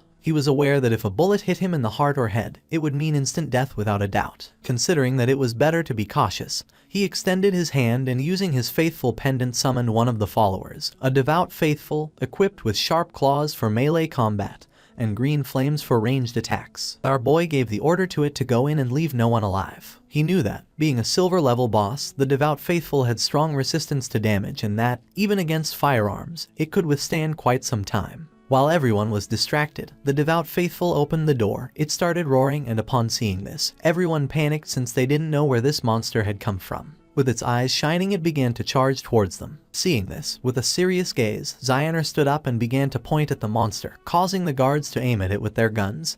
He could not believe that it was a monster from the game and quickly ordered them to shoot. The bullets impacted against its head, but they did not have much effect. It swung its arm forcefully, killing one of the guards. It stabbed its sharp claw into the chest of the other guard. While it was attacking the guests, Xioner couldn't help but sweat and feel fear. The monster began to attack his grandfather, who panicked and started calling for help. Without losing a second, instead of helping, Xioner started running. He did not look back, knowing that he had to get out of here quickly, because as long as he managed to escape and enter the game, he would be safe. His eyes were full of fear, and he thought that as long as he managed to reach level 10 in the game, extract his skills into the real world and then return, nothing could threaten him. At that moment, he saw King Feng standing at the entrance of the hotel, and just before he could take another breath, our boy attacked quickly, making Xioner's head fly through the air. While blood was emerging from his neck, King Feng turned his back and began to walk away. Xioner's eyes were full of confusion. He did not know what was happening. Not long after, flowers began to emerge from his body. King Feng began to observe them carefully,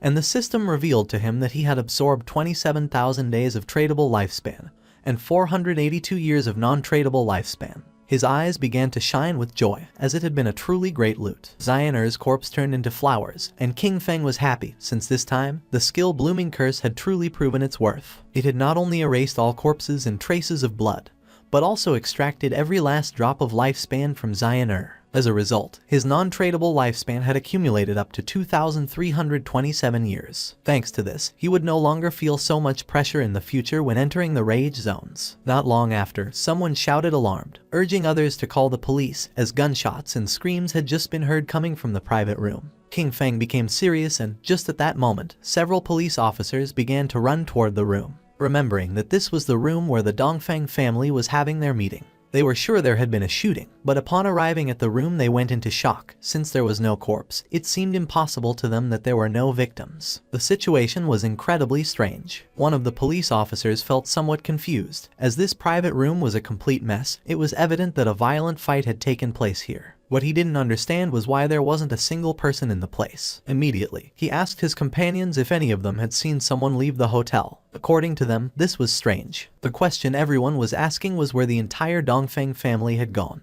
It was as if they had completely disappeared, and they thought it best to call the investigation unit. Meanwhile, King Feng had already left the hotel. King Feng began to move away from the hotel. His next target was the Cayenne Corporation. However, its main headquarters had already moved to North America before the game descended. At this moment, only the CEO's daughter, Cayenne Shishi, was trapped in the Demon City area, and he needed to eliminate her before she left the country. The distance from Zhanghai City to Demon City was nearly 300 kilometers. If he traveled on foot, it would take him 2 or 3 hours, and that was too much of a waste of time. King Feng got ready to sleep, knowing that he needed to find a way to get a mount. Our boy returned to the godforsaken game and stood up upon realizing that there were still some silver and gold tier bosses left in the ruins, and decided to go farm them. Captain Anu contacted Shadow and informed him with great enthusiasm that she had excellent news. She explained that Xiao Hai had just found the entrance to a tomb, but a gold tier vengeful spirit was guarding it and they couldn't defeat it. King Feng was somewhat surprised to hear this and asked how she had found the entrance to a tomb.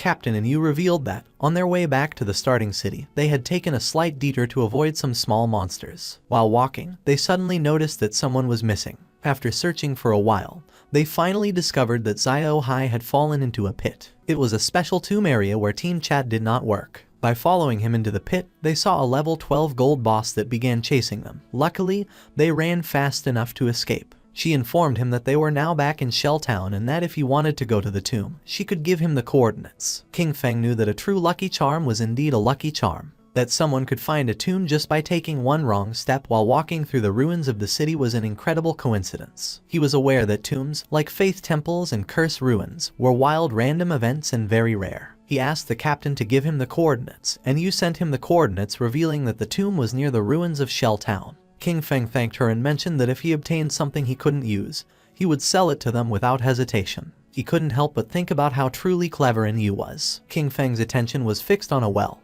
He was somewhat confused to see this and wondered if this was really the access point. With such a large well, it seemed incredible to him that someone could simply fall in by accident while walking. Without a doubt, that girl, Xiao Hai, was truly unique. Without hesitating for even a second, King Feng jumped into the well, and a system window welcomed him, announcing his arrival at the Tomb of Resentment and notifying him that his long-range communication would be blocked. King Feng landed at the bottom and began to walk down the corridor. At that moment, a giant monster appeared before him, the Wailing Spirit, a level 12 creature of gold rank. King Feng began to observe the boss in silence. He had never encountered this Wailing Spirit in his previous life, but judging by its form, he deduced that it must have an extremely high attack power and a wide attack range, definitely being a type of physical damage. This explained why Yu and the others had fled in panic. The equipment and skill books he had sold them did not increase their defense much. He estimated that Wang Meng, being a holy shield warrior with about 5,000 HP at this moment,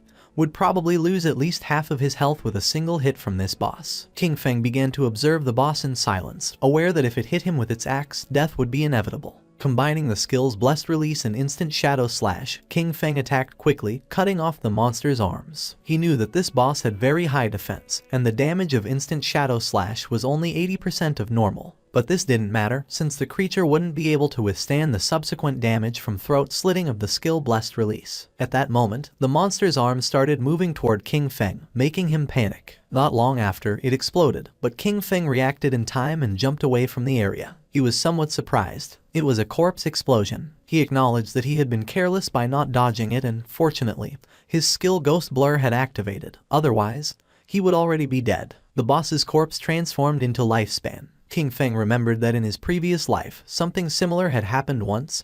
They had killed an unknown boss. A team member had approached excitedly to loot the corpse, but it exploded and annihilated him instantly. Some teams had even been annihilated by boss corpse explosions, although this mainly happened with platinum level bosses and above. He did not expect a gold level boss in this tomb to self-destruct in that way. Using Greedy Hand, he picked up the loot. A series of system notifications informed him that, for having killed the resentful ghost, a gold level boss, he had gained 10 days of tradable lifespan and 20 evolution points. Additionally, he obtained the skill book Night Ring Blades of platinum level. Thanks to the use of Greedy Hand, he got an additional 63 days of tradable lifespan, and the resentful leather armor of platinum tier. He was somewhat surprised because he had obtained a piece of equipment and a skill book that he could actually use. According to the system, the Dark Night Ring Blade was a platinum tier assassin skill. It imbued the blade with dark power, dealing dark elemental damage to all enemies within a 5-meter radius and adding 500 points of dark elemental attack. Its cooldown was 10 seconds, reduced to 5.7, and the required level to use it was 11. King Feng was happy, as this was exactly the elemental damage skill he needed for the assassin class. Since the shadow class had higher spirit attributes than strength, its magic attack power surpassed physical. This perfectly explained why elemental skills like Dark Night Ring Blade suited him so well, and he understood that he should focus more on enhancing his spirit stats to maximize this type of damage. He had 9 points in strength, 9 in constitution, 24 in agility, and 15 in spirit. Phew. King Feng decided to advance the skill to epic level to see the result. Immediately, he consumed 6 evolution points, leaving him with 36 remaining. The skill Dark Night Ring Blade evolved from Platinum to Emerald, then to Diamond and finally to Epic. As a result, the radius of effective dark elemental damage increased from 5 to 12 meters, and the added dark elemental attack rose from 500 to 1300 points. Our boy thought that, after the evolution of the skill, the range had expanded from 5 to 12 meters and the additional attack had increased from 500 to 1300 points. His eyes filled with seriousness, as he knew better than anyone that, being an area attack, the additional attack power was not so strong and the total damage per use could not be compared to that of Shadow Slash. However, it was a divine skill for eliminating groups of small enemies. Shadow Slash had a cutting range of 5 meters, but ultimately it was a linear skill. In contrast, the Dark Knight Ring Blade was an area skill, so its effectiveness was much greater when surrounded. The system informed him that the Resentment Leather Armor of Platinum level granted plus 55 physical defense, plus 45 to all elemental resistances, plus 42 damage block and 777 points of health. The level requirement to equip it was 11. Additionally, it possessed the Resentment effect, which granted him 30 points of base attack power after being attacked. King Feng began advancing toward a giant door, knowing that the Resentment effect did not have much impact. However, the base defense, resistances, and block on this leather armor were very high, so he could replace the Golden Ghostfire leather armor level 5 he wore. In total, the rest of the loot added up to about 20 items, and selling them all would bring him more than 10,000 days of lifespan.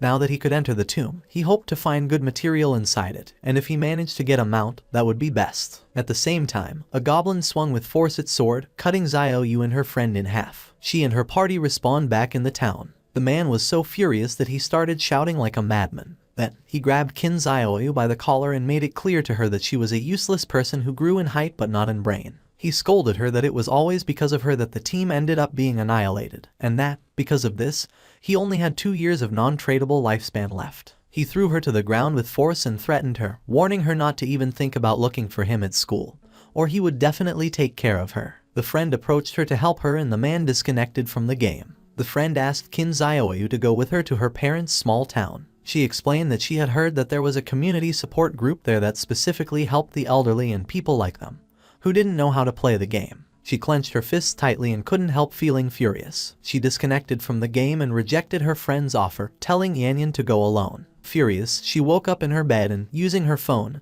asked Hanhan if he could help her level up. With a smile, Hanhan did not refuse, but he set a condition. In exchange for raising her 1 level, she would have to accompany him for 1 night, as he wanted to see how the popular goddess of the school behaved in bed. She was furious and called him an ugly monster. She scolded him for thinking himself capable enough to try to take advantage of her and ordered him to leave. Then, a smile spread across her face. She told Hanhan that, actually, she had always liked him too, but that she hadn't accepted his confession earlier because her brother, Qin Feng, was controlling her. Now that she had cut ties with him, they could finally be together openly and without worries. He didn't fall into her trap. He called her an idiot and asked if she was trying to kill him with laughter. He pointed out that, if she had already cut ties with her own brother, who knows what she could do to him next. Finally, he ordered her to get out. She started contacting everyone. First, she reached out to Sharp Young Master, inviting him to her house to keep her company and, by the way, help her level up. However, he recognized her immediately and mocked her, boasting that he was now a platinum level talent and had plenty of women,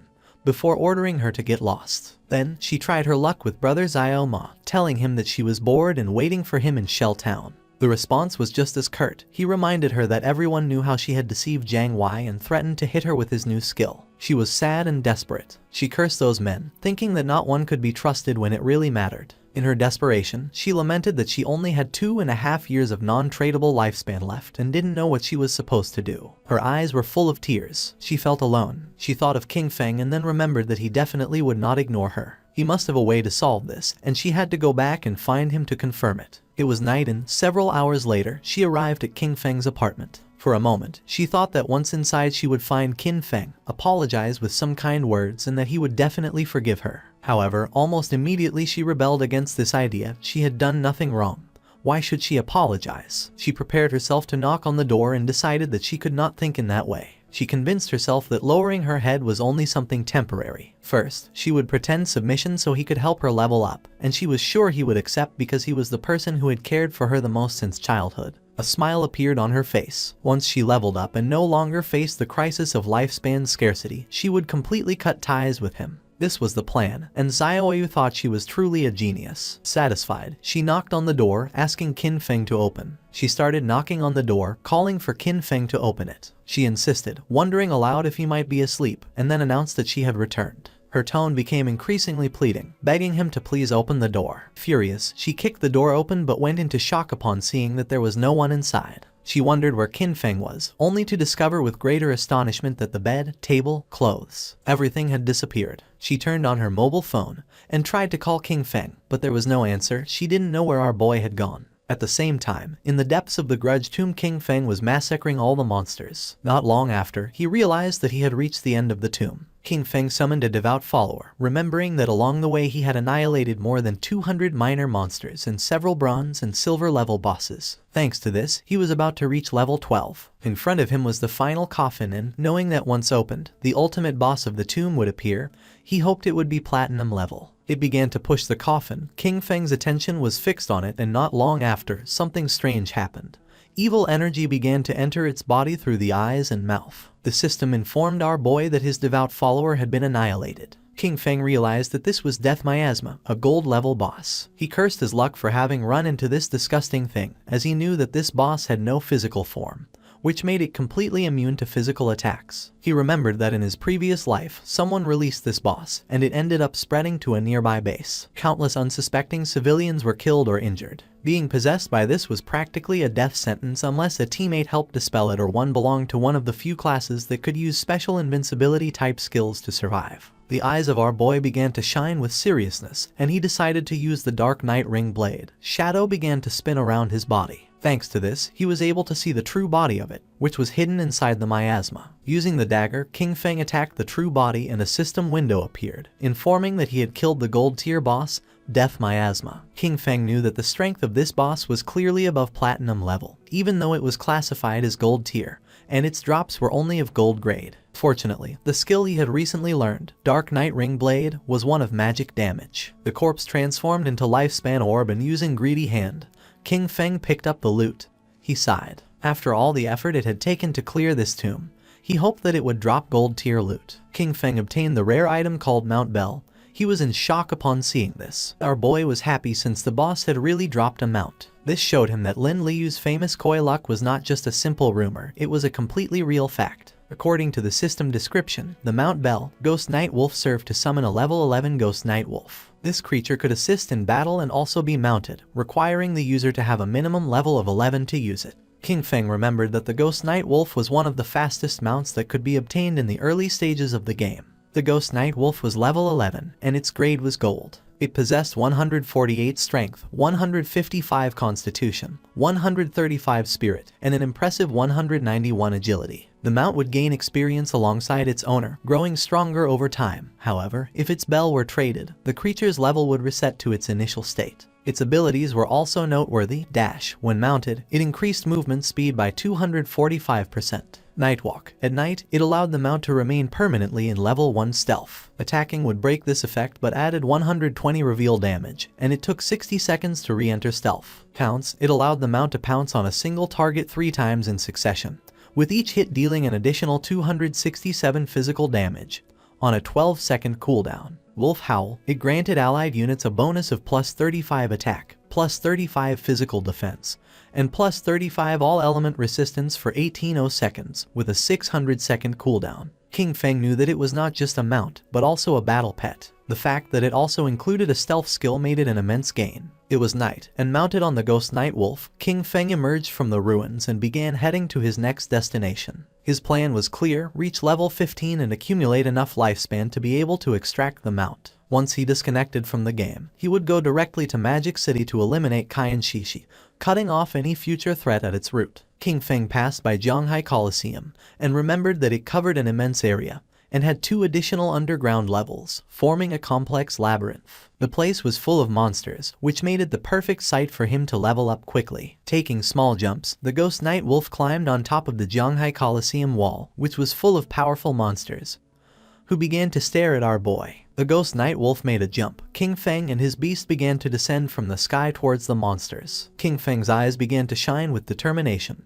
Using Shadow Instant Slash, our boy began to massacre the monsters. At the same time, somewhere else in the ruins, there was an Yu, who using her sword, killed one of the monsters that was in the area. The monster's corpse transformed into Lifespan, and she felt relieved. Her teammate, Manhwa, son of a department head in Zhanghai City, began to applaud while mentioning that, as expected from Captain N, her damage was insane. He remarked how powerful the hidden class dragon swordsman was and stated that Yu was undoubtedly the woman he had set his sights on. She mentioned that this golden boss was only level 8, and even so, they had been fighting it for more than 10 minutes. Because of this, she really didn't understand how Shadow had managed to solo kill a platinum boss. Manhwa praised her but dismissed Shadow's achievement, stating that he was simply a stealthy assassin who relied on stealth to slowly wear down the boss. According to him, someone with this playstyle would never truly become great. He felt happy, since he knew that, luckily, Yu didn't have any influential backing. With his status as the son of an official, subduing her would be a piece of cake. Yu asked if a mediocre archer like him wouldn't be even more suitable for the task of slowly wearing down a boss. Manhwa fell on his butt to the ground and explained that he was an upright person and wouldn't stoop to doing something like this. With a serious expression, he revealed that he had heard that Shadow had a terrible character,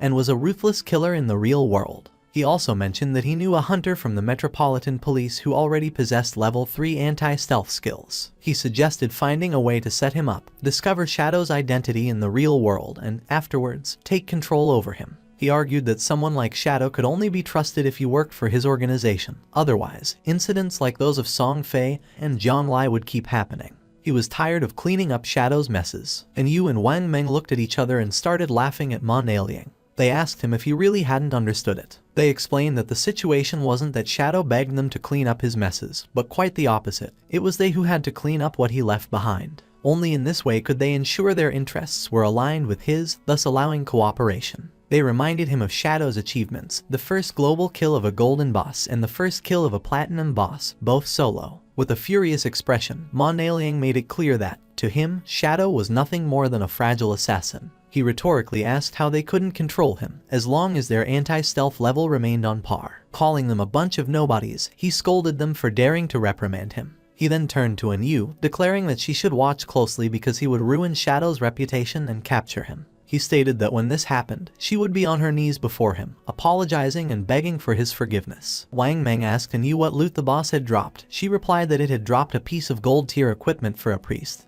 a silver tier equipment, and a silver tier skill book. She started touching her chin and remembered that Shadow usually sold them several pieces of gold and even platinum equipment. This made her wonder how many bosses he had actually killed, or if his talent was treasure hunting and all these items came from opening chests. With a serious look, Wang Meng revealed that he was a little worried, and Yu couldn't help but feel somewhat confused. Wang revealed his concern, bringing up the case of the Jiangnan restaurant, the incident in which the entire Dongfang family was murdered during a gathering. Then, he raised an unsettling hypothesis. If Shadow had been responsible for this, were they still supposed to clean up his messes? Wang admitted that he still didn't understand Shadow's personality, and expressed his fear that he might actually be a ruthless serial killer in real life. She knew about this case. The superiors were taking it very seriously, and everyone was speculating whether it was related to Shadow. With a confident smile, she explained that, even if this case had really been the work of Shadow, she would still choose to cooperate with him. She stated that, although the superiors refused to clean up his messes, she would personally support him. Wang Meng was somewhat confused, and when he asked the reason, she simply replied that the real question was who wouldn't want to support Shadow. Their subordinate appeared and reported that in the area ahead they had found a place similar to an arena, but all the monsters inside were already dead. With a serious gaze, he revealed that there were bodies everywhere. He didn't know which party had been strong enough to clear all the monsters from the arena. Then Yu felt happy and decided to go to the arena. Upon seeing her behavior, Wang Meng felt even more confused. They arrived at the Zhanghai Coliseum and saw a lot of lifespan lying on the ground. They were in shock as they realized the incredible amount of loot. There must have been hundreds of minor creatures there, and this led them to wonder which party was so strong to have achieved such a feat. Captain Yu was confident that Shadow had been here. With this in mind, she suggested they search the surroundings, as they might run into him. Manhwa questioned why she was so sure it had been Shadow. Captain Yu responded that the reason was simple. He was number 1 on the leaderboard. Their party was right behind on the leaderboard, and since they couldn't achieve something like this, it had to have been Shadow. Manhwa was furious and revealed that he also had invisibility, and could do the same. It would just take him more time. That's all. With a smile, Captain and Yu communicated with Shadow, and upon noticing that he had cleared so many monsters, she thought that he surely had a lot of gear and skill books that he didn't need, so she proposed that he sell them to them. At that moment, Liang's eyes widened in surprise. King Feng mounted on the wolf appeared behind him. He fell on his butt to the ground upon seeing the wolf, while on the other side, Captain and Yu felt excited and asked where King Feng had gotten a mount. King Feng revealed that thanks to the coordinates Little Black had given him, he had obtained the mount. Upon hearing this, Little Black couldn't help but blush, and she said there was no need to mention it. King Feng decided to make a deal with Captain and Yu. He proposed that she take all these items from the ground as part of a package, clarifying that the conditions would be the same as always. She mentioned that she understood if she wasn't satisfied, she didn't have to buy. She already knew it. Shadow's prices were always fair. While they were talking, Liang couldn't help but feel furious. His eyes widened with rage. He felt humiliated by Shadow and swore internally that he would make them pay. Mounted on the wolf, King Feng began to advance through the ruins. According to the system chart, he had already reached level 13. Below him, at level 10,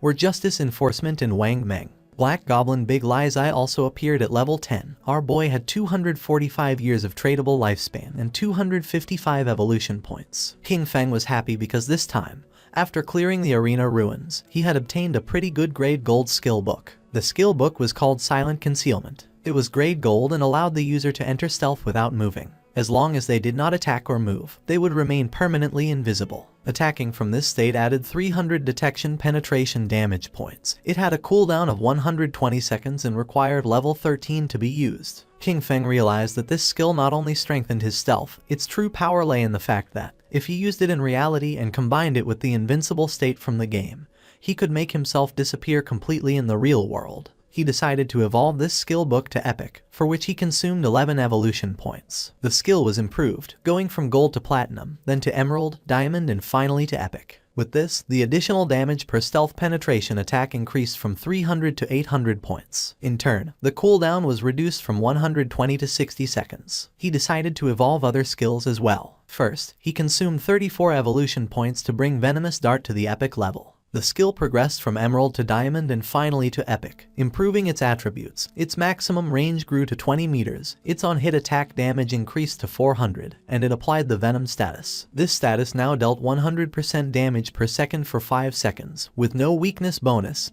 and did not stack. Next, he invested an impressive 200 evolution points to elevate Graceful Release to the mythic level. Evolving from legendary to mythic, its weakness attack bonus soared to plus 300%, and its weakness attack multiplier was doubled, while its level remained at 5. Its active use now applied the Throat Slash effect, dealing 200% of the attack's damage per second for 3 seconds, and its cooldown was slashed to just 15 seconds, or 9.7 with his bonuses. King Feng was happy since the mythic level skills were truly powerful. Now, except for some special monsters, each of his attacks was a hit to a weak point. He took out the necklace and began to observe it carefully, and decided that it was time to evolve it. It was the Deceiver's Pendant of Platinum Grade, an accessory for assassins that granted 45 points of physical attack, 20 of strength, and 20 of constitution. Its equipment requirement was to be level 13 and also had a unique effect that added 1 point to stealth level. By combining his skills and equipment, he realized that he now possessed a stealth level 4. He was convinced that, at this stage, no one could detect him. In addition, there was the item Shadow Veil. Thanks to it, his evasion rate had directly reached an impressive 83%. It was the gold tier Shadow Veil, an assassin type equipment. It granted 5 points of constitution, 5 of spirit, and a 32% evasion rate. At that moment, a small explosion occurred. King Feng decided to stop to find out what was happening. And when he turned around, something began to emerge. It was a giant boss who had chains as arms and 2 sharp blades as hands. King Feng realized that it was the Steel Saintess and wondered who would be crazy enough to have unleashed this boss. King Feng remembered that in his previous life, she had appeared in the ruins of Zhanghai City, where more than 1,000 people tried to hunt her down, which resulted in more than 4,000 deaths in total. In fact, she was the guardian of the sanctuary called Church Sanctuary, the second largest refuge in the Zhanghai ruins. His original plan had been to deal with Qian Shishi first before facing this boss, but since she had appeared there, he decided to face her. Jumping up, the wolf climbed on top of a building. The boss began spinning her arms and massacring nearby players. She killed one of the players, and upon seeing this, the others realized that she was very strong. Just before they had time to react, she swung her blade-made arms with force and began to kill the other players. King Feng, upon seeing that the players wanted to face the Steel Saintess, knew that they were greatly overestimating their own abilities. A player who was mounted on a tiger began to fight against the boss, and King Feng noticed that he was Dong Wuming, also known as Chen Wuming, possessor of the hidden class Paladin. It was about an old friend of King Feng, with whom he had fought for 9 years in his previous life without a clear winner. This man was cunning and deceitful. Whenever he was about to lose, he managed to escape with some dirty trick. King Feng remembered that in the past life, the Steel Saintess was defeated by Chen Wuming's guild, the Knight's Sanctuary. This gave rise to the saying, West/God, East Sanctuary, since each one controlled respectively the western and eastern regions of Zhanghai City ruins. The Guild Knight's Sanctuary, when recruiting its first members, made them sign a very harsh contract that guaranteed their safety but with a tax rate on their lifespan of up to 50%. Most of the members became black slaves, basically forced to work for the higher tier players of the guild. King Feng's eyes widened with joy. For him, this was simply perfect. He made the firm promise that, this time, Chen Wuming would not escape. The boss began to spin her arms forcefully in circles, and while she was distracted, King Feng, using invisibility, landed near her. His eyes began to shine with evil intent,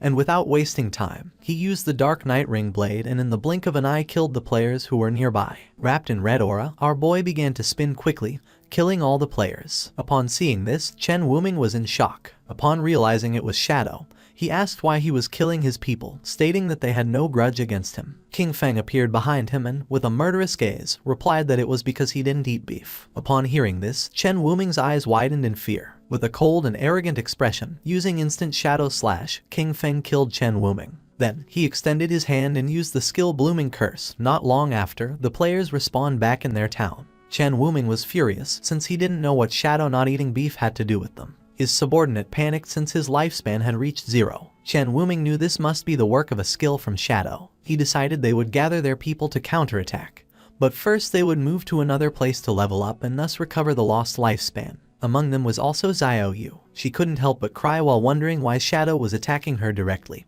Her lifespan was about to run out completely. The system informed King Feng that his skill, the Flower Bloom Curse, had absorbed from Xiao Yaoya 4 days of tradable lifespan and 1 year of non-tradable lifespan. King Feng couldn't help but feel happy upon realizing that she was also in Chen Wuming's party. His eyes widened with excitement. She had just absorbed this small amount of lifespan, a clear sign that she was already desperate. Because of this, she had chosen to join the Knight's Sanctuary Guild as a black slave. For him, this was something she well deserved. At that moment, the boss tried to attack Shadow, creating a smoke screen. Once the smoke cleared, it could be seen that he had dodged the attack using ghostly blur. He knew that in the first phase this boss wasn't very difficult to deal with. The boss was somewhat confused. The chains that formed her arms began to tense. Not long after, her arms began to spin. She didn't know what was happening. King Feng's eyes began to shine with seriousness. He knew that she only limited herself to swinging her chain swords repeatedly, performing some directed or area physical attacks. King Feng appeared above her and decided to use a combination of Blessed Release and Plague Blade.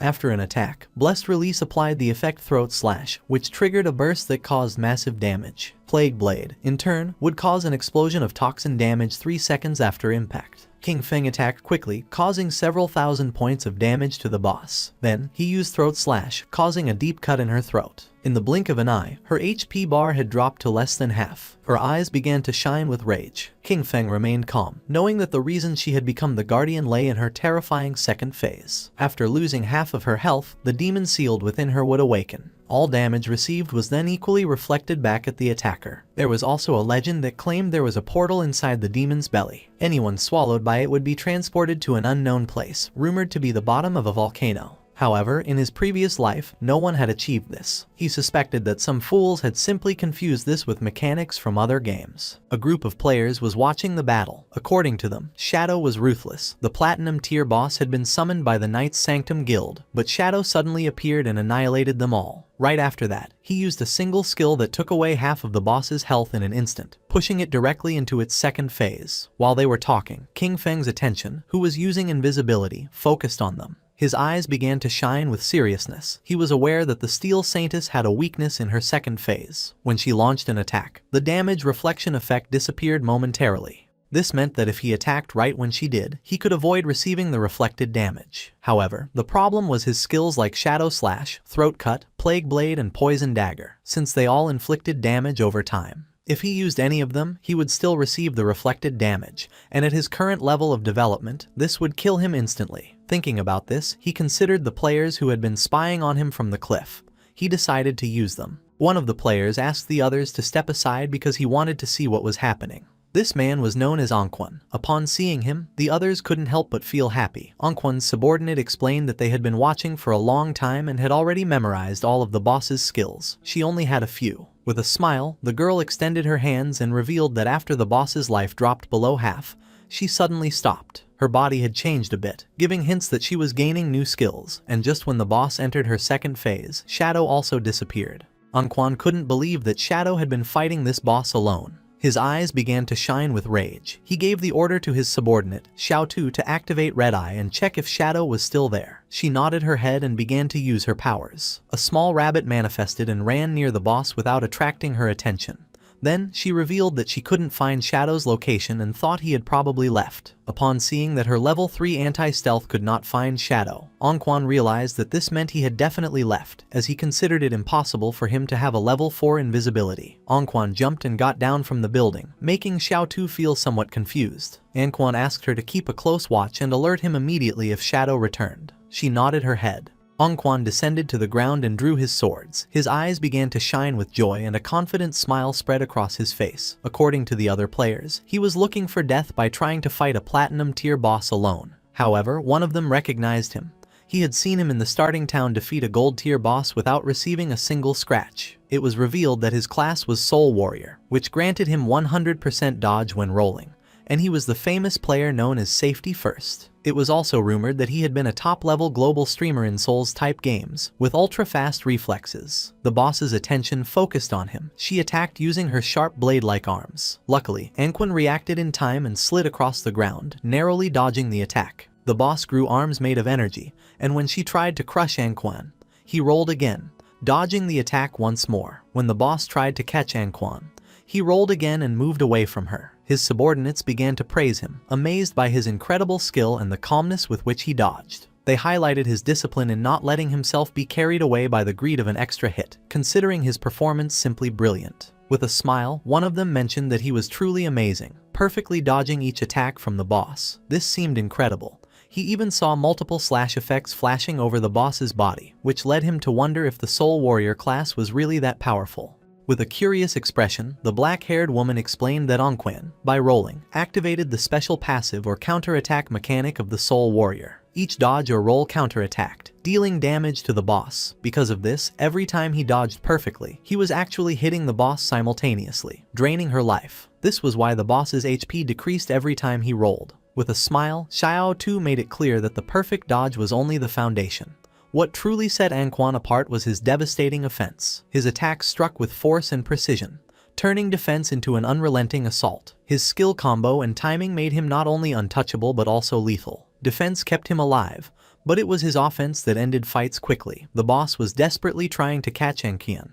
Xiao Tu's eyes began to shine with confidence when she revealed that if the dodge successfully activated during the roll, Anquan's next attack would ignore 50% of the boss's defense. Anquan turned around and decided to face the boss, and blue energy began to emerge from his body. Upon seeing this, his subordinates realized that this striking effect meant that the blow would definitely deal 4-digit damage. Anquan's eyes began to shine with excitement. Just before the boss could react, he unleashed the powerful strike he had prepared. His movement was a graceful dance, a single blow split into 3 shadows, swift and fierce like shooting stars. With absolute mastery, he precisely swung his swords through the gaps in the boss, causing deep cuts. In the blink of an eye, her HP bar dropped to less than half. His subordinates began to applaud upon realizing that, before they noticed it, the boss only had a third of her life left. Anquan turned his back on the boss and a confident smile spread across his face, but at that moment, someone attacked with powerful slashes, causing him more than 34,000 points of damage, killing him instantly. His subordinates couldn't help but panic. They couldn't understand why he had died, since they were sure he had dodged all the attacks.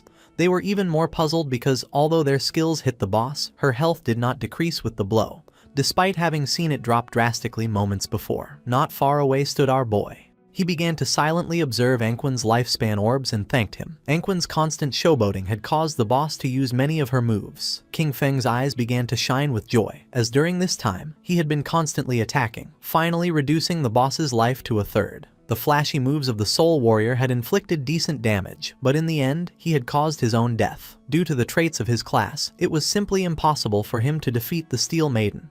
When he rolled, he couldn't attack, and when he attacked, he suffered reflected damage. This was a true curse. The boss began to turn around, and King Feng's attention fixed on her. He knew this wasn't good. With her health so low, the boss was trying to return to the church sanctuary. If she managed to get there, she would fully recover, making all previous efforts useless. King Feng began silently observing Anquan's subordinates, and then his eyes started shining with seriousness. He realized that the Soul Warrior's death had scared these people and doubted they would attack the boss again. However, if the boss didn't make a move, her damage reflection effect wouldn't disappear. It was time to get serious. Our boy landed in front of her, knowing that he couldn't allow her to return to the sanctuary. Upon seeing our boy, the other players were somewhat surprised. To them, Anquan was just a clown. Shadow was the real boss. It seemed terrifying to think that all the cuts the boss had suffered moments before had been his doing. Xiao Tu couldn't believe it. Her level 3 anti-invisibility hadn't detected Shadow's presence, which could only mean that Shadow's invisibility was level 4 or higher. The gaze of one of them fixed on the lifespan orbs of Anquan,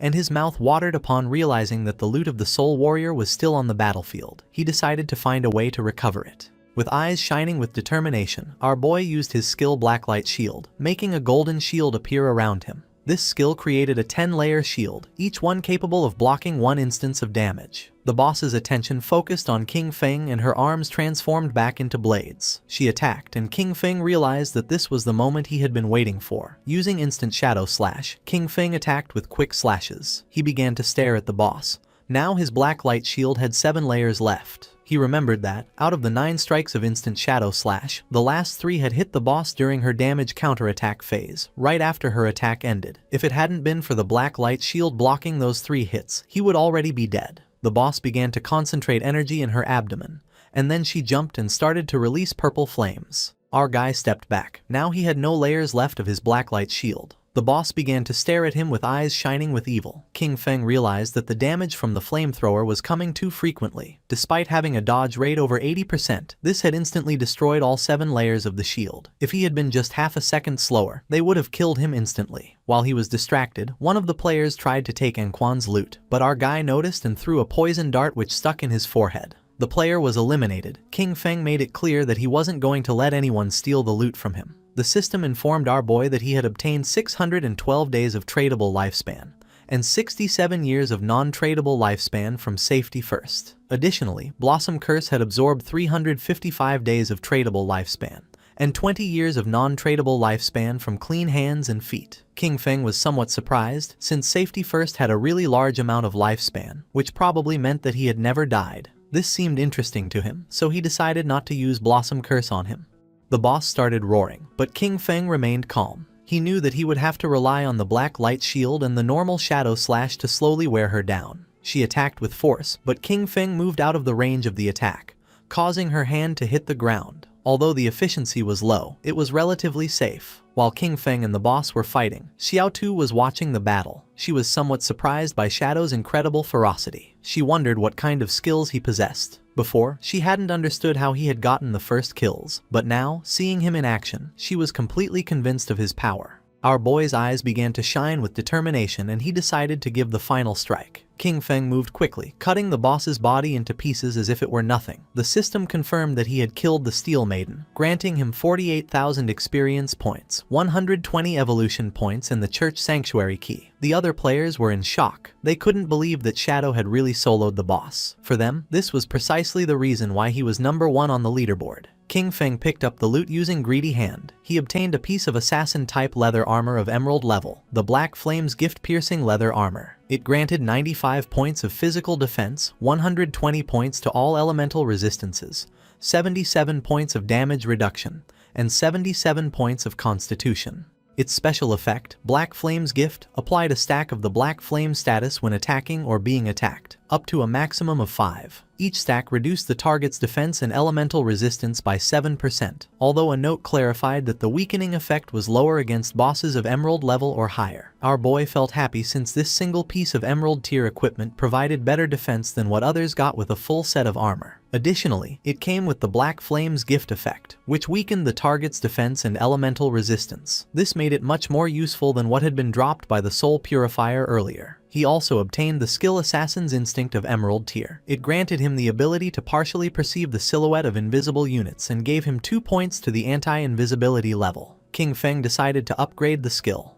The process consumed a total of 33 evolution points, leaving him with 97 remaining. As a result, his skill Assassin's Instinct evolved through the Emerald, Diamond, and Epic tiers until reaching Legendary tier. With this, his anti-invisibility level bonus progressively increased from 2 points to 5. Additionally, the legendary effect added the ability to more sensitively detect weak points of the target, granting him a 50% modifier to critical hit damage. It was an anti-invisibility skill, upgraded to legendary tier, with a level 5 anti-invisibility and a 50% increase in critical hit damage, combined with the passive of Graceful Deliverance. This added up to a total of 350%. Now, he could strike his enemies' weak points even with his eyes closed. King Feng had 97 evolution points remaining and decided to evolve his Ghostly Blur skill to legendary tier first. It consumed 80 of his points, leaving him with 17. As a result, Ghostly Blur evolved from Epic to Legendary, increasing its passive evasion rate from 75% to 85% and granting full immunity to damage each time the evasion activated. At that moment, Captain Anyu and the others appeared. She began greeting our boy and asked if any good loot had dropped. King Feng was confused, not knowing what was wrong with Anyu. With a smile, Captain Anyu mentioned that she hadn't checked the leaderboard before and didn't expect him to reach level 13 in a single night. According to her, this was crazy. Wang Meng mentioned that they had been grinding all night and hadn't even reached half of level 11. His speed was simply unreal. Captain Anyu hit Wang Meng on the head, telling him not to talk nonsense. She knew that men leveled up faster. King Feng felt somewhat confused, but then he explained to her that he had gotten some loot. He had already appraised it at 45,000 days of lifespan,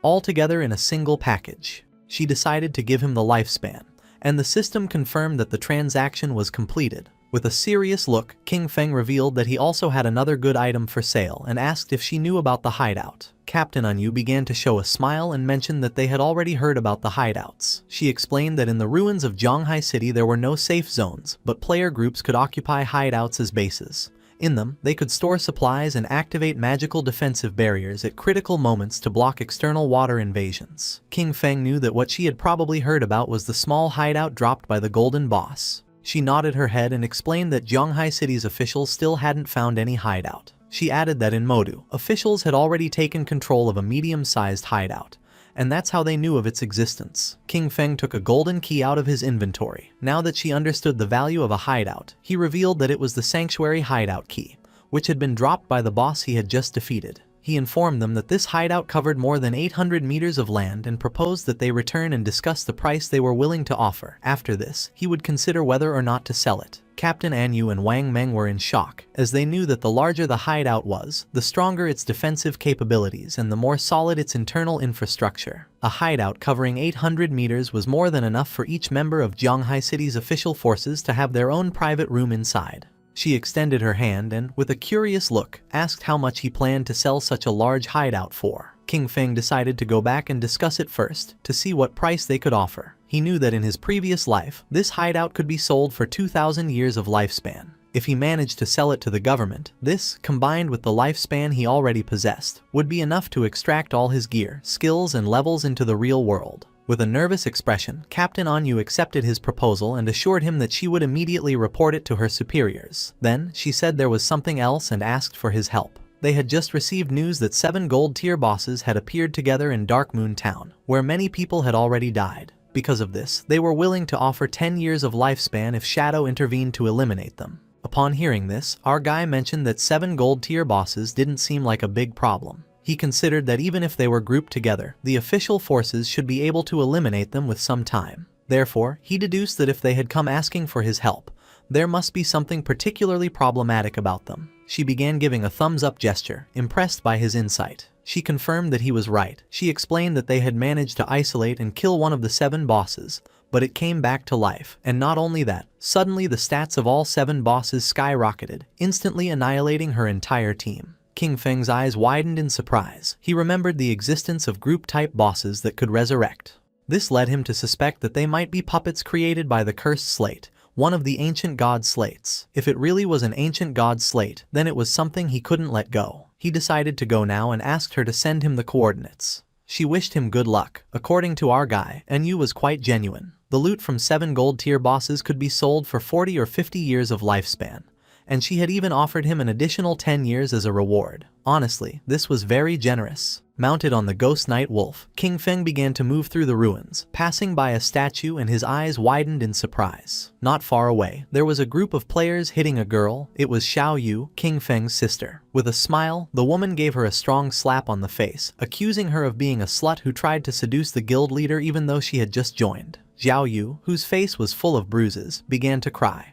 With an angry gaze, the woman made it clear that this was a warning. She should stay away from the guild leader or she would destroy that pretty face. They continued beating up Xiao Yu. King Feng, who was watching from the top of a building, realized that Xiao Yu had gotten involved in internal drama after joining the Knight's Sanctuary. These insignificant power games were nothing new to him, but in his past life, he had always been the one to resolve them for her. He descended to the ground and asked her to simply enjoy life being alone. Xiao Yu began to cry, begging them to stop hitting her, as it hurt a lot and she thought she was going to die. The women did not stop and swore they would kill her, accusing her of being a damn slut. They didn't know how many men she had seduced. King Feng entered the statue, remembering that beneath the enormous statue in the center of Zhonghai City's ruins, there was a hidden chamber that allowed returning to the starter town. Information that very few people knew. In front of our boy, a magic circle appeared. He knew that teleportation wasn't free. The first trip cost 500 days of lifespan, the second 1,000 and the third 2,000, doubling with each use. Over time, the starter town would evolve into a higher level zone where minor monsters would transform into bosses and hidden treasures would appear. An example of this was the ancient god slate on this occasion, an item he couldn't let slip away. The system asked if he wished to teleport back to the abandoned land of the gods, Dark Moon Town. King Feng remembered that Dark Moon Town was a town that appeared in later stages which he had never heard about in his previous life. Without hesitation, he chose to teleport. The system consumed 500 days of lifespan and King Feng was teleported to the Dark Moon Town. This town was full of elders chatting with each other. King Feng felt somewhat surprised, as he did not expect the place to be so lively and wondered why most of the people were elders. Not far away there were several players. One of them helped the elder woman to stand up. She felt relieved to have returned to the safe zone. The players reminded her that, as they promised, they had leveled her up to level 3. During this process, she had received 72 days of lifespan and now only needed to give them the tradable lifespan. The old woman got angry and refused, asking why they wanted money if they were supposed to be a charity organization that helped her level up. With a kind smile, one of them explained that they weren't asking her for money. When they partied before, part of the lifespan dropped by the monsters they defeated was shared with her. The other guy mentioned that she only needed to give them that portion, as had been agreed from the beginning. The old woman became even more furious, making it clear that she didn't know what damn agreement they were talking about. It seemed shameless to her that some young people had the nerve to ask an old lady like her for money. The players tried to calm her down, explaining that she was mistaken. They were helping her level up for free and only asked in return for the lifespan dropped by the monsters. They clarified that unless she formed a party with them, the lifespan would not be shared with her, and she would not gain the same experience. The old woman asked them not to touch her and began screaming for help, accusing people from the Mengsha River Guild of harassing her. Just then, someone grabbed her from behind and threw her to the ground, leaving both her and the players somewhat confused. It was King Feng. He grabbed her by the neck and with a murderous gaze, drew his dagger. Without hesitating for a second, our boy finished her off. Upon noticing this, the two players couldn't help but feel somewhat confused and went into shock. Lifespan orbs appeared on the ground. Our boy mentioned that her lifespan was on the ground and now they could take it for themselves. The players began to celebrate and wanted to know which expert had just intervened to help. King Feng said he was just doing a small favor. He turned his back on them and started walking away.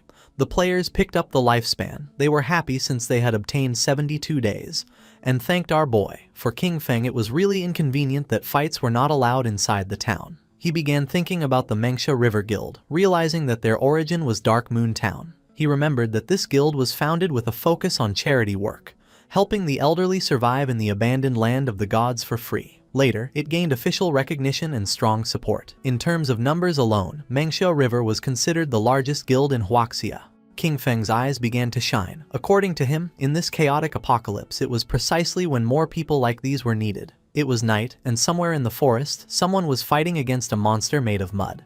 They were two mages. One of them asked her friend called Mother to use lightning strike. She obeyed and began to charge her magic staff. Not long after, a thunderbolt descended from the ground and struck the monster. The swordsman of the party decided to take advantage of this opportunity and cut the monster in half. Its corpse began to transform into orbs of lifespan. He felt relieved for having defeated the monster. The girl praised them, saying they were the best. The player named Mother mentioned that if they listened carefully to other people's tutorials, they could also defeat small monsters. They started walking through the forest, and the boy asked Yanyan if her good friend Xiaoyu had really joined the Guild Knight's Sanctuary, since he had heard that it had very high membership fees. She nodded her head and added that she had invited Xiaoyu to join the Guild Mengsha River with them. With a sincere gaze, she explained that she had told her that Mengsha River was a charity guild, where many people like them who were not good at games helped each other, and there were even experienced players guiding them.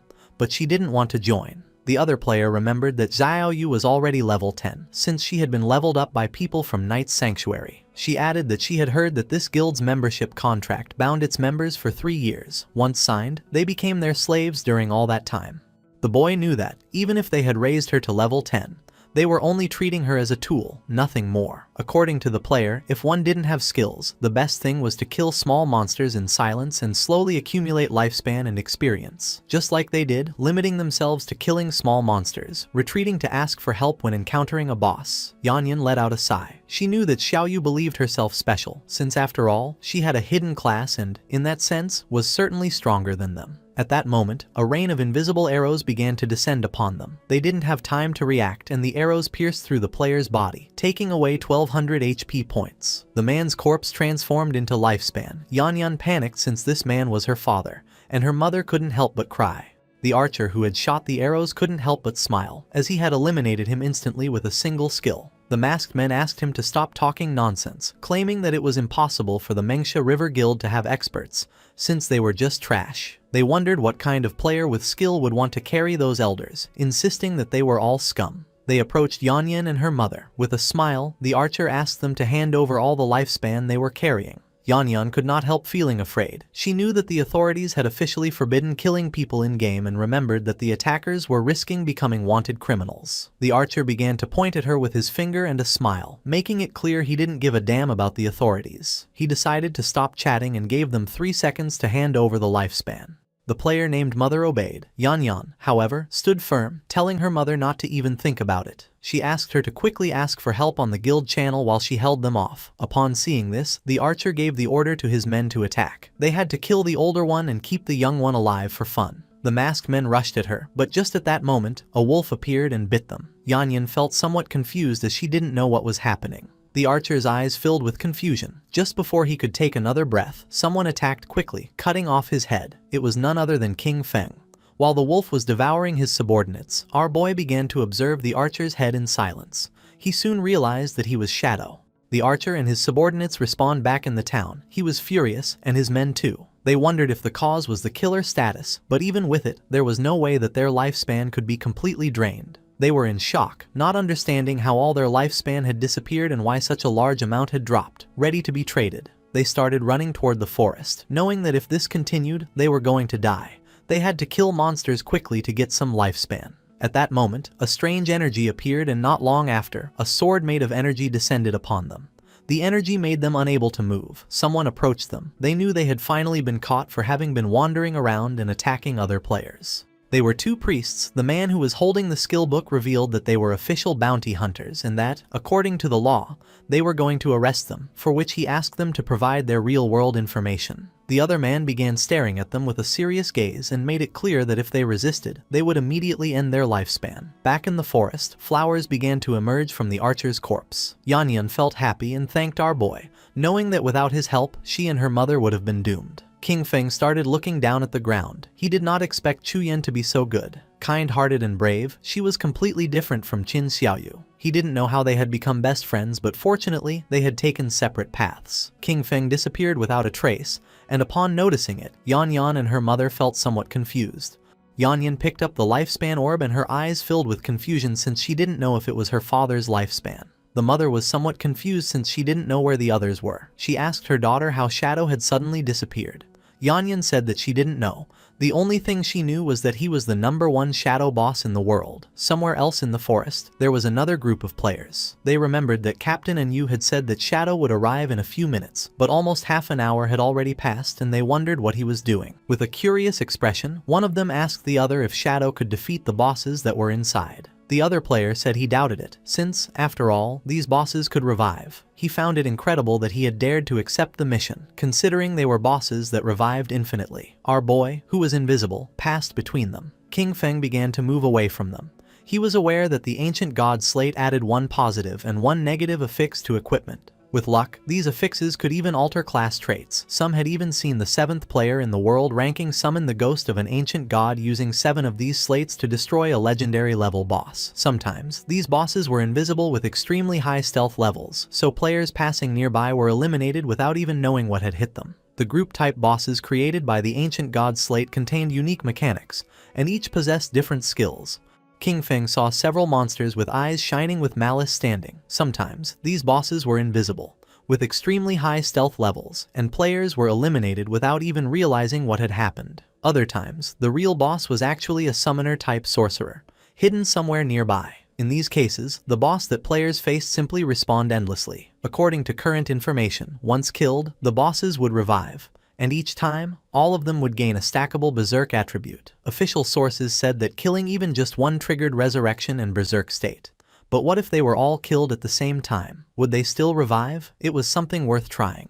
King Feng decided first to equip the follower's pendant and use a devout follower to make a test. Our boy summoned a devout follower. It started to charge towards the bosses and attacked, taking more than 1400 points of HP from them. The eyes of one of the bosses began to shine with rage. It turned around and not long after, the body of the devout follower exploded. The bosses didn't even pay attention to the poor devout follower. King Feng's eyes widened with seriousness, realizing that all of them were level 10. They had no damage reflection and their stats were only about twice as strong as those of regular golden tier bosses. He used Shadow Ring Blade. A strange red energy began to spread throughout the area. Then, King Feng used the poison darts, which embedded themselves in the throats of the bosses. The corpses of the bosses began to disappear. Our boy felt somewhat confused upon seeing that they hadn't dropped loot. At that moment, the bosses began to merge into a much more powerful monster. It was gigantic. The boss began to charge toward King Feng. He went on alert, knowing that eliminating them simultaneously had been the right move and that now they had entered the next phase. Then, he noticed the symbols covering this giant boss's body. The boss attacked, but our guy dodged the attack. He immediately recognized the symbols on its body as ancient god script. By deciphering the individual words, disaster, sky, ancient, tuo, wu, god, sea, and reorganizing them, he translated them to reveal the true name of the boss, Uthos, the Calamity Ancient God. As little by little the boss was getting closer, King Feng became confused because he didn't know how to proceed. Then he wondered if he should attack different parts of the boss in order of the characters. After all, it wasn't for nothing that he had invested a great amount of personnel and resources studying ancient god script to overcome the ancient god ruins. King Feng slipped and attacked the symbol that the boss had on its leg, then attacked the symbol on the arm and then the one on the chest. Poison began to emerge from the body of the boss. It opened its mouth and began to roar in agony. Its body began to fall apart and fell into the water. Our boy became alert, not knowing what was happening. Then, coffins emerged from the water and the boss began to float and change shape. Its body began to mutate, and not long after, several monsters began to emerge from its body and roar. King Feng noticed that the embossed inscriptions on the coffins matched one by one with the monsters. Apparently, at this stage, he needed to kill them near their respective coffins. He could already see the ancient god slate. This seemed like its final phase. The monsters began to charge toward our boy.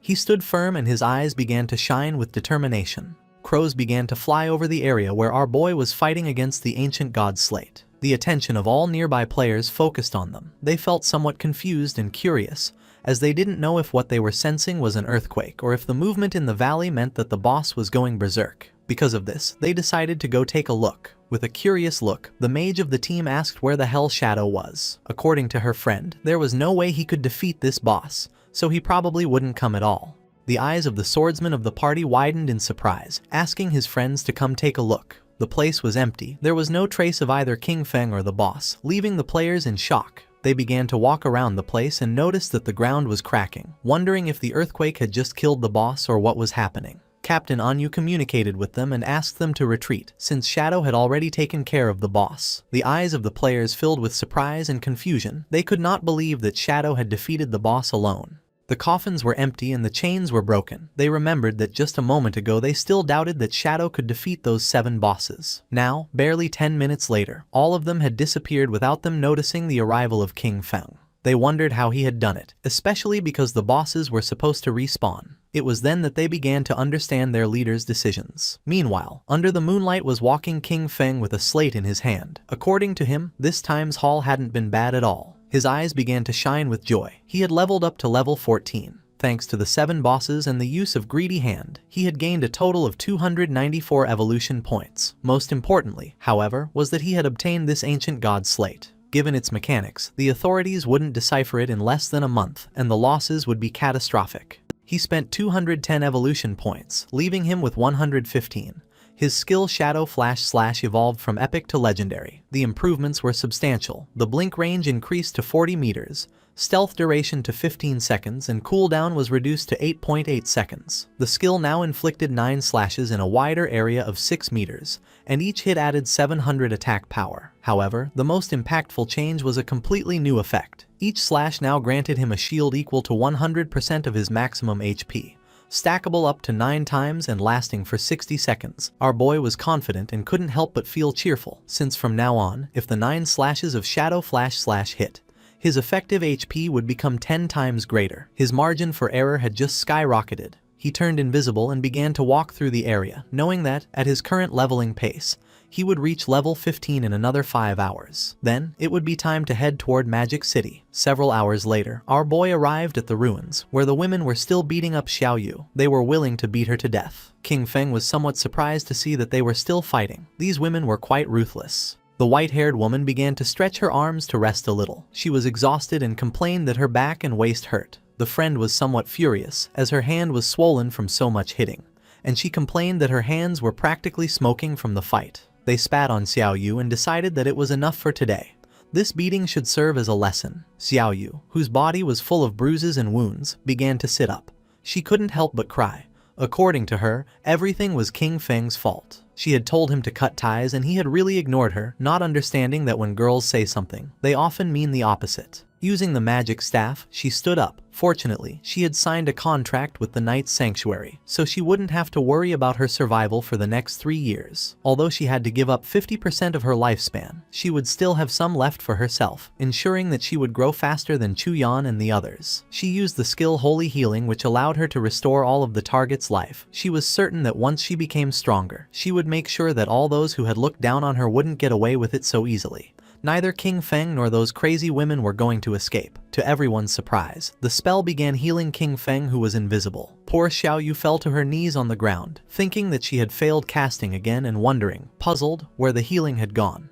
At the same time, in the Magic City ruins, several players were facing a boss made of rock. The boss attacked, but the party's tank blocked the attack using his shield. Not far away, there were 3 players hiding and watching the fight. Among them was also Qiang Shishi. According to her, Daxia's men were really weak, since they had sent 18 people for a single boss and were too afraid to fight. Her friend winked at her and asked her not to say that, since they were working hard for their benefit, so they should be grateful to them. She blew him a kiss and, laughingly, mentioned that he was very polite, but those pigs from Daxia had such low damage that it took them too long to defeat a miserable gold-tier boss. The players continued attacking and the boss's HP bar had already dropped to less than half. With an excited smile, the team's mage encouraged everyone to give it their all, as it only had a little life left, and they needed to keep going for the final blow. At that moment, a spear pierced through his chest, killing him instantly and turning his body into lifespan. The one who killed him was King Shishi's subordinate. With a smile, he thanked him for his hard work and for the offerings of weaklings. Noticing this, the players panicked upon realizing they were facing the Spade Gang, a band of thieves made up of mysterious women from Daxia and foreigners. They couldn't understand how such beasts could exist, capable of guiding outsiders to massacre their own people.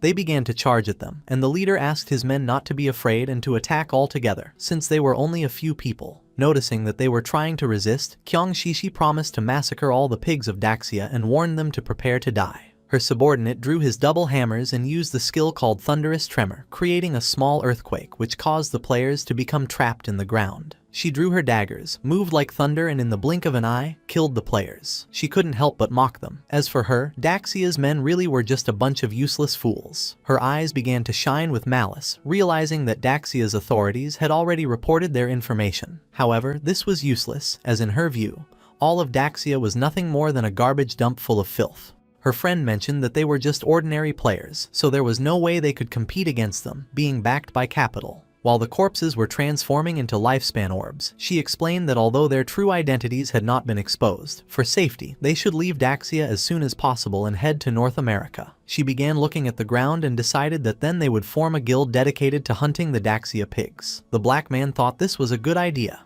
but the other man questioned what name they would give to the guild. She began to show her dagger and decided to call their guild Alice. She fell to the ground and began imagining herself surrounded by black men. She decided that it was enough for today. It was time to disconnect and celebrate the founding of Guild Alice with a big party. With a smile, Captain Enyu began to wave at our boy and proposed to discuss together the prices of the hideout, informing him that they had already arrived. King Feng asked how much, and she mentioned that 1,500. According to our boy, this was too low. Captain Enyu admitted that she knew that 1,500 was too low, so she had fiercely debated and managed to get the big boss to raise the price to 2,000. King Feng agreed to make the deal for the statue in the center of the ruins. He knew that Enyu was smart, even so she tried to offer him a low price. A while later, our boy arrived at the statue and saw Captain Enyu along with several knights. She blushed and with a smile mentioned that she had too much lifespan on her, so the high command didn't feel safe and had organized a military escort for her. King Feng's eyes began to shine seriously. He knew this was nothing, since the authorities still didn't know his true strength and those guys only knew 1 or 2 moves. King Feng handed over the key, and the system informed him that the transaction had been successful. He had lost the church sanctuary hideout key, and in exchange had gained 2,000 years of tradable lifespan. After making the deal, King Feng decided to leave, and Captain Enyu said goodbye to him. The knights were somewhat confused upon noticing that she was willing to pay 2,000 years of lifespan just for this. She clarified to them that they didn't understand. This was a hideout that could house hundreds, even thousands of people, and no one but Shadow would be generous enough to give it up. The timely gift of lifespan from Enyu was perfect. This meant that he could fully equip himself before heading to Magic City. King Feng immediately invested the tradable lifespan he had obtained. He consumed 71.2 years to reach level 15. Then, he acquired a series of new skills, the Mythic Level 1, Blessed Liberation, for 161.7 years. The Legendary 1, Assassin's Instinct, for 71.12 years, and 3 Epic Level 1s, Shadow Ring Blade, Silent Concealment, and Darkest Hour, for 36.35, 23.71 and 34.65 years respectively. Finally, he spent 113.89 years on the item Mount Bell. Except for the equipment, everything else, skills and level, had been completely synchronized. His strength in the real world was now almost the same as in the game. The system alerted him that his hunger level had reached 90%. He hadn't eaten in a long time, so he decided to disconnect to take care of his hunger first. King Feng disconnected from the game and woke up in a cage at the Hoi Lun Hotel. The men noticed that our boy was awake. They drew their weapons, asking him to hand over the lifespan he carried or he would end up like the others in this motel. One of them mocked, celebrating that the apocalypse was great because it meant he could kill whoever he wanted. King Feng began to look at them with a penetrating gaze. Seeing this, one of the men furiously demanded that he hurry up and hand over his lifespan. The other man begged his boss to let him tear him apart. The man carrying the bat thought that King Feng was so scared that he had become paralyzed, and decided it was better to simply kill him. Just before they could take another breath, a strange energy began to spread through the air. Our boy used the skill Shadow Ring Blade, and not long after, the whole hotel started collapsing into pieces. King Feng took a pack of instant noodles, realizing that the more power he drew into the real world, the more energy his body needed. At his current strength level, ordinary food simply was no longer enough. Our boy started eating the instant noodles, knowing that once he dealt with Qiang Shishi and her guild called Alice, he would need to find a way to obtain the Divine Gifted Book. Riding on his wolf, King Feng set off. He knew that she was incredibly cunning, much harder to track than Song Fei. However, he could use the mission Kill King Feng that he had previously accepted as bait to lure her. Hungry, he headed toward Magic City, intending to find something to eat along the way. At the same time in Magic City, Qiang Shishi was throwing a big party. According to her, her men were amazing. She hugged the 2 black men and mentioned that for her, the feeling of falling asleep and entering the game after their epic and exciting battle was simply incredible. The men praised her, declaring that her skills were absolutely unmatched. Amid laughter, they called her a crazy hot chicken. One of her subordinates informed her that Shadow had just sent a message. Qin Feng was already dead. He told her to meet in Magic City in the real world. He would bring her Qin Feng's head and then collect the final payment. She knew that meeting with Shadow in real life was too risky. She mentioned that it wasn't necessary to meet in person and simply asked him to send a photo. Her subordinate explained that Shadow didn't use a phone because he was afraid of being tracked by the authorities. She couldn't help but smile upon noticing that Shadow was also hostile toward the authorities. Lately, their persecution had become more intense, and if they could take advantage of the opportunity to lure Shadow into Alice, the Daxia pigs would no longer be a threat. Because of this, she decided to stage a small play to test the waters and see which side Shadow was really on. She decided that she wanted to meet with Shadow first in the game, and sent him the coordinates. She went to the ruins and called Skywalker. She addressed him with affectionate words, asking if he was there and expressing that she missed him. Then, she asked him for a favor, mentioning that she needed his help with a living one. King Feng was sitting and meditating. He was using silent concealment, a skill that allowed him to enter stealth permanently while remaining completely motionless. Noticing that she wanted to meet in the game, King Feng thought that Qiang Shishi was really clever. These coordinates, Spectre Academy, were not far from him. He logged into the game and decided to see what kind of tricks she had up her sleeve. A few hours later, King Feng went to the Magic City ruins, Spectre Academy. King Feng, still using invisibility, got off his mount. At that moment, some government agents appeared in front of King Shishi. They announced that the authorities had located her Spade Gang, identified her as Spade A, and advised her to surrender immediately and stop resisting. Otherwise, they would be forced to take military action. With a smile, she asked Tian Xingjian to go back and tell his men from Daxia to remember this well. They were no longer the Spade Gang, now they were the Alice Guild. Showing off her melons, she made it clear that they, the Alice Guild, specialized in killing Xiaoguo's men. Tian Xingjian and his men couldn't help but blush. Furious, they cursed Spade A, promising that Great Zia's officers would bring her to justice, calling her audacity shameless. With an expression full of excitement, she provoked the Daxia pigs to face her. She hinted that if they performed well in this show, she might become even bolder with them that night. King Feng was watching everything. Tian Xingjian clenched his fist upon noticing that she was as stubborn as ever and swore to arrest her. King Feng remembered that he was Chu Haonan, with the code name Tian Xingjian. He was a well-known informant who had provided intelligence to the Alice Guild, and who had only fallen in the 7th year since the start of the game. He found it interesting that Qiang Shishi and Qiu Haonan were conspiring so early. He understood that both had orchestrated all this to test him. If he intervened to help Qiang Shishi, he would become an enemy of the authorities. If he didn't, Qiang Shishi probably wouldn't meet Shadow in the real world. Our boy jumped and began descending from the sky.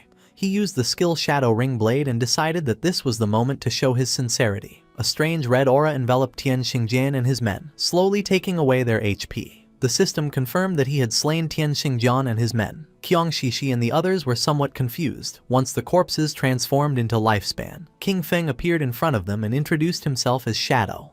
King Feng approached her and greeted her, introducing himself as Shadow. Qiang Shishi's eyes widened with love, and she couldn't help but feel excited and blush. To her, he was just too cool. She simply adored this kind of powerful man. She began to cry. According to her, it was a shame that Shadow was a pig from Daxia. She couldn't understand why such a powerful man had to be from Daxia and cursed the nation because she felt they didn't deserve him. Her subordinates were surprised to notice that King Feng had dealt more than 40,000 damage. They acknowledged that this was the power of the #1 in the world and quickly greeted him. Our boy moved like thunder, killing the 2 men in an instant and causing their corpses to transform into orbs of lifespan. With a cold expression, he made up an excuse, saying that he didn't understand what they were saying, but assumed that they were definitely insulting him. Qiang Shishi was in shock. She clarified that they weren't insulting him, but simply greeting him. King Feng played dumb and offered an apology, recommending that to avoid future misunderstandings, it was better to speak the Daxia language in this place. Our boy decided it was time to begin the exchange, but before that, he ordered her to put on clothes. With a smile, she covered her melons and asked about King Feng's head. Deep down, she thought Shadow was a weirdo, but she really liked him. Shadow revealed that he had King Feng's head with him. He explained that he couldn't bring it into the game, but he could show it to her in real life if she was willing. Qiang Shishi opened the system window and with a confident expression decided to believe him. She had already witnessed Shadow's strength and believed he wouldn't lie to her. Shadow obtained 1,500 days of tradable lifespan. Our boy decided it was time to leave, but she asked him to wait. With a smile, she proposed a long-term collaboration, arguing that he had the skills and she had the money. She informed him that she had a new assassination target and, if he was interested, invited him to her house that very night. Sticking out her tongue and blushing like a tomato, she promised that she would fulfill anything he needed. Our boy became somewhat curious and asked who the assassination target was and what the payment would be. As she was logging off from the game, she suggested they meet in person to talk. She assured him that the payment would be several times more generous than this time and that she would wait for him that night at Magic City's port. King Feng became serious, wondering if her place at the port could be her yacht. At the same time, not far from the statue, Tian Xingjian and his men respond. He was furious, cursing Shadow, as he knew that he would definitely betray the authorities. However, for him this was a success. Qiang Shishi had managed to ally with Shadow. He realized that the idiots in Zhanghai City should be held responsible for their constant conflict with Shadow. Next, he ordered Lin Qingyu to guide everyone to collect their lifespan first, as there might be action soon. Lin Qingyao, a woman with white hair, nodded her head. Her nickname in the game was Late Night Drizzle. She considered the possibility that Shadow really had allied with Spade. If this were true, they needed to find a way to eliminate Shadow, even if it meant death. She began to gaze at her hand and sank into her thoughts. She was aware that the gap between Shadow and herself was really big. She hadn't even managed to see his silhouette before everything ended. A few hours later, in the middle of the night, a hooded man arrived at Qiang Shishi's yacht. He introduced himself as Shadow and mentioned that he had come to find Spade. Upon noticing that Shadow had arrived, the guards recognized him. They informed him that they had been waiting for him and were ready to set sail, inviting him to come aboard. Shadow remained silent. It was nighttime and the yacht was sailing in the middle of the sea, far from the cities. While Shadow was distracted, Qiang Shishi appeared with a glass of wine. She wore an elegant red dress and offered him a glass, commenting that they were finally meeting. She didn't expect him to be so mysterious even in real life. Shadow got straight to the point and asked her who she wanted to kill. She approached Shadow and with a mischievous smile told him there was no fun in getting straight to the point. She suggested that with such a beautiful night and such pleasant company, they should leave boring matters for later. Instead, she invited him to have a drink and toast to the lovely evening they were spending together. Shadow took the glass of wine and without hesitating for even a second, took a sip. Qiang Shishi couldn't help but feel cheerful, and not long after, Shadow sat on the sofa. Qiang Shishi sat next to him and grabbed his arm, smiling as she questioned whether he was already feeling the effects, revealing that the drink contained her special secret recipe. She began to get aroused and revealed that anyone who drank would obediently follow her orders. She thought with euphoria that, just as she had imagined, even Shadow was just a man after all. However, her excitement turned into astonishment upon witnessing such a powerful reaction. Drooling, she sat in front of Shadow and asked him not to be nervous, to relax and enjoy. She explained her plan. When they both reached the highest wave, she would lift her hood so she could clearly see his face, as she was sure he must be incredibly handsome. However, for now, she wanted to keep the mystery. She began having fun with Shadow, completely amazed that Daxia had such a magnificent man. This made her understand why he was Shadow. A burning heat overwhelmed her as she marveled at the incredible experience. Feeling how a scorching heat consumed her, she urged him to continue, shouting that she was ready and for him to come out until finally reaching climax.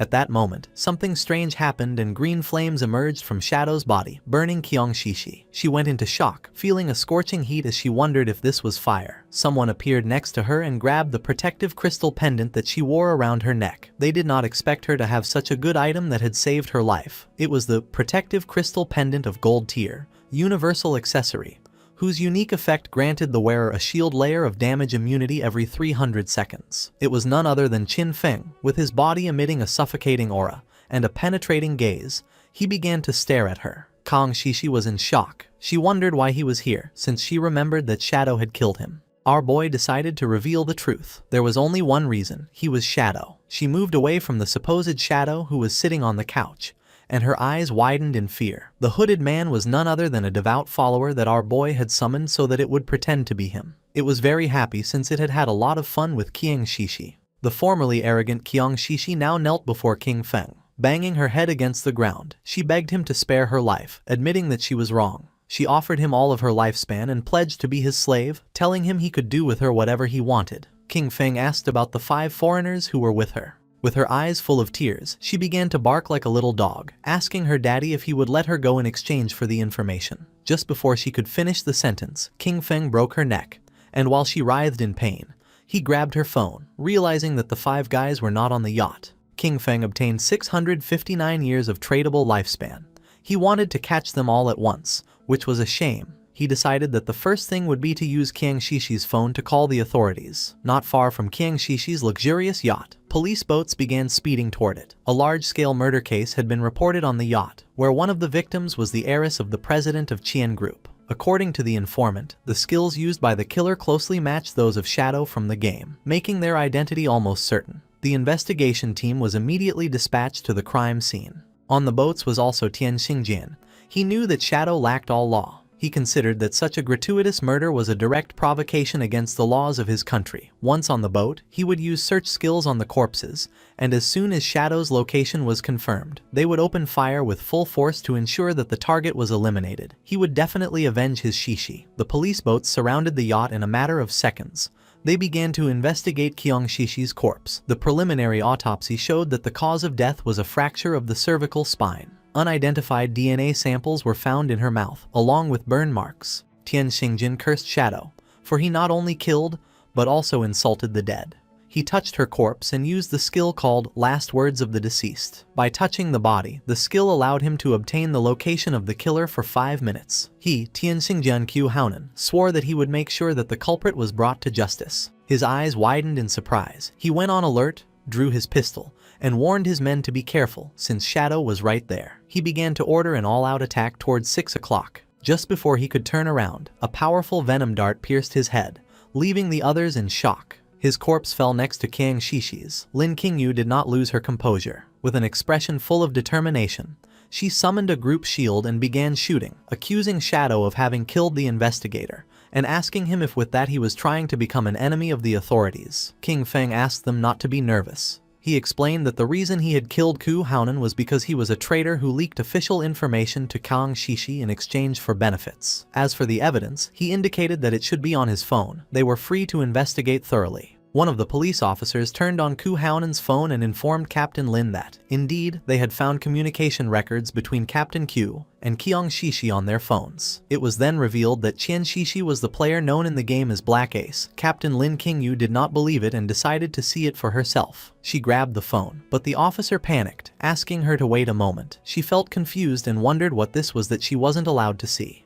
Her eyes widened in surprise when she saw a photograph of Qiu Haonan and Qiang Shishi kissing. She couldn't help but blush like a tomato when she opened the photo gallery and saw all the private photographs of Qiu Haonan and Qiang Shishi. The police officer got nervous, saying that he had already warned her. She realized that Shadow's words were all true. She finally understood. The last time Shadow had killed them in the game, it had only been a show for Qiang Shishi to see. Shadow had gained Qiang Shishi's trust in order to later find her and take care of her in real life. Afterwards, he informed the authorities, luring and killing Qiu Haonan. With one move, he had helped the officers solve 2 big problems. The police officer asked her why she kept staring at the photos so intently. She realized how terrifying Shadow was. She understood that, if he were hostile to the authorities, the consequences would be unimaginable. She remembered that just a few moments ago she had shot him. Although he probably wouldn't care or hold a grudge, she was worried that this could cause problems between him and the authorities. With a grateful expression, she thanked him for his help and apologized for having shot him earlier. Without hesitating for even a second, she shot herself in her own leg,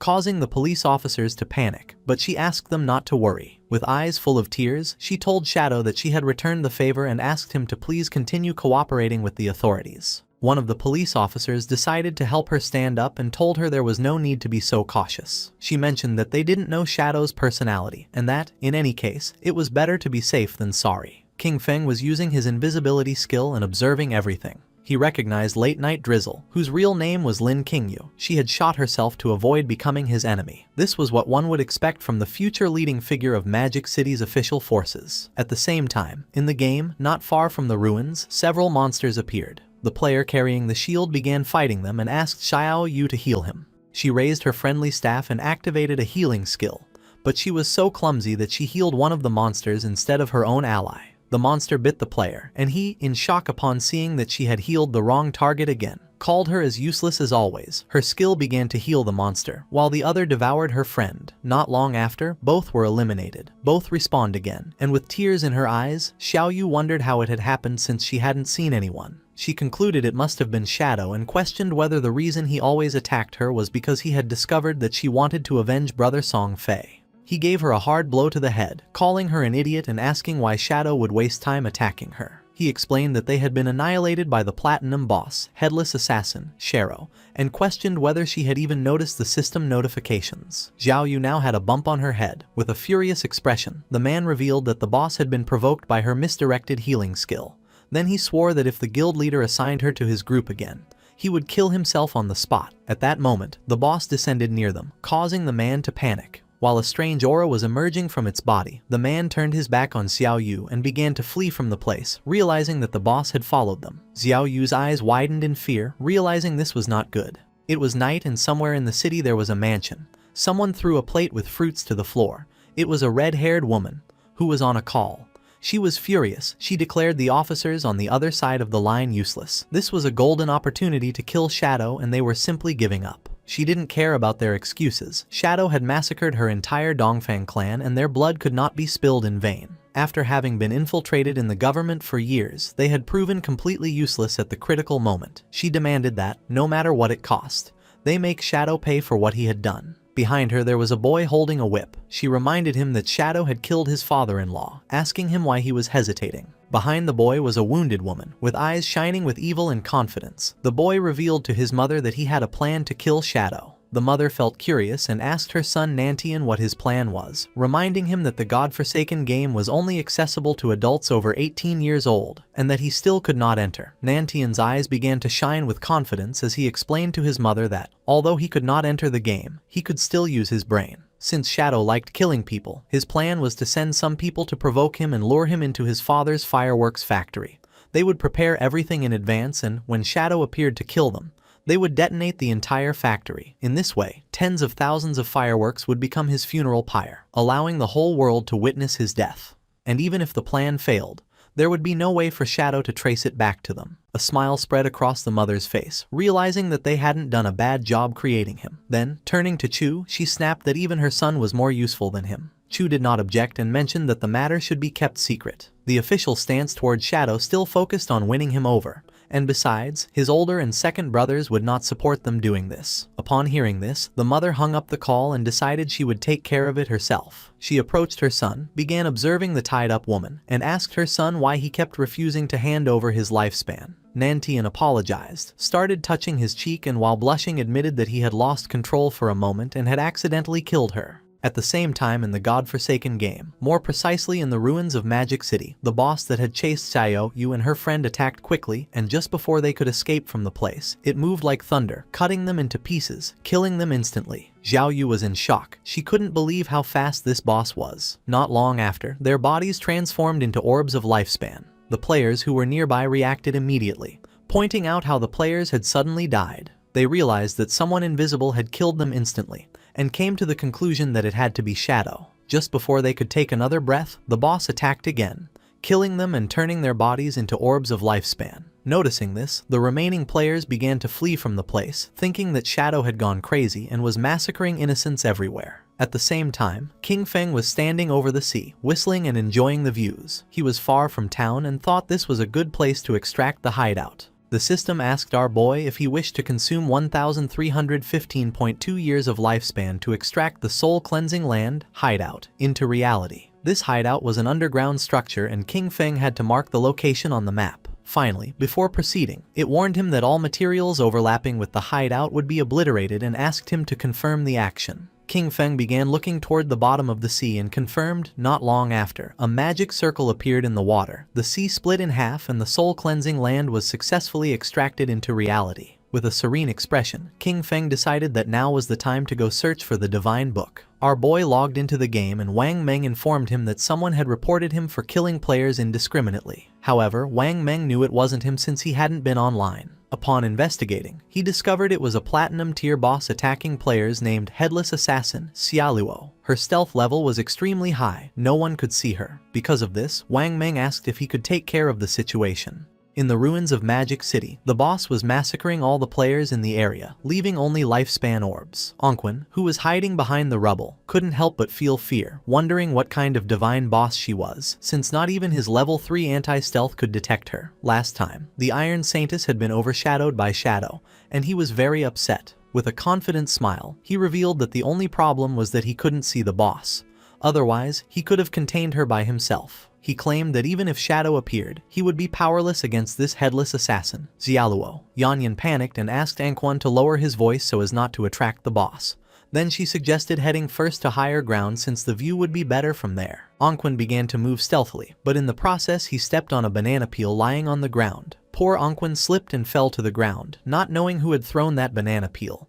But just before he could finish speaking, the boss moved like thunder, cutting Yanyan and the subordinate in half. The bodies of Yanyan and the others transformed into orbs of lifespan. Anquan was the only one who had not been eliminated thanks to slipping on the banana peel. He was in shock upon noticing that the boss had killed all her subordinates. Without losing a second, he grabbed an orb of lifespan, and when he turned around, he saw the boss. She raised her arm and prepared to eliminate Anquan. Far from feeling fear, he challenged her, shouting that he wasn't afraid of her. While the boss was preparing the attack, Anquan rolled, only to panic upon realizing that he had rolled too early. Without losing a second, Anquan continued rolling without stopping. His eyes widened in confusion, wondering what she was waiting for and why she wasn't attacking him already. He started rolling non-stop around the boss, and in the process got dizzy since he had rolled to the limit. Anquan stopped rolling and couldn't help but feel somewhat confused upon noticing that the boss was disappearing.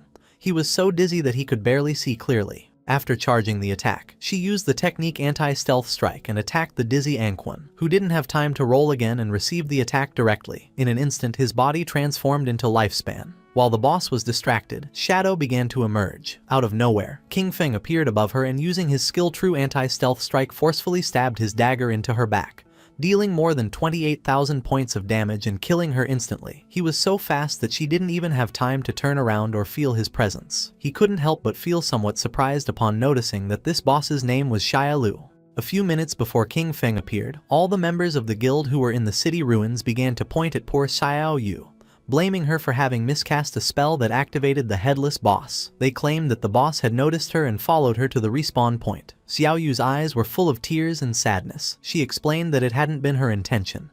Two of the players were furious and told the guild leader that their teams wouldn't dare accept someone like her, as they would die without even knowing how it happened. The guild leader asked his men to lower their voices, asking them if they weren't afraid of attracting the boss. With a serious gaze, the guild leader realized that Xiaoyu was not made for combat. Because of this, he informed her that from now on she would be in charge of gathering information about hideouts. He offered her a reward of 3 years of lifespan if she found a gold tier hideout, and 10 years if she found a platinum tier one. He remembered that at the time, upon seeing that she had a hidden class, they had thought they struck gold. Pointing at Xiaoyu, the guild leader decided that from now on he would give her 1 year of lifespan each day, since her constant deaths were a great waste. A system window appeared informing Xiaoyu that she had received 2 days of tradable lifespan.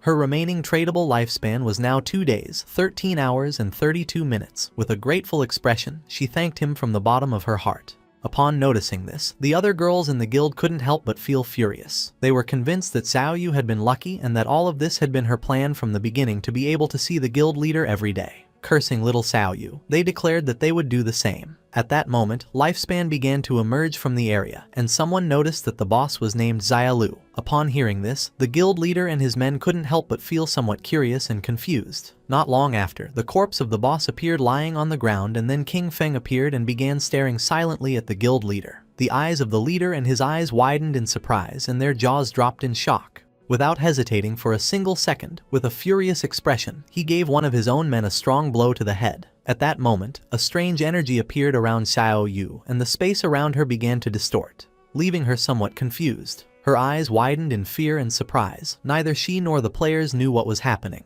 Without wasting even a single second, the guild leader kicked Xiaoyu in the butt, making her fly away. Xiaoyu's body began to float in the air. She couldn't help but scream and ask for help. At that moment, 3 headless bosses appeared around her. Upon noticing this, King Feng's attention was fixed on her. Anquan and the others, who were watching from a corner, panicked when they noticed 3 bosses. They soon realized that there were actually 4, and then 5, as one of them had just been instantly eliminated by Shadow. This made them understand why they felt like they were everywhere. There were many clones. With eyes full of tears and a desperate expression, Xiaoyu began to ask for help. Then she saw Shadow and thought she was saved. She reached out her hand to King Feng and begged him to save her, calling him Brother Shadow. Upon hearing the word brother come from the mouth of the person who had betrayed him, King Feng's eyes began to shine with rage. Just before the bosses could attack, King Feng used his new Shadow Dash, moved quickly and in the blink of an eye, cut the bosses and tore Xiao Yu into pieces. Xiao Yu went into shock, not knowing why Shadow had killed her. The system informed our boy that he had killed Headless Assassin Xiaolu and Xiao Yu, obtaining 48,000 experience points, 20 evolution points and 1,520 days of tradable lifespan. While the orbs of lifespan were falling from the sky, King Feng turned his back on Xiao Yu and coldly said that she was unlucky. King Feng used Greedy Hand to pick up the loot. He realized that, in addition to the 1,520 days of lifespan from the boss itself, it had also dropped a bunch of light orbs. They were the non-tradable lifespans that the boss had just absorbed from other players and had not yet digested. Captain Anyu and Wang Meng appeared. With a smile, she greeted our boy, offering to buy him the items if he didn't need them. King Feng felt somewhat surprised to notice that Captain Anyu and Wang Meng were everywhere. With a serene gaze, our boy mentioned that they had arrived just in time, as he knew another place with good loot. If the price was right, he could take them. He told Wang Meng and the others to go with him, but Anyu could not go. Captain Anyu felt somewhat furious and confused, asking why she couldn't come with them. Shadow began pointing at Wang Meng with his finger and clarified that, to be precise, women could not go. She began to blush and, showing her sensual body, asked the boss why. Accusing him of being discriminatory, she expressed a feigned sadness, admitting that she had even planned to seduce him, but did not expect that he actually liked men. King Feng gave her a gentle knock on the head, and then revealed that outside the ruins of the city's north gate, there was a tower of divine authority. He explained that after completing the challenge, valuable rewards could be obtained. However, the NPCs inside despised women. If there were women in the team, the difficulty would increase tenfold. Little Black said goodbye to King Feng with a smile and wished him good luck, while her friend began to show a smile full of admiration. Furious, Captain Anyu turned her back on them, declaring that the NPCs were sexist and trash, and vowing that she would kill them as soon as she leveled up. Then, she told Xiaohei that they should go explore the nearby mountain to kill some mobs and vent her frustration. King Feng asked Wang Meng and his men to follow him, and the system informed them that Shadow had sent a party invitation. Wang Meng's subordinate was nervous since it was the first time he teamed up with the great boss. However, Wang Meng scolded him for his nervousness, reminding him that this was an opportunity to learn from the great boss's movements. In an instant, King Feng had moved away from them. Noticing this, they panicked, as they didn't understand what was happening. Shadow seemed to walk slowly, but his speed was greater than theirs while running. They wondered how they were supposed to learn anything this way, concluding that his agility was too high.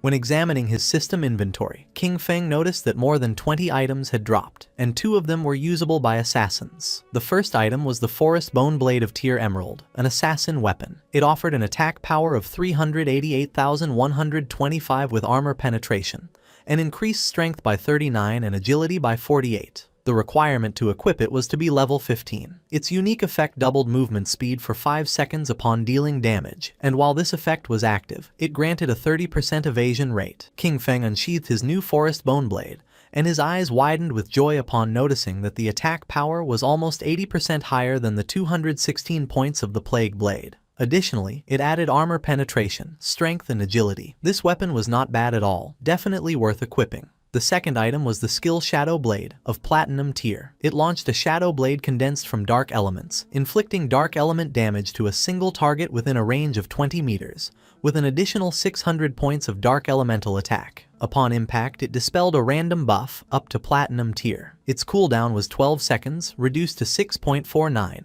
and required level 14. Our boy decided to evolve this skill and raise it to Legendary tier. Although the Dark Element damage to a single target was somewhat low, he considered that the effect of dispelling buffs was quite useful. The evolution consumed 56 evolution points, leaving him with 219 remaining. The skill Shadow Blade went through the Platinum, Emerald, Diamond, and Epic tiers, until finally becoming Legendary. This increased its added Dark Elemental attack to 1,500 points and allowed it to dispel a random buff of up to Legendary level. Its cooldown was reduced to 7 seconds, 3.78 effective. Finally, the skill obtained a new Legendary effect. Hitting a weak point refunded 3 seconds of cooldown.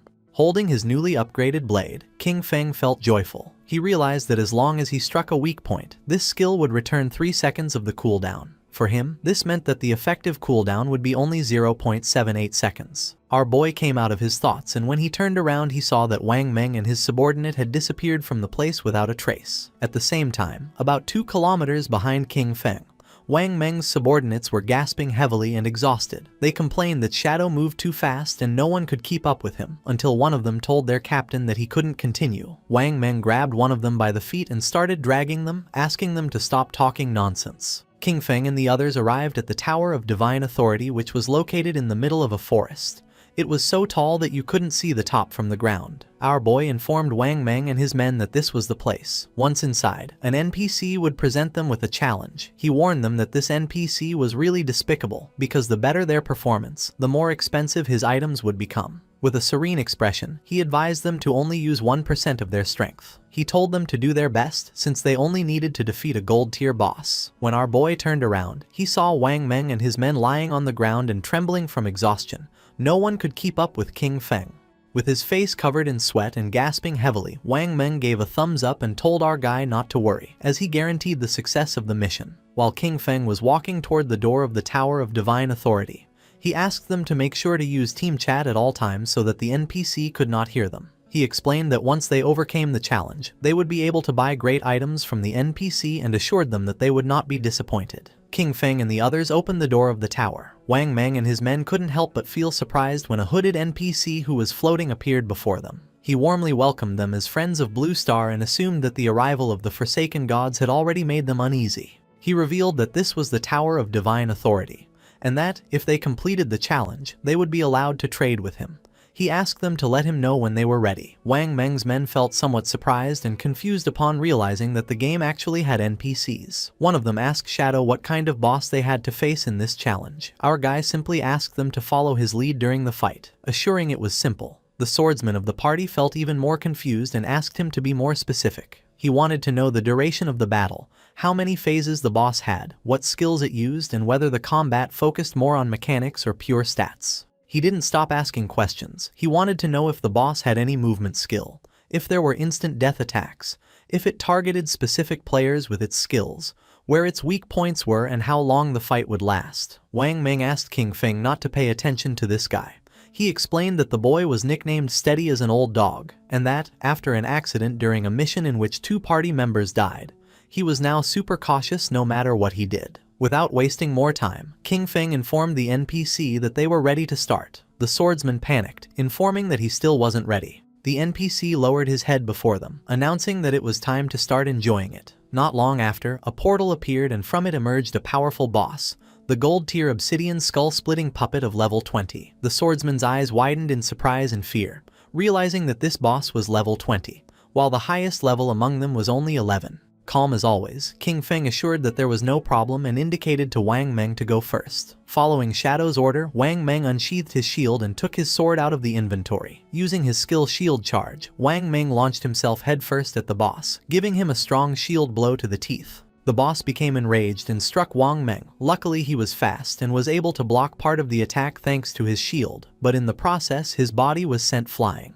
King Feng moved like thunder and grabbed Wang Meng, preventing him from crashing into the wall. The swordsman and the archer were somewhat confused upon noticing this and felt somewhat worried for our boy. King Feng began staring at the boss. He told the archer not to worry about it and to use the skill Starshine Shot. Then, he ordered the swordsman to use Triple Ground Slash. Both nodded their heads. The archer fired a rain of arrows at the boss, causing him terrible pain. And taking advantage of its lowered guard, the swordsman moved like wind and attacked with precise yet powerful slashes. The boss opened its mouth and started to bleed, then it became enraged and struck the ground forcefully. A powerful aura appeared around its body and then a strange black energy began to form around the swordsman. Noticing this, King Feng realized that the boss had entered berserk mode. He warned them that he would take care of it and that everyone should stay away from the black oil. The swordsman began to crawl away from the energy, while on the other side, the archer narrowly dodged one of the attacks. King Feng jumped into the air and threw his shadow blade at the monster. The attack was so fast that the boss had no time to react, and the blade hit him right in the face, causing more than 4,500 points of damage. Far from calming down, it started to roar, but King Feng used a skill to dispel the berserk state. Wang Meng couldn't help but smile, commenting that the damage inflicted didn't match his status. It was as if the boss had taken off his gear. With an expression full of joy, the swordsman mentioned that Shadow was really good at acting, having stayed in the corner the whole time. The NPC must have thought he was a complete noob. The archer became somewhat curious and asked our boy how he had found out that the NPC's items were more expensive the stronger the players were. He was even more curious to know how King Feng had discovered this. King Feng began to ponder and then explained that the game held many secrets, with much information buried in the depths of the ruins. He told them they should often ask themselves if they had made an effort to explore and if their knowledge base had grown. The archer and the swordsman remained silent, not knowing what to say. While they were distracted, the boss opened its mouth and began to charge a fireball. As little by little the fireball summoned by the boss became more powerful and large, King Feng warned them that the boss was about to spin clockwise and spit fire. He ordered them to make sure to dodge it, explaining that the black oil on the ground, combined with flames, could burn them to death in just 3 seconds. Wang Meng and the others began to disperse, and then Wang Meng warned Old Dog that he was running in the wrong direction. King Feng did not take long to realize that it was too late to dodge, so he ordered Wang Meng to activate invincibility and block the attack for him. Wang Meng obeyed and blocked the attack using his shield. King Feng congratulated him and ordered them that, once the flames subsided, they should use their highest damage skills and attack with everything. The archer unleashed a rain of arrows. The swordsman jumped and prepared to attack, with Wang Meng closely following to block any attack from the boss. The combined attack worked, and just before the boss could take another breath, Wang Meng and the others dealt more than 25,000 points of damage, killing it instantly. The system congratulated them for having defeated the level 20 Obsidian Skull Splitter Golem. Wang Meng and the others felt somewhat relieved and happy. King Feng did not lower his guard, remembering that the complicated part of this boss was that, once its HP fell below 70%, it entered a berserk state. While the effect dissipated, its strength was approximately the same as that of a silver tier boss. The NPC reappeared in the sky and congratulated them, informing them that they were the first players from Blue Star to overcome his trial. While the items were materializing, the NPC began to laugh, revealing that now, as long as they offered their lifespan, they could trade with him for the divine gifted tome.